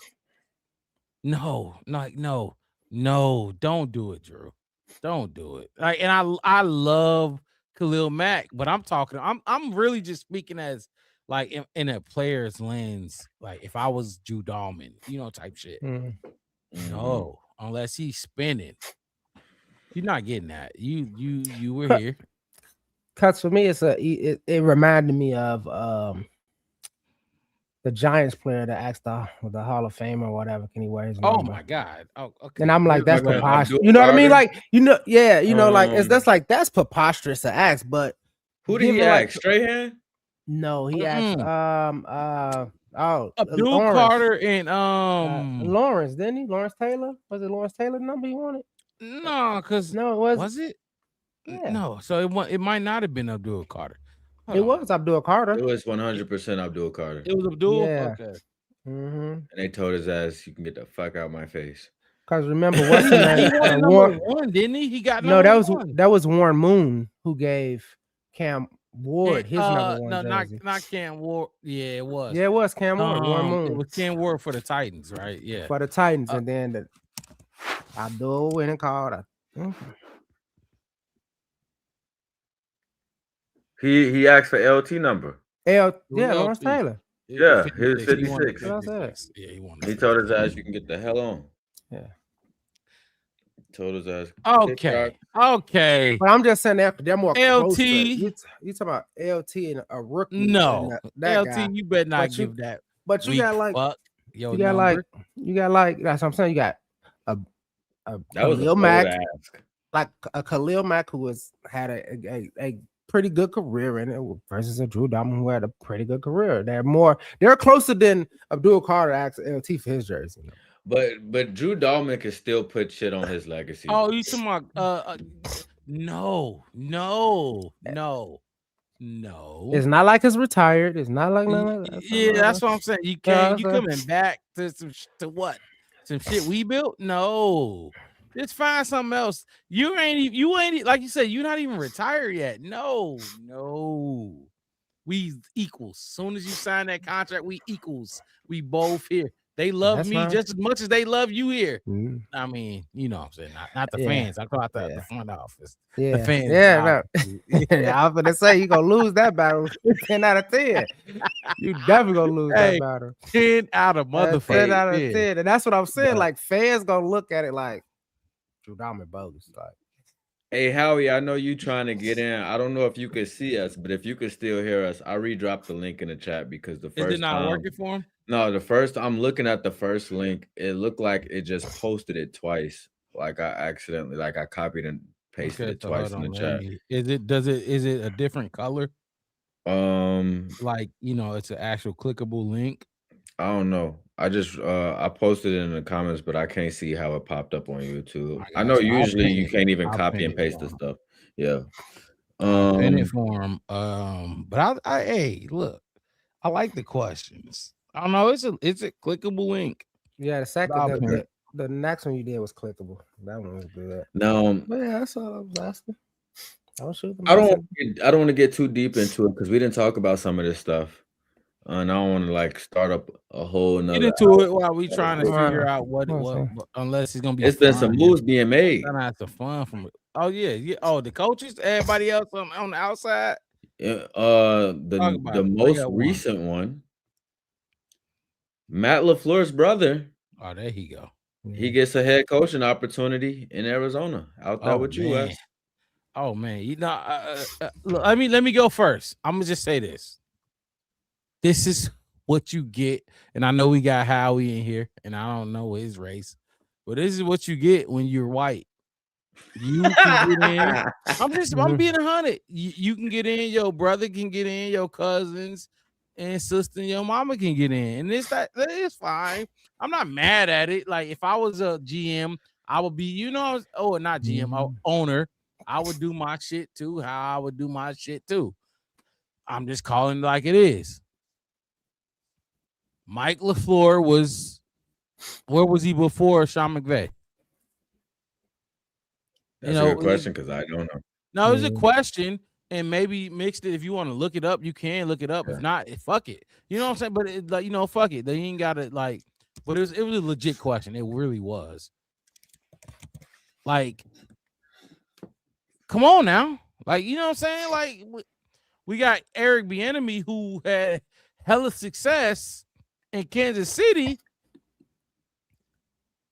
and then Matt Nagy come and then get a Bears, this and that and the third. I don't want to, but yeah, that Mike LaFleur, like, come on, man, let's do it. Like, what are we doing? What are we doing? As a head coach from a role where you weren't play calling either is pretty crazy. For who? For Mike LaFleur. Mike LaFleur. Yeah. You go to Arizona to be a head coach, and you didn't even play calling. Declan going to Baltimore. My bad, mixed it. I'm talking over. No, you're good. But that's like Declan going to Baltimore and being the head coach before Mentor, Jesse Mentor. Jesse Mentor. Like, come on, man. Yeah. Come on, man. Well, without further ado, let's go ahead and get Howie in here to ask his 3 questions. Mark Rob, you was asking the questions before, so this time you're gonna be part of the trivia with us. And let's go ahead and when you bring him in, let me do a little. Go ahead, bring him in. Go ahead, Howie. You got us. Howie. Yo. My Am I boy, in? you are in brick wall as. I'm still laughing about fucking Braxton Jones, Marcus. Hold on, let me say this. I love the brick wall. Keep the brick wall. Don't put a face to it.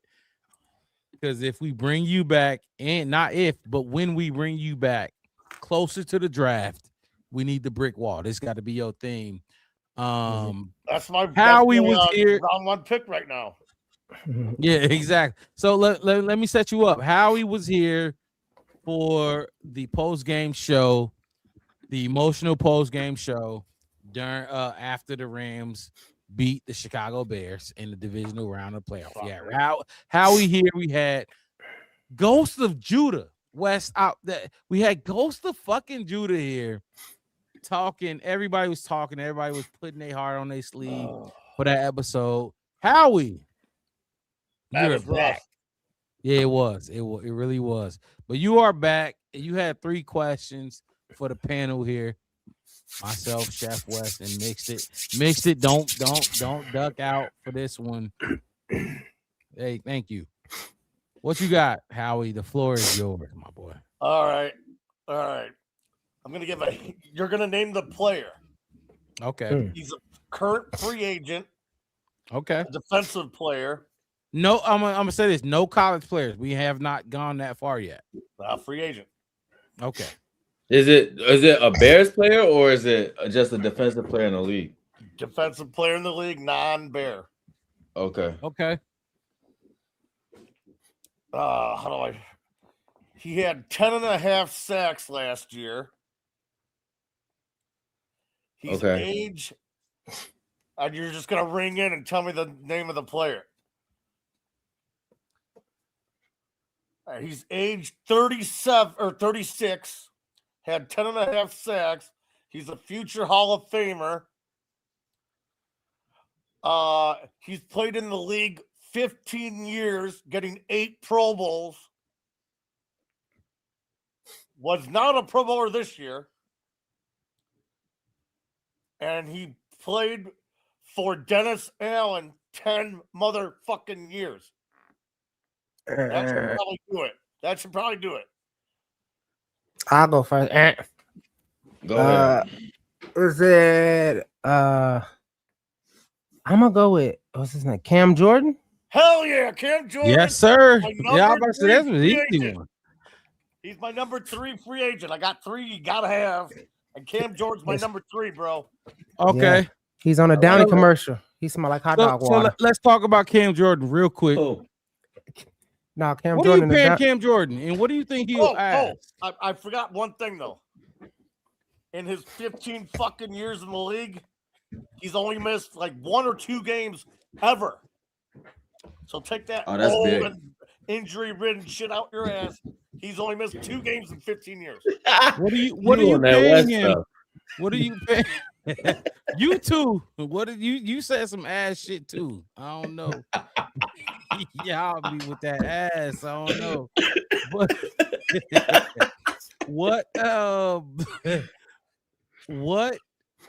what do you okay, so Howie, you listening? Yeah, some dogs are just dogs, bro.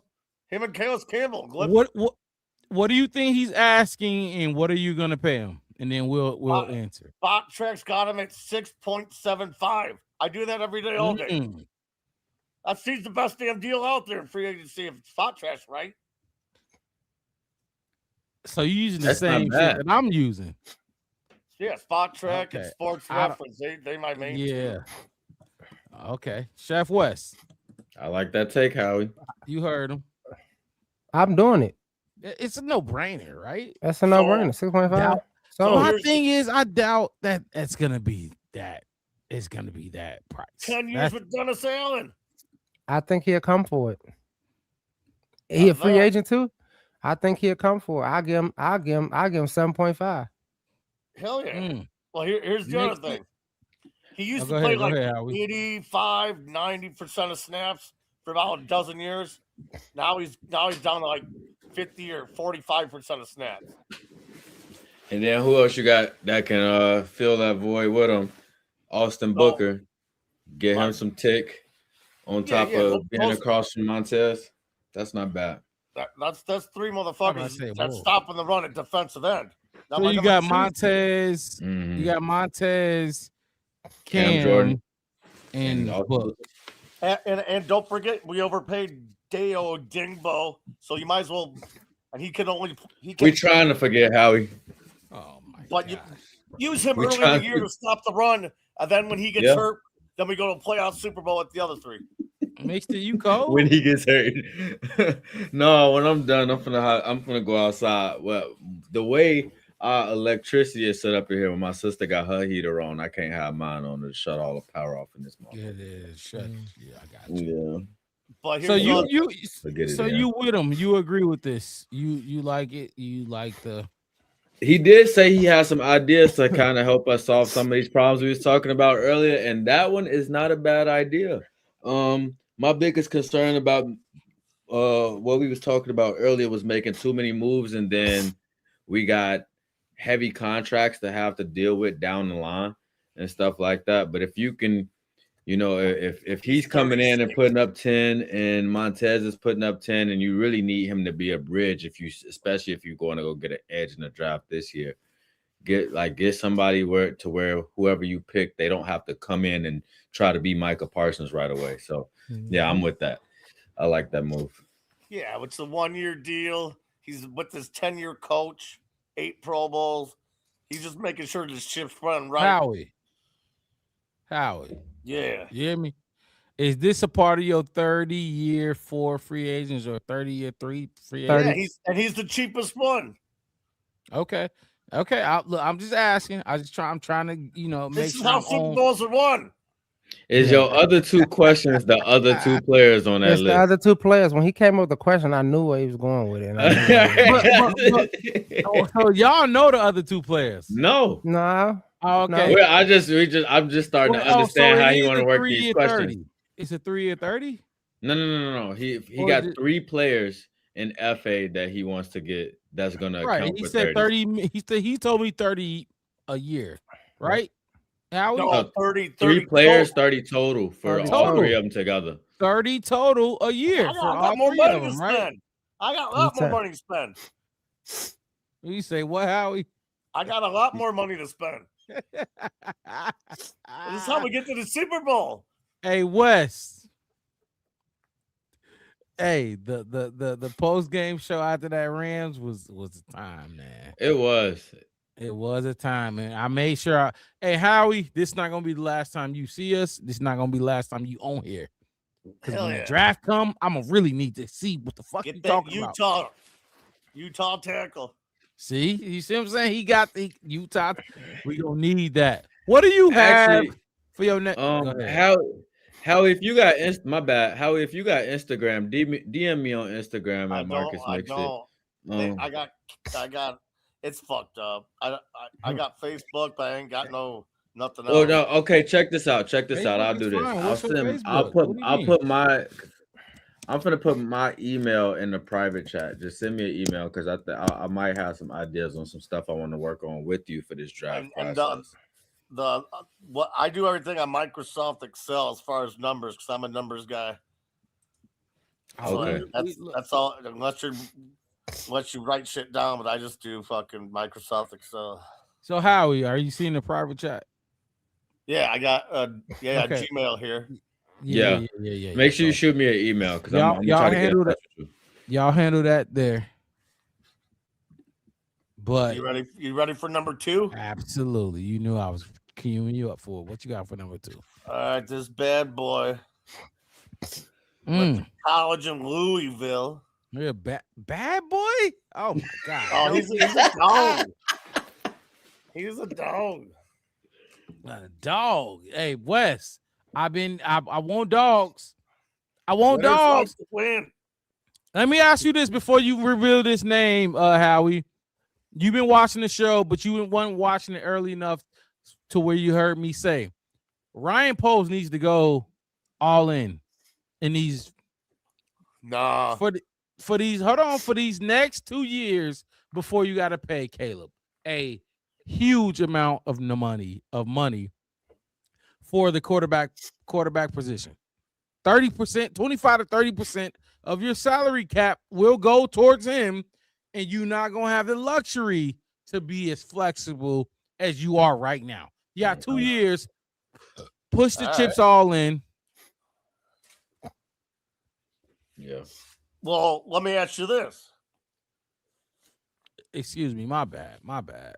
But yeah, go ahead.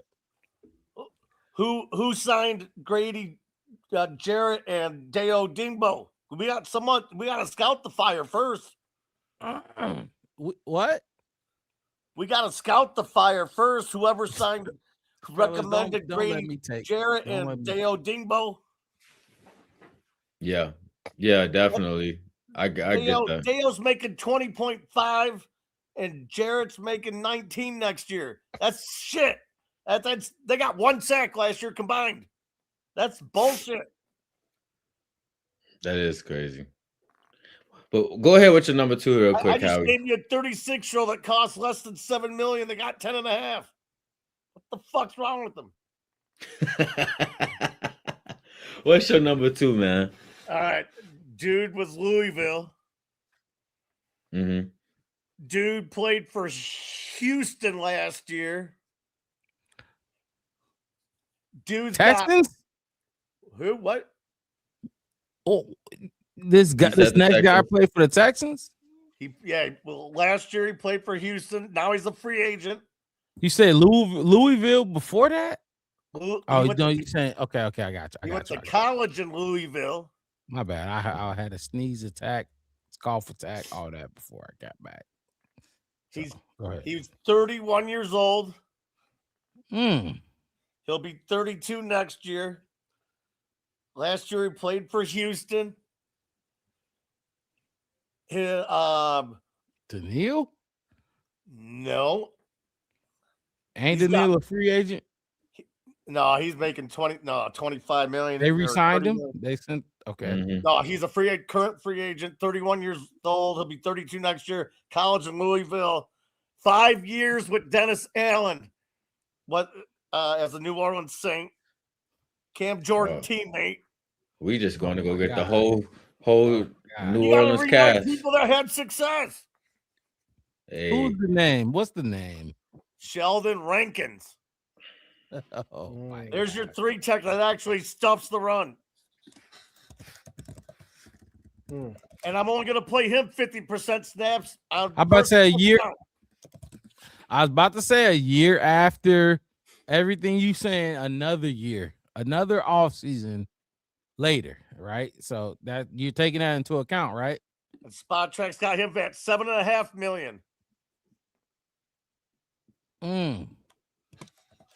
Sheldon Reagan's. I ain't mad at it. He played 600 plus snaps last year. Motherfucker's healthy. I ain't mad at it, but you got to remember why you doing all this. So you got a plan for the DBs too, right? That safety room, right? I got it all. I got the whole offseason mapped out. Okay. Super Bowl.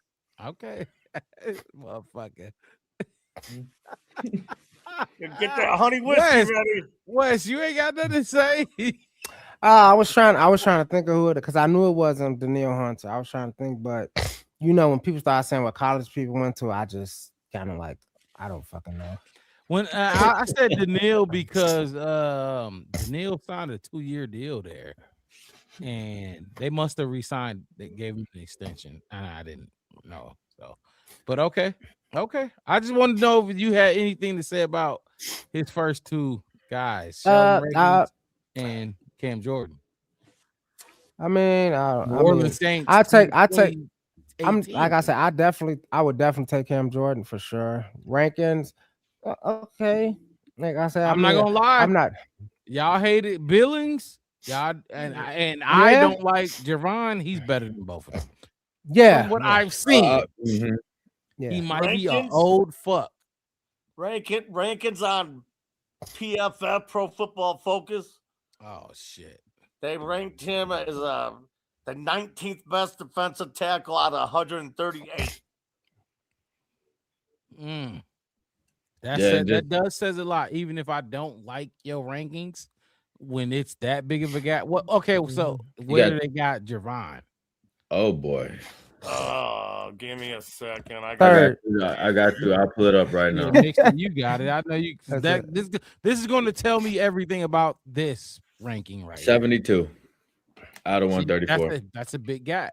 Yeah, that's a big gap. If rankings is 19, and there's no fucking way Javon Dexter weighs 312 pounds. Yes, it is. He's 6'6". 6'5". He's 320 something. What? Yeah, he's massive. He's DeForest Buckner. Yeah. He was supposed to be the DeForest Buckner.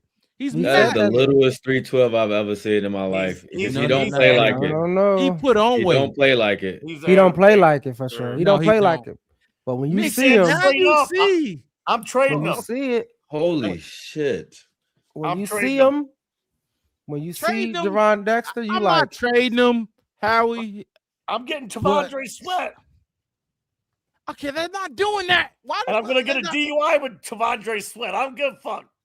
Go to Super Bowl. But I ain't driving. I got you. But yeah, mixed it. That he's massive. Wow. Massive. Like we talked about Andrew Billings. He's that without the 5 inches. You know what I mean? Like, yeah. That dude is big. Howie, unless Wes or Mixed y'all want to talk about whatever what he said. No, I mean, for me, it's I'm the prices you can't be mad at, right? Like, the price I'm not mad at, but we talking about 30 euros again. We're talking about, you know what I mean? And we get in trouble. And you say what? Polls can't get in trouble. They ain't gonna ask no 3-year deal. You just say 1 year, play for your coach you had your best years with. Gotta say, get on the phone, 3-way talking out. Hey, how we need to be a coach, don't he? Don't he? He kind of cooking a little bit. No, but my whole thing is that's what I want to hear what Wes gotta say. That for me, that puts so much pressure on me if I'm Ryan Poles on top of that. Because if they just gonna be here for a year, that means that's another year into Caleb's rookie contract, and then my draft picks coming up behind them, or the young people I'm bringing up behind them, that has to be. I can't miss. You kind of doing what Minnesota did this year, right, Howie? Like, okay, so how different? I know we only 2 players in, but how different is this from what Minnesota did when they signed Jonathan Allen, right, to bolster they D-line, and signed Will Fries and all those Javon Hargrave. If we're gonna stay on the defense, Hargrave, you can tell he was washed up. But you should say Jonathan Allen and Javon Hargrave. What's the difference between those 2 and then fucking the 2 guys you just brought us? Hargrave was older, ain't he? Missed the game. Like no one plays 15 years and don't miss the games. I guarantee Hargrave's missed games. Okay, and then and then Jonathan Allen, Hargrave with Montez Sweat, another first round pick. What about Jonathan Allen? Jonathan Allen. Let's see here. I mean, I ain't got these. I haven't looked these guys up. I just remember. No, you don't have to look. You don't have. I'm just saying. Like, you gave us. What was the 2 guys you gave us? Rankins and Cam Jordan. I'm just saying. And Cam Jordan's an edge, so I gave you 2 D tackles. Well, I'm having Cam Jordan rush the passer at 3 tech, like he did. Oh, so you're moving him to 3 tech? No, I'm keeping a defensive end on rundowns, but I'm having them coming. I'm reducing side to 3 tech on 3rd down because there's no one out there bang for your buck that could. We can't afford no 3 tech that's way younger and getting 10 sacks, and like so we reduce him down and have him, split some sacks with Shamar Turner. That teach Shamar Turner how to be a dog. Share some snaps with them. Teach him how to be a dog. See? Take him to Mardi Gras. Throw him some titties at Mardi Gras. George's been doing it 15 years. Hey, so I'm not. I can get with where we're going with this with Howie so far, and I'll say the reason why is because these acquisitions that you're making, they not necessarily putting, like Wes said, like you don't want to just get older at core position groups, but you making these moves without losing draft capital, and to me that's the most important thing. Like this is a draft you want to be in the market. Yeah, but like these teams, like no, like I get what you're saying. I'm just saying, like, I don't like this is the point where teams will start getting thirsty and they'll start giving away capital because they want to, you know what I'm saying? Like, we don't need to do that. And it's some pieces defensively in the trenches this draft that you want to be in play for, especially if you're gonna bring in guys to where they don't have to come in and be the immediate piece right now. Stalwart. They still exactly. Winners make other winners. Show them the ropes. Winners make other winners. Exactly. No, I like that point. I do get that point. I really do. But so we talking about what we talking about right now, and I know Howie, you got one more player right to get to that you want the trivia, and he better not be trash. But I'm gonna say this,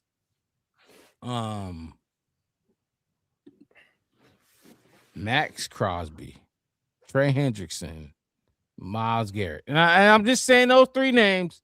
Don't sit here and tell me unless like Myles Garrett, you want to tell me we're gonna give up 3. Do you want to give up 2 or 3 first round? Then, but Max Crosby, free agent, taking us to the promised land, free agent. Trey Hendrickson, no, he's a free agent. How much money I got? Trey Hendrickson, you got free agent. No, we talking about how much money we got. They gave him 1 for 30 or some shit, didn't they? Yeah, 16 million. He's a free agent. No, I'm talking about last year. That's what the deal was, like 1 for 30 or 32 or something like that. Super Bowl MVP. Not coming off an injury, He's less than 16 million. Oh, you talking about your guy, your third guy? Yeah. You talking about your third person? Okay, start over one more time. Hold on, Howie. Start over. I didn't catch you. Current free agent. Okay. Less than 16 million. Super Bowl MVP. Super Bowl MVP. There you go. In college, he went to 3 NCAA title games and won 2 of them. Shayanka. Nope. Keep going, man. 3 title games, won 2 of them. He's age 30 right now. He's the second. He had the second, or it still would be the second highest money per year at defensive tackle of all time money per year behind Chris Jones. Okay, so I was going to say Chris Jones, but no, hell no. Look, so no edges. You don't got no edges. This guy's my nose tackle. Nose tackle took Clemson to 3 title games, won 2 of them. Oh, Clemson? Oh, I should know this. So this guy, you can move him if you want to move him outside. No, this guy's nose tackle. Nose? Two-time champion. He was team captain with Trevor Lawrence.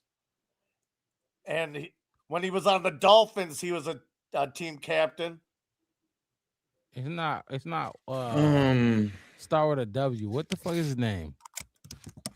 It's not him. He's currently in a lawsuit because the Raiders stole from him. Wilkinson. Christian Wilkins is just it's not him.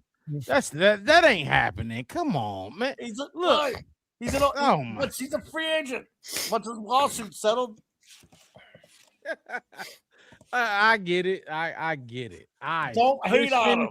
The dude's just a weird dude, but don't hate on him. No, no, I don't hear no weird. You know Teron Armstead, the Hall of Fame left tackle? Mm-hmm. He said. Teron Armstead said the dude lives football. That's all he does. He's the first one there, last one to leave. Whatever people saying about him, don't give a flying fuck. He can play on my team any day, all day. So why does stupid shit keep happening? It's stupid shit everywhere you go. He's just an immature dude with the funny sense of clown humor. Whatever. You don't have to go to Mardi Gras with him, but you get on the other bus. I agree with you. I agree with go on that bus. Let Chris Wilkins be weird somewhere else. Play video games. I don't give a fuck what he does.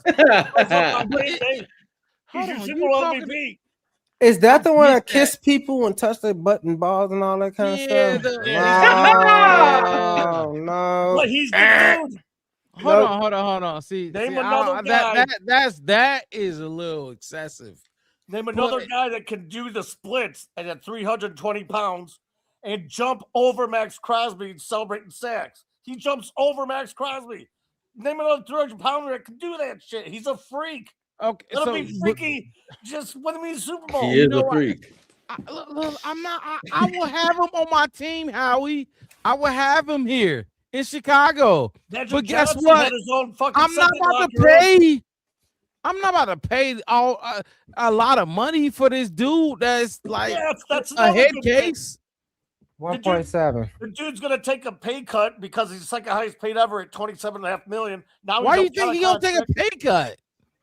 No, I'm saying he got a contract for $27.5 million a year. Yes. So now that he don't have that contract, we can get him for pennies on the dollar. We can get so you think Matt Eberflus? Hold on. You think Matt Eberflus went to Dallas because he was still getting paid by Chicago and said, "Okay, Chicago's still paying me my next 2 years. I'll give you a deal." No, that's not what he did. You what? You get what I'm saying? How he? No, I don't. What's Flus got to do with this? Contracts. He gonna want money. Yeah, exactly. Thank you. And Ben Johnson can't take his shirt off when we win. We can't wear it. We can't have it. He can't have it. Here's the deal. Here's the deal. Your hesitation on him because of his fucking celebrating and his fucking whatever the kiss on forehead, fucking bullshit, whatever. Fucking The reason you're hesitating is when you get him for $14 million and not 28. But you're not getting him for cheap. That's what I'm saying. Yeah, you're hesitating on him because everyone's got half the teams don't even want him. No. Half the teams don't want him. Okay, and that if that's the case, first of all, Ben Johnson ain't gonna give a fuck. I'm gonna tell you right now, Ben Johnson ain't gonna give a fuck. Huh? Do the split. Ben's gonna say win. Do the splits. I don't give a fuck. Yes. Dance. Jump over. That's why Luther Burden is here. That's why Luther is here. But my point is, I don't know Christian Wilkinson. You pop up some highlights of that motherfucker jumping over Max Crosby. No one does it at 320. He's good. The dude's a freak athlete. He got to come at the right price. Dude, he ain't on spot track for a price. But I'm just guessing 13.5 to 15. I got money to spend, but I can't do 25 for Hendrickson if I can get. No, you can't. If you're gonna give 13.5 to 15, you take that same fucking money and you bring Jaquan Brisker back.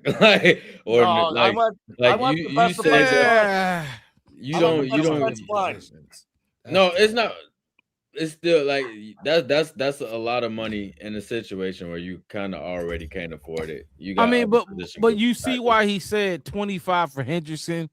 You know what I'm saying? No, absolutely. Ain't no already way. Wasn't in when you talking about a good caliber player, you're giving Jaquan Brisker. Like he's not even Jaquan. You know what I'm saying? I don't pay guys with too many concussions. I pay guys that won 2 national championships. I pay guys that went to 3 national championships. I pay winners to win. You pay dudes, they got a lot of tread on their tire. He could. Magic Johnson had his own lock. He had second locker room for the Lakers. Okay. He got to be freaky in his second locker room.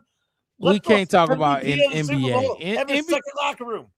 I'm with you on the Wilkinson if we can get him on a good price, but don't talk about the NBA because the NBA is it's a contact sport, but you can't compare it to this. You know what I mean? That's all I'm saying. But look, I would love Wilkinson. I really do. What price though? Because I agree, everything comes down to a price. Exactly. So if he takes, do you have to have him at 10 with a bunch of incentives, or what if he says I gotta get half my money back of that 28 he used to be getting? So he demands 14, and it's between us and fucking. When's the last time he played? 2024. No, he didn't. He played this last year. He had 5 games. No, that's 2024.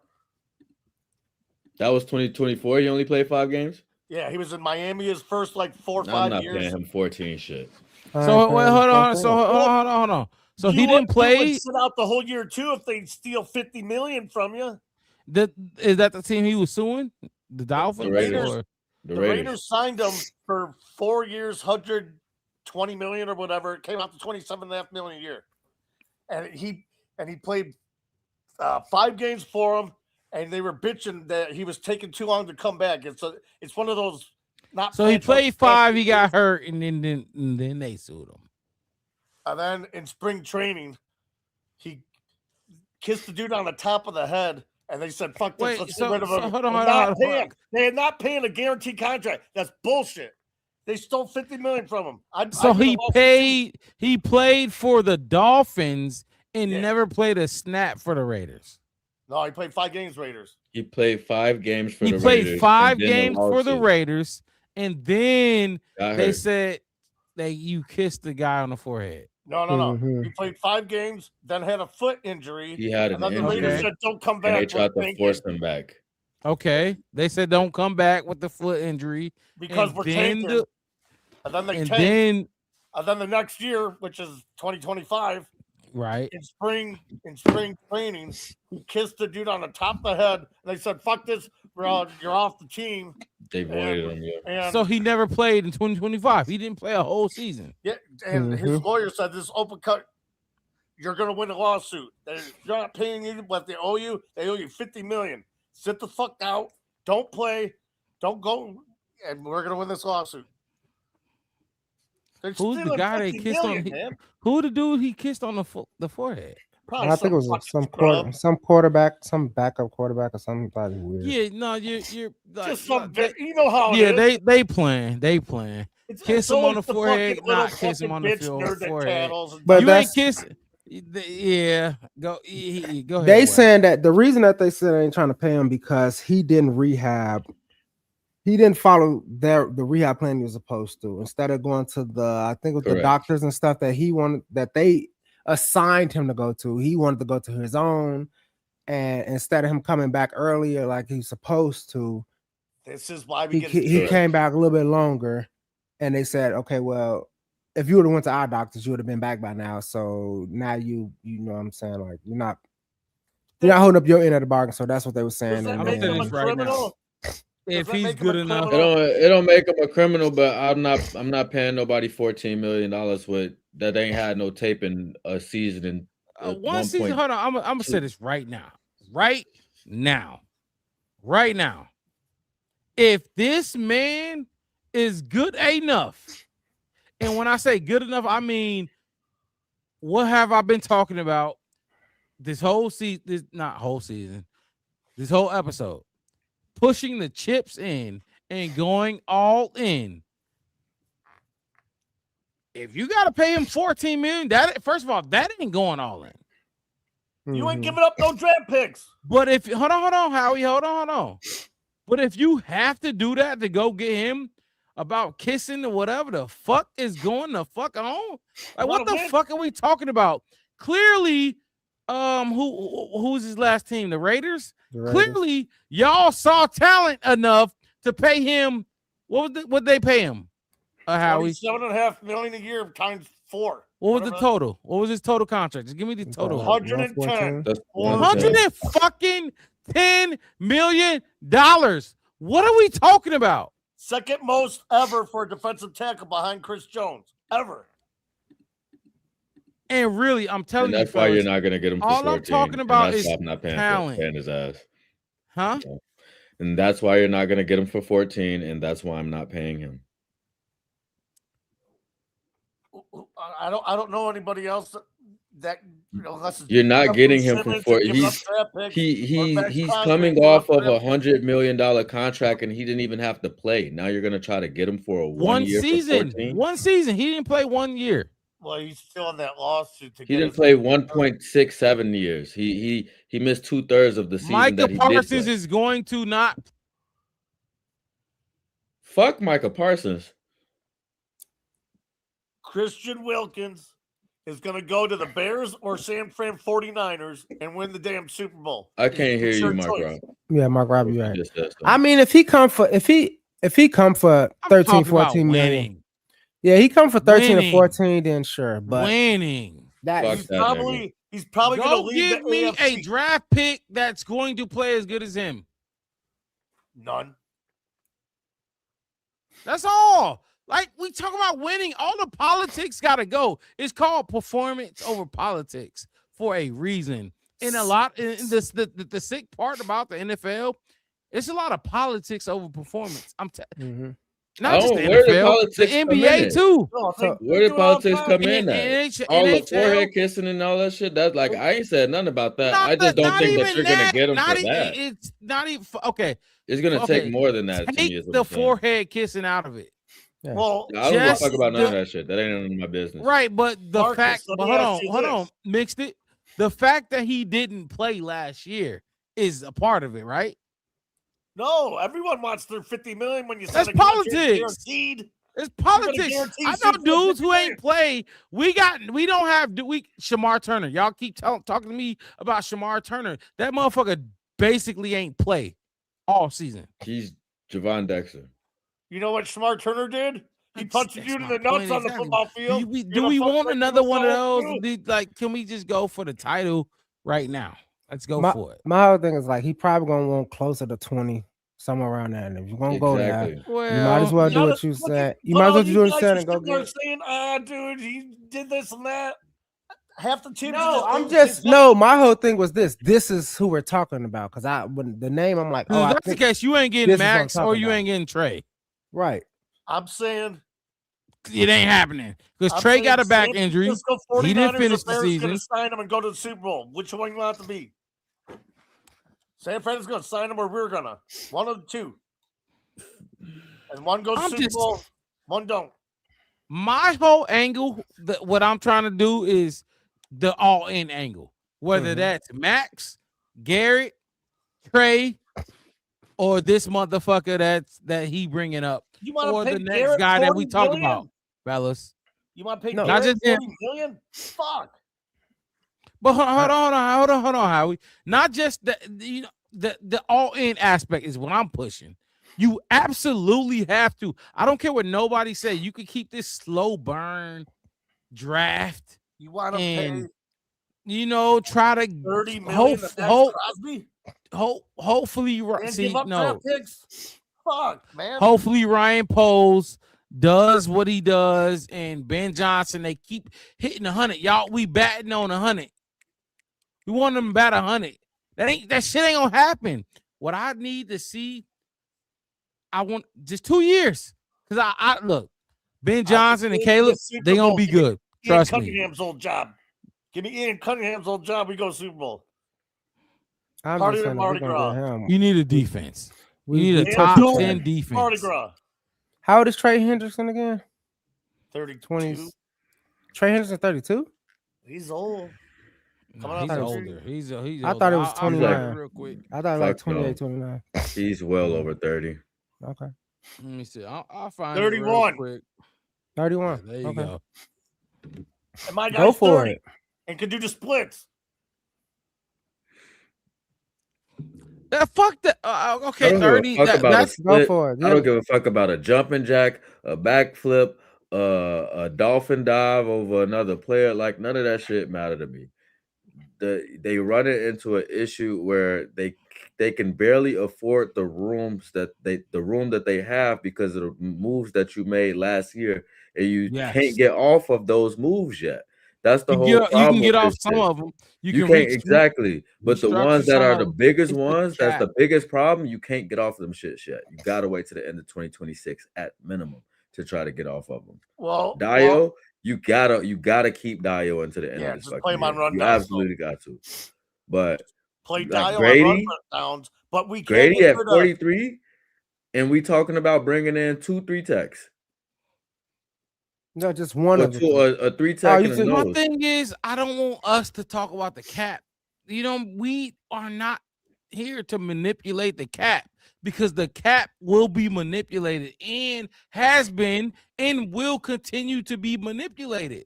You know what I'm saying? That's not our job. Right. They will do it. Trust me. If Ryan Poles and whoever the CEO, the chief, financial guy, he will manipulate the shit. Right. Trust me, it will happen. Warren, build a fucking stadium. It ain't Kevin. Yeah. It ain't Kevin. Look, my point of it was there's a guy.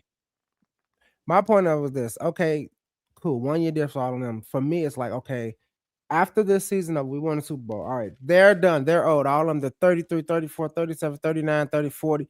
And if I didn't use no draft capital, I have to hit on what I'm bringing in right behind them in the next 2 drafts. But you gotta hit them. You gotta hit on them now. You gotta hit on them. They gotta hit now.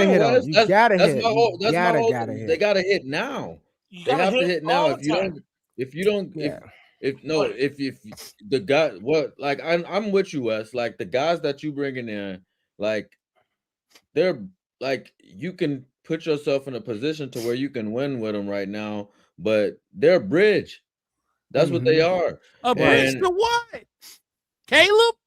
Because that's all we gonna have is Caleb. Hold on. That's all we gonna have is Caleb. Position group. That's all we gonna have is Caleb. How do you figure that's the only ones we gonna have is Caleb? What's the bridge? We have a number 25 pick, right? We have defensive line where the average age is 34 plus. As long as they're top 5. And okay, so we have Grady Jarrett, right?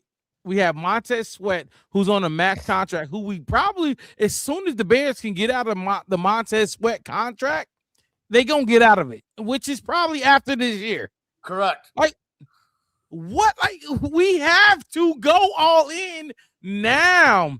And then guess what? Going all in doesn't mean you don't have to draft right. You can draft correct and still go for it right now. Because I'm telling you, if you don't, all of that slow burn shit is not gonna work.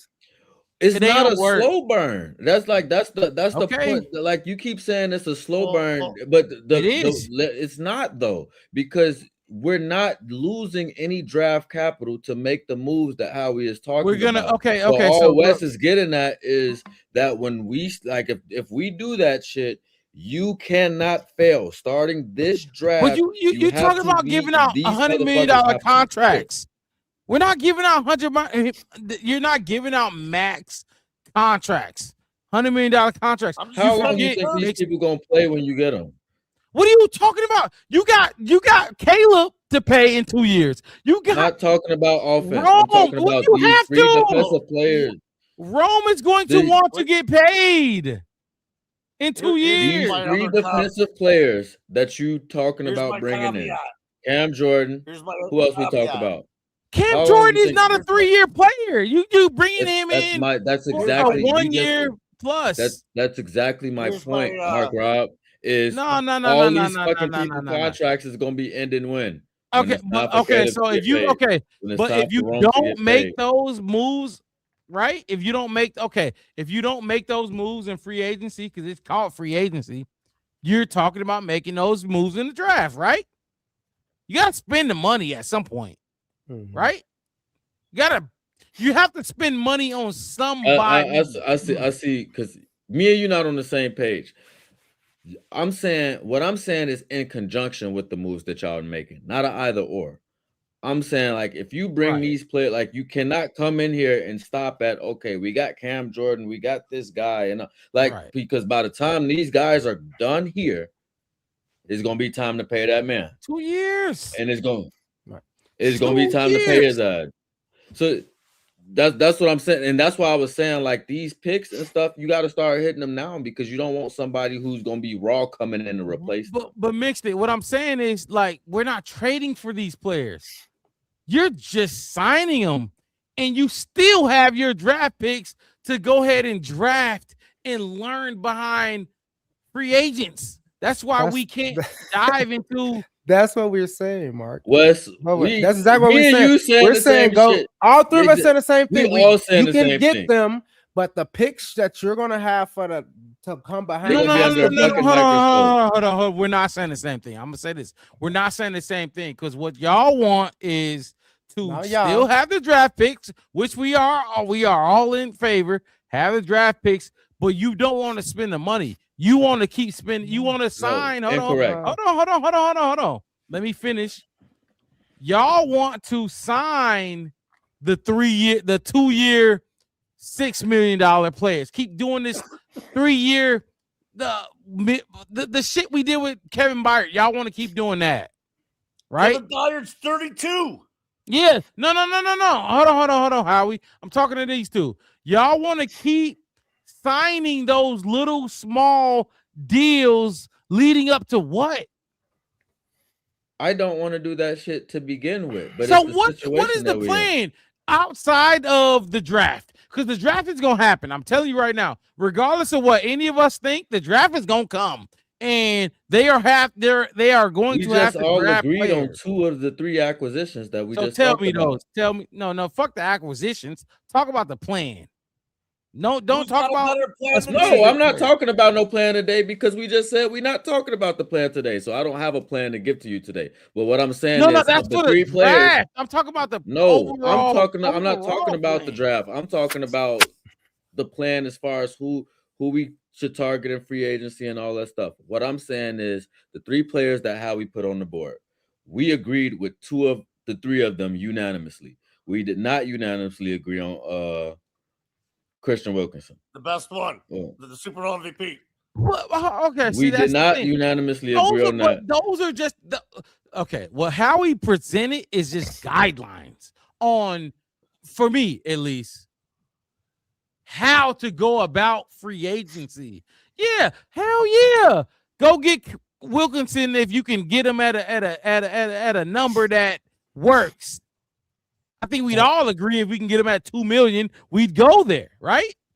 But the point is, you cannot rely on the draft. You have to rely on free agency because that comes first before you can talk about the draft.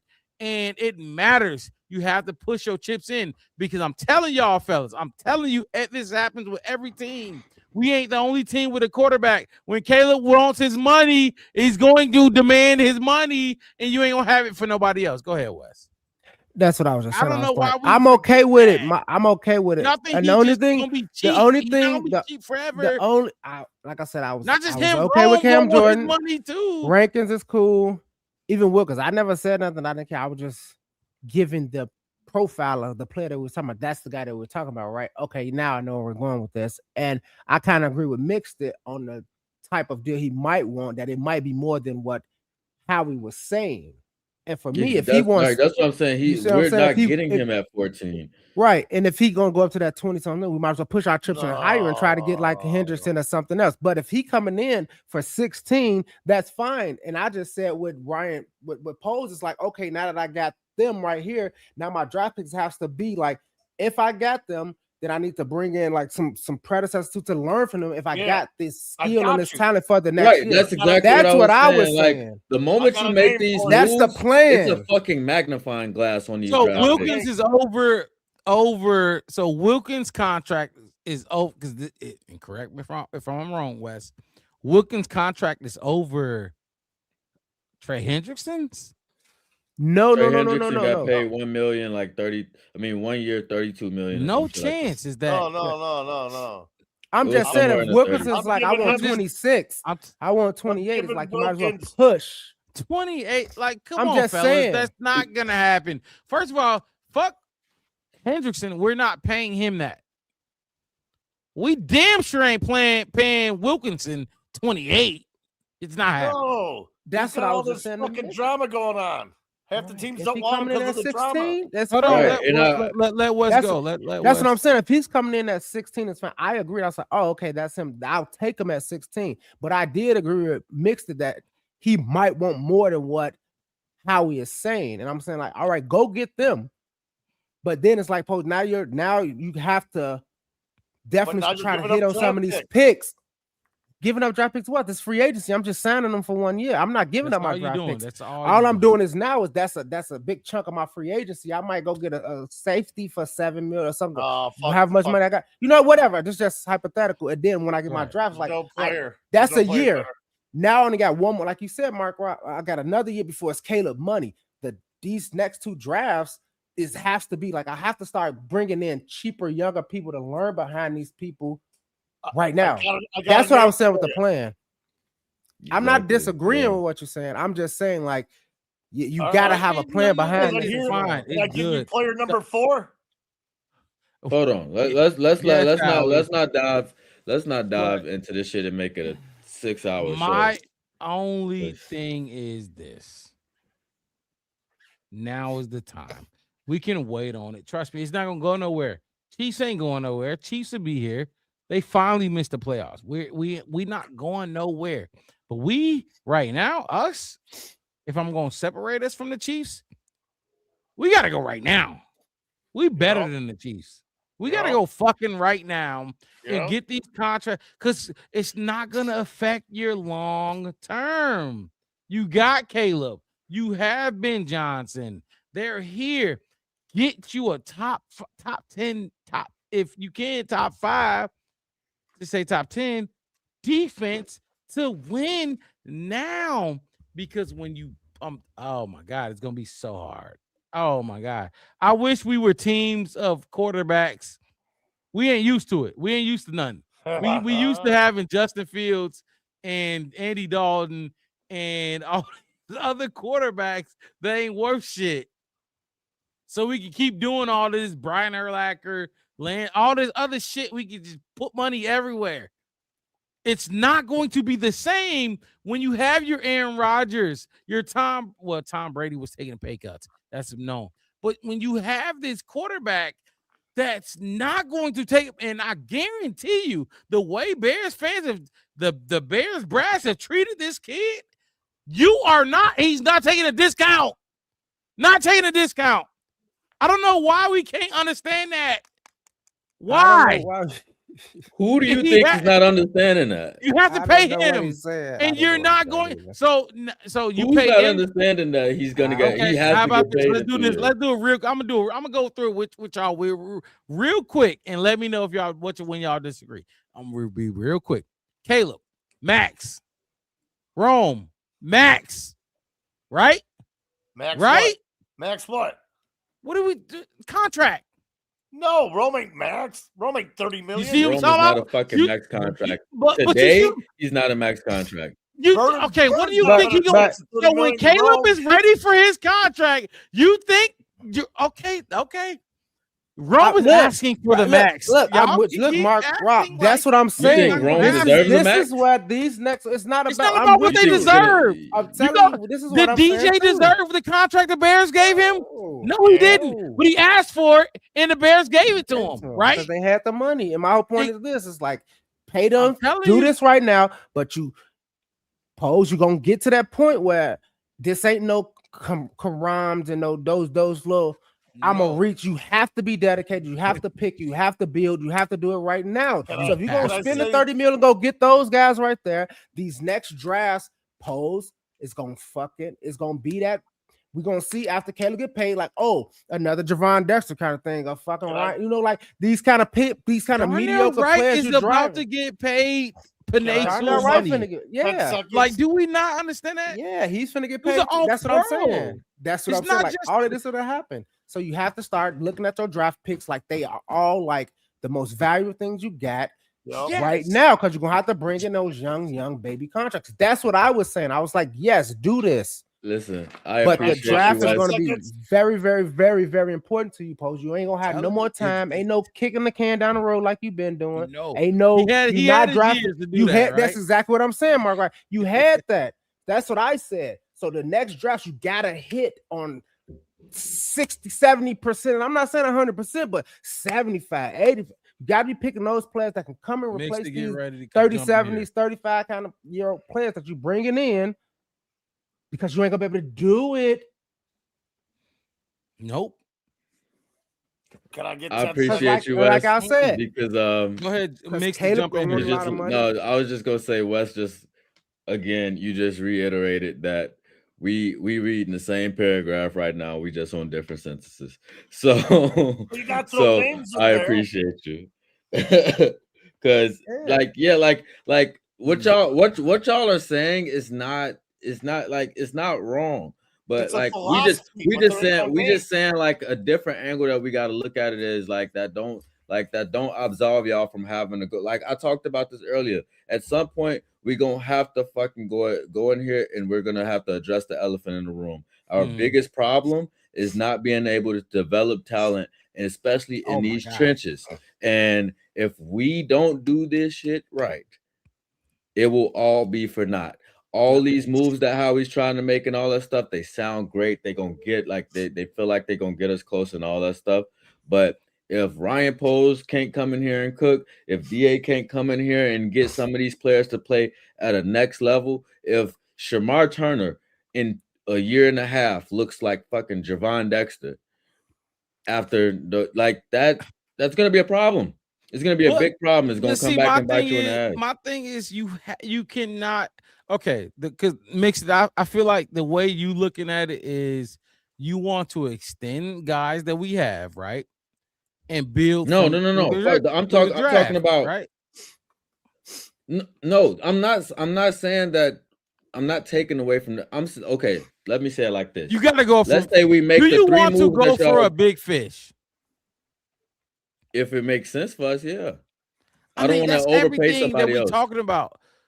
No, okay, no overpaying. Like you're going to pay though, right? You're going to. Yeah, absolutely. Like we all on the same page. Like, okay, so I'm gonna say it like this: if we go and make those 3 moves that y'all just talked about making, Christian Wilkins, who else we say?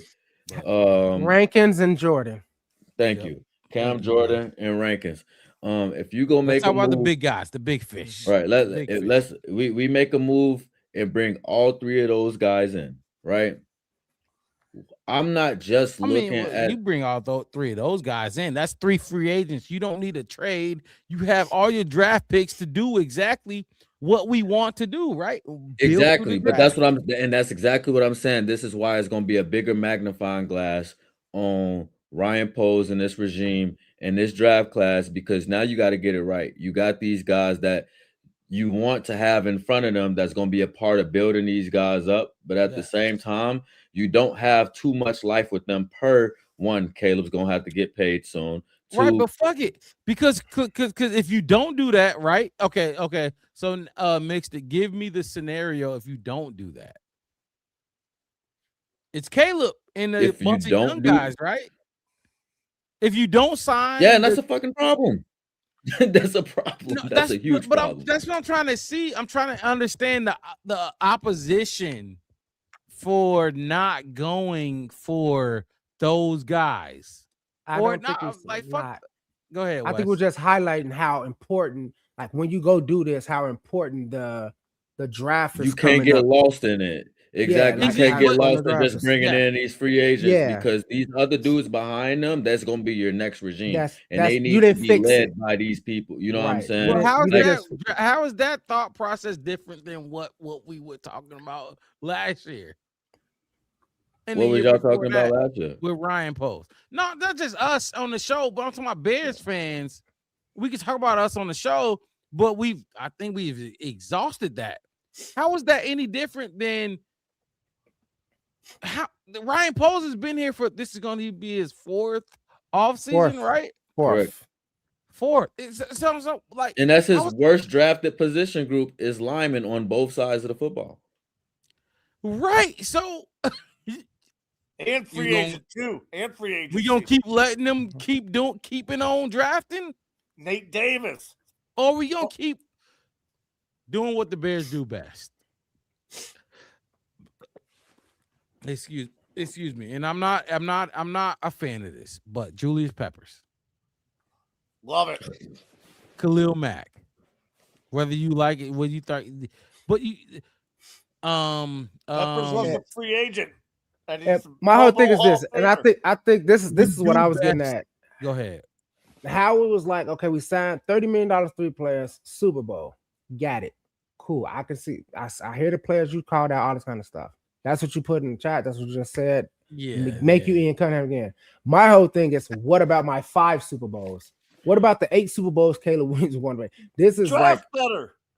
That's what we talking about. That's exactly what we talking about. Ryan Post, you're gonna have to show. You're gonna have to show that you can do it, and you can't. He has to progress too with this team. He can't just be the same old drafting Ryan Poles and shit that's failed us 2-3 years. You can't be trying to finesse. Can't be trying to. They didn't fall to us the right spot. Like that is. I think because we're getting ahead. In the offseason conversations right now. But another thing you got to do is you got to look a year ahead and say, are we keeping this guy or not? I wanted to trade Brisker in October, November at the deadline because I was like, dude, I ain't keeping Brisker. So can we get around 5 out of the Jets because Aaron Glenn likes him? You got to let go of decent, average, better than average players ahead of time if you can't afford them. Or they in your future plans. Yeah, I mean, not having Brisker. Maybe Poles ain't that type of guy. But you don't get to keep everyone. How many guys leave New England? How many guys leave Baltimore? They make the playoffs for 20 straight years, but they keep on getting those comp picks. They keep on hitting on comp picks. Sam Freight had like 9 comp picks the last 2 years. You gotta get shit like that rolling. Oh my God, that's that. I was talking about that earlier with the comp pick. Everybody get comp picks, but us. When it comes to us, we don't get stolen from us. Oh my gosh! But no. About this talent though, you said it earlier this season though. You was like, shit. If I was the Bears, I'm letting this like I'm not caring about giving up a 3rd round or whatever for so-and-so player because it's not like Ryan Poles going to do something with it anyway. Me? Yes. Right. Okay. What's the point? This like that's some shit that's got to get addressed because he's got to resign. Here. Ryan Poles just got paid. You need more picks, not less picks. I get it. That's what I said about Ryan Poles. And I've been trying to make a theme of this whole episode was this is a big, and I said it right at the jump. This is a important offseason for Ryan Poles for the simple fact that all 4 of us now, welcome Howie. We're debating the free agency. And they ain't here yet. And when it comes here and we see the draft picks the players that get signed, it's going to be huge. It's going to be massive. And we're going to be here to cover it all on the Black Bear podcast. One word, no space. But yeah, I mean, it's not a secret of how I feel about Ryan Poles. I want Ryan Poles to at least catch up to Ben Johnson. Can I ask a question? Go ahead. Did Thuney have the best offensive lineman Bears year since you've been alive? Those guys ain't Joe Thuney. That question is so like, what are we talking about? Since you've been alive, what Bears offensive lineman has had a better year than what you just saw Joe Thuney have? I thought they were good. They were good at it. I'm gonna say this: they were good as a group. I would say Olin was good. When I look at lines, though, I look at individuals on the lines that much. I look at the group. They were good. I'm gonna say this: the unit looked like to me. They were good as a group. Could they have been better? Yes. Yes, I'm gonna say that right now. I saw the film. I watched every game. They could have been better. Were they good? Yes. Were they one of the better units in the league? Yes. Were they better in run blocking at times than pass blocking? Yes. So what? Like I don't like which. Where you talking? Which phase? They were good. They were good. They were good. I ain't gonna say they good. I'm not gonna say fine. They were good. He said in my lifetime that I see somebody better than Joe Tooney. I mean, Olin was a lifetime is crazy. That's a good answer. But there ain't many other candidates. On the scale from 1 to 10, how much do y'all trust Ryan Poles? Who's his assistant GM? This matters. He was gonna trade up. He was gonna trade. This motherfucker was gonna trade up to draft Rome Odunze. Wes, I know that's your boy. I'm not coming at Rome Odunze. I said Neighbors is a Hall of Famer. I hit on Tyrone Tracy in round 5, and I got 3 or 4 left tackles for you if you want to go down that road. See, I can't go that deep for you. I don't want to go down that road. Yeah, not yet. I just want to know who. I can't go that deep for you. If you have to start the question asking who's his assistant, then you should automatically not have a high number for him. But hold on, Mix. It does matter because I ain't gonna lie. The fact that I know that his assistant kept him from trading up to a guy that he could have got. He was gonna trade up to 6 for a guy that he could have got at 9. That he not could have. Did get at 9. It matters. It really does. It does matter, but that just means that you trust Ian Cunningham, you just don't trust Ryan Poles. No, and that's fine to say. That's fine to say. But no, to the question, because if I'm the assistant GM, we're going to ask the question. No, but hold on. But to answer the question, and I do really want to know what all y'all think about it. How much y'all trust them. I'm gonna go with 6.5. I'll go 6.5. This last year's draft was really good for him, but I'm just really low from the start. So I'm higher on him in the draft than I am in free agency. I don't. What's like your number? What's your number? No, Howie. Draft 7.5. Free agents 2.5. To average it out about like somewhere around a 5. Holy fucking shit! Okay? Mixed it. What do you think, then? Or Wes? What do you think? I was with you when you said it. That's why I just put my thumbs up. 6.5 for Wes. I'm trying to keep it clear because it's a bunch of voices. I'm with you on the 6.5 overall. Because if I give him a 5. He does other shit too. Like he does all right in the locker room, behind the scenes shit. So I can bump him higher than a 5, but I don't like his free agents. What you got mixed in? What do you think? I got like a 5. I feel like Ryan Poles be that nigga in the club flashing money and shit for no reason. Yeah, I don't like his shoes. Trying to like I feel like he kind of flashed a little bit more money than he have to sometimes. But overall, I don't like I don't feel bad, like, but I don't feel confident.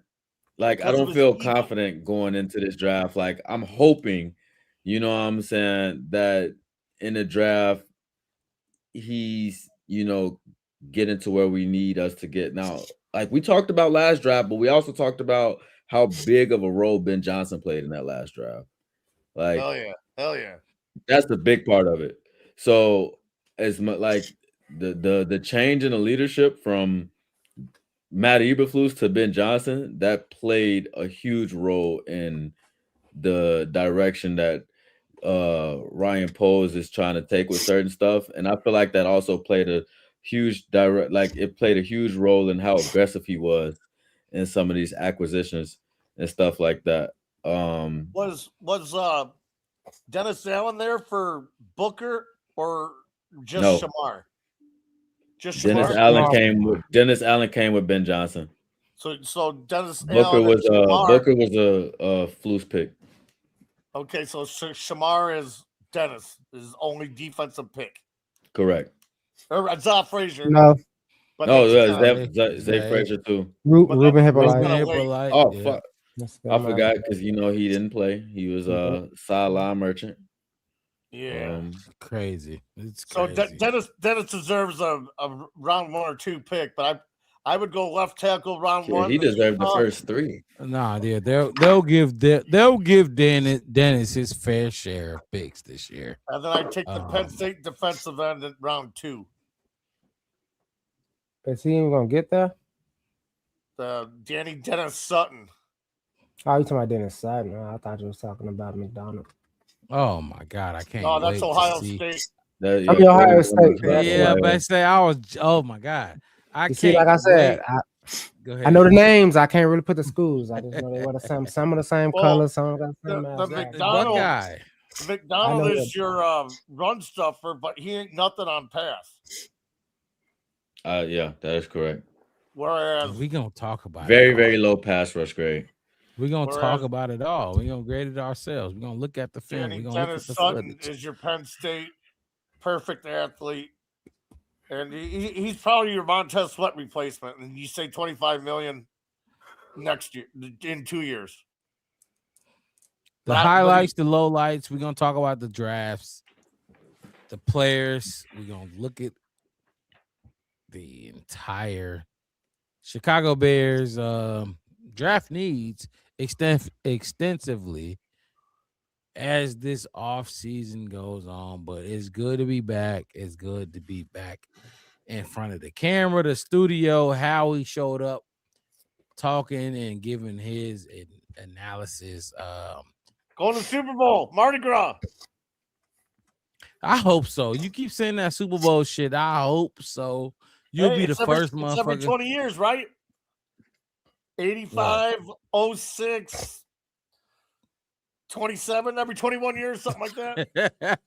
I'm about to say, look, the math ain't adding up, but it's mathing. The math is mathing. But we back, though. We going to have everything covered every week. You're going to see us on here. The Blackberry Podcast, one word, no spaces. I'm your host, Mark Robb, with my co-host in the building. And a special guest who has had the draft. Braxton Jones. Boy. Hey, man. Howie, you were supposed to help us close it out. We done got in here and started an hour and a half long conversation. That's Braxton how you know we ready for this off season, man. Like, I'm ready to start seeing some of these major dates and for the next league year come around. A lot of big dates, big dates. Shit, more news gonna come out. Maybe Al Harris gets snatched up by somebody who said, you know, and can I leave a little homework assignment for everyone that's listening? Absolutely. All right, you're gonna research your left tackles, and you're gonna look for someone that we trade for. Okay. Because I already said I want the Utah left tackle in round 1, Caleb Lomu. But if you had to trade for some dudes, I'm going to trade for... I won't know my picks. I'm going to trade for Jalen Fisher. No, Jalen Travis. Jalen Travis is his name. He's on the Colts. That's the dude I wanted last year, and they took him in round 4. Or you're going to trade for Brandon Coleman on the Redskins. Or you're going to give me a better name to trade for. Because I don't see a lot of free agents out there, for left tackle especially. So you either got to draft one or you got to trade for one. And that might be I can guarantee you right now, we ain't trading for a left tackle. I don't think that's gonna happen. They don't sign one, or they gonna draft one. So we'll see how that goes down. Look, Howie, appreciate you, my guy, jumping back in since the heartbreaker. But even the heartbreaking loss, it didn't seem like you was heartbroken. You was ready to move on. Turn page, got to turn page. Yeah, Ben Johnson said it right away. I'm talking about last year. Like last year, that was last week. Fuck that. Turn the page. Yeah, you was ready to turn the page instantly. Appreciate you jumping on here. I appreciate you guys. Of course. Absolutely. Keep that. I know you're gonna keep it going, so we're gonna be looking to you to let us know what you think about the draft and coming up. So have a good night, my guy. Peace out, fellas. Thank you. Fellas. I mean, you see, a lot to talk about tonight and a lot to continue to talk about as we move on with this off season of the Bears. No Super Bowl. The Super Bowl is next week, right? I believe this Sunday, the next Sunday. Thomas Brown is in the Super Bowl, huh? Is in the Super Bowl.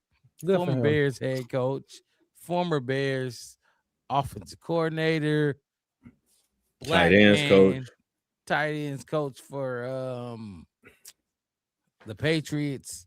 He is there. He's there. I'm not rooting for the Patriots for that reason. Not for that reason, but I'm rooting for Seattle because Drake May, and this will be the easiest Super Bowl that a motherfucker ever done got. And his defense ain't as good as Trent Dilfer's was. So don't give me the Trent Dilfer shit. Ain't wasn't nobody there. He just beat nobody. His defense beat everybody, and it happened. And the Bears just didn't show up. We were supposed to be there. I don't know how we would have faced in the conference championship against the Seattle Seahawks, but we didn't get there. So it is what it is. Championships win. I mean, defense wins championships. So I initially thought about going for the Patriots because I was looking at betting on the game, but I mean, I don't care who wins, to be honest, at the end of the day. But I did have an inkling to go for the Patriots because I was probably going to bet on the game, but now that I'm not, I'm probably going to rock with one of my homies. He's a Seattle fan, so I might just root for them. Why not? Or I might just watch and let it go into 17 overtimes and they just cut the trophy in half. Cut it in half and see what happens. The based off of what we've been seeing from these conference championships, the whole playoffs was shit since the Bears went out. So mixed it. Thoughts on the Super Bowl, Pro Bowl, any bowl? Fuck both them teams. Any bowl? Seahawks, kiss my ass. Sam Darnold is not that good. Been balling in the playoffs though, but nigga, you could be had. You lucky you didn't have us. Period. Drake May, you and Mike Vrabel, y'all did a great job at game managing, and nobody figured it the fuck out. But I'm not rooting for nobody. I'm never rooting for an NFC team that ain't us, period. Because I think all y'all ass could be had, especially Sam Darnold. You could be had, bro. But on the other side of the football, you got a stout defense. JSN, Cooper Kupp, love them both as players. To me, there's something to be said when you're not a game-changing quarterback, when you just are surrounded by game-changing players and game-changing athletes. And I think that that's the case for them. And somehow they didn't dink and dunk their way up into the fucking Super Bowl like that with Sam Darnold. But then again, that's what happened when you have a vet. You don't need Sam Darnold to come in here and play like Caleb Williams. You just need him to play like a quarterback that's been here before. So they found one that's able to do that. They're able to turn that shit into wins. Be a vet. Take what the defense gives you and let your defense do the rest. Both of these defenses is a top 5 defense in the league. Defense wins championships and is going to do it again in this year with no Lamar, no Josh Allen, no give me another top name. Aaron Rodgers. I'm gonna just say that but another top name. Patrick Mahomes. Patrick motherfucking Holmes. Fucking Drew Brees. I was gonna say Tom Brady, Baker Mayfield in there. Baker Mayfield is gonna happen without a top quarterback for a long time. You can throw the Texans in there too. They ain't got no top quarterback. Oh, okay, yeah. They don't have a top quarterback. But this I ain't is gonna say it because I want to go home. I want to get done. I was gonna say somebody else. It's gonna be the first Super Bowl one without one of those top guys in the league. But we will see y'all next week talking about more Bears news. And shout out to the soldiers that stayed in here. That number watching us on the chat has been very consistently pretty much at the same number damn near for about 6 straight hours. So we appreciate y'all for tuning in and taking a long haul with us because we ain't been here in a couple weeks. It's crazy. This will be the longest show we've done all year ever. Actually, it just made it past the longest show ever. So look, hit that like button, subscribe to the channel, the Black Bear Podcast. One word, no spaces. I'm your host, Mark Ride, with my co-host to the right of me, Chef West, and then Marcus motherfucking mixed it to the right of him. We gonna see y'all next Sunday. Sundays will be the regular show time for the off season, and if we do a pop-up show during the week, we will let y'all know. But Sundays, y'all definitely can see us next week Sunday, recapping Bears news and anything Bears. You know, on that Sunday. So we'll see y'all next week. Y'all have a good night. It's very late, so we out of here. Be safe in them streets. Peace. Hold on. There you go. Peace.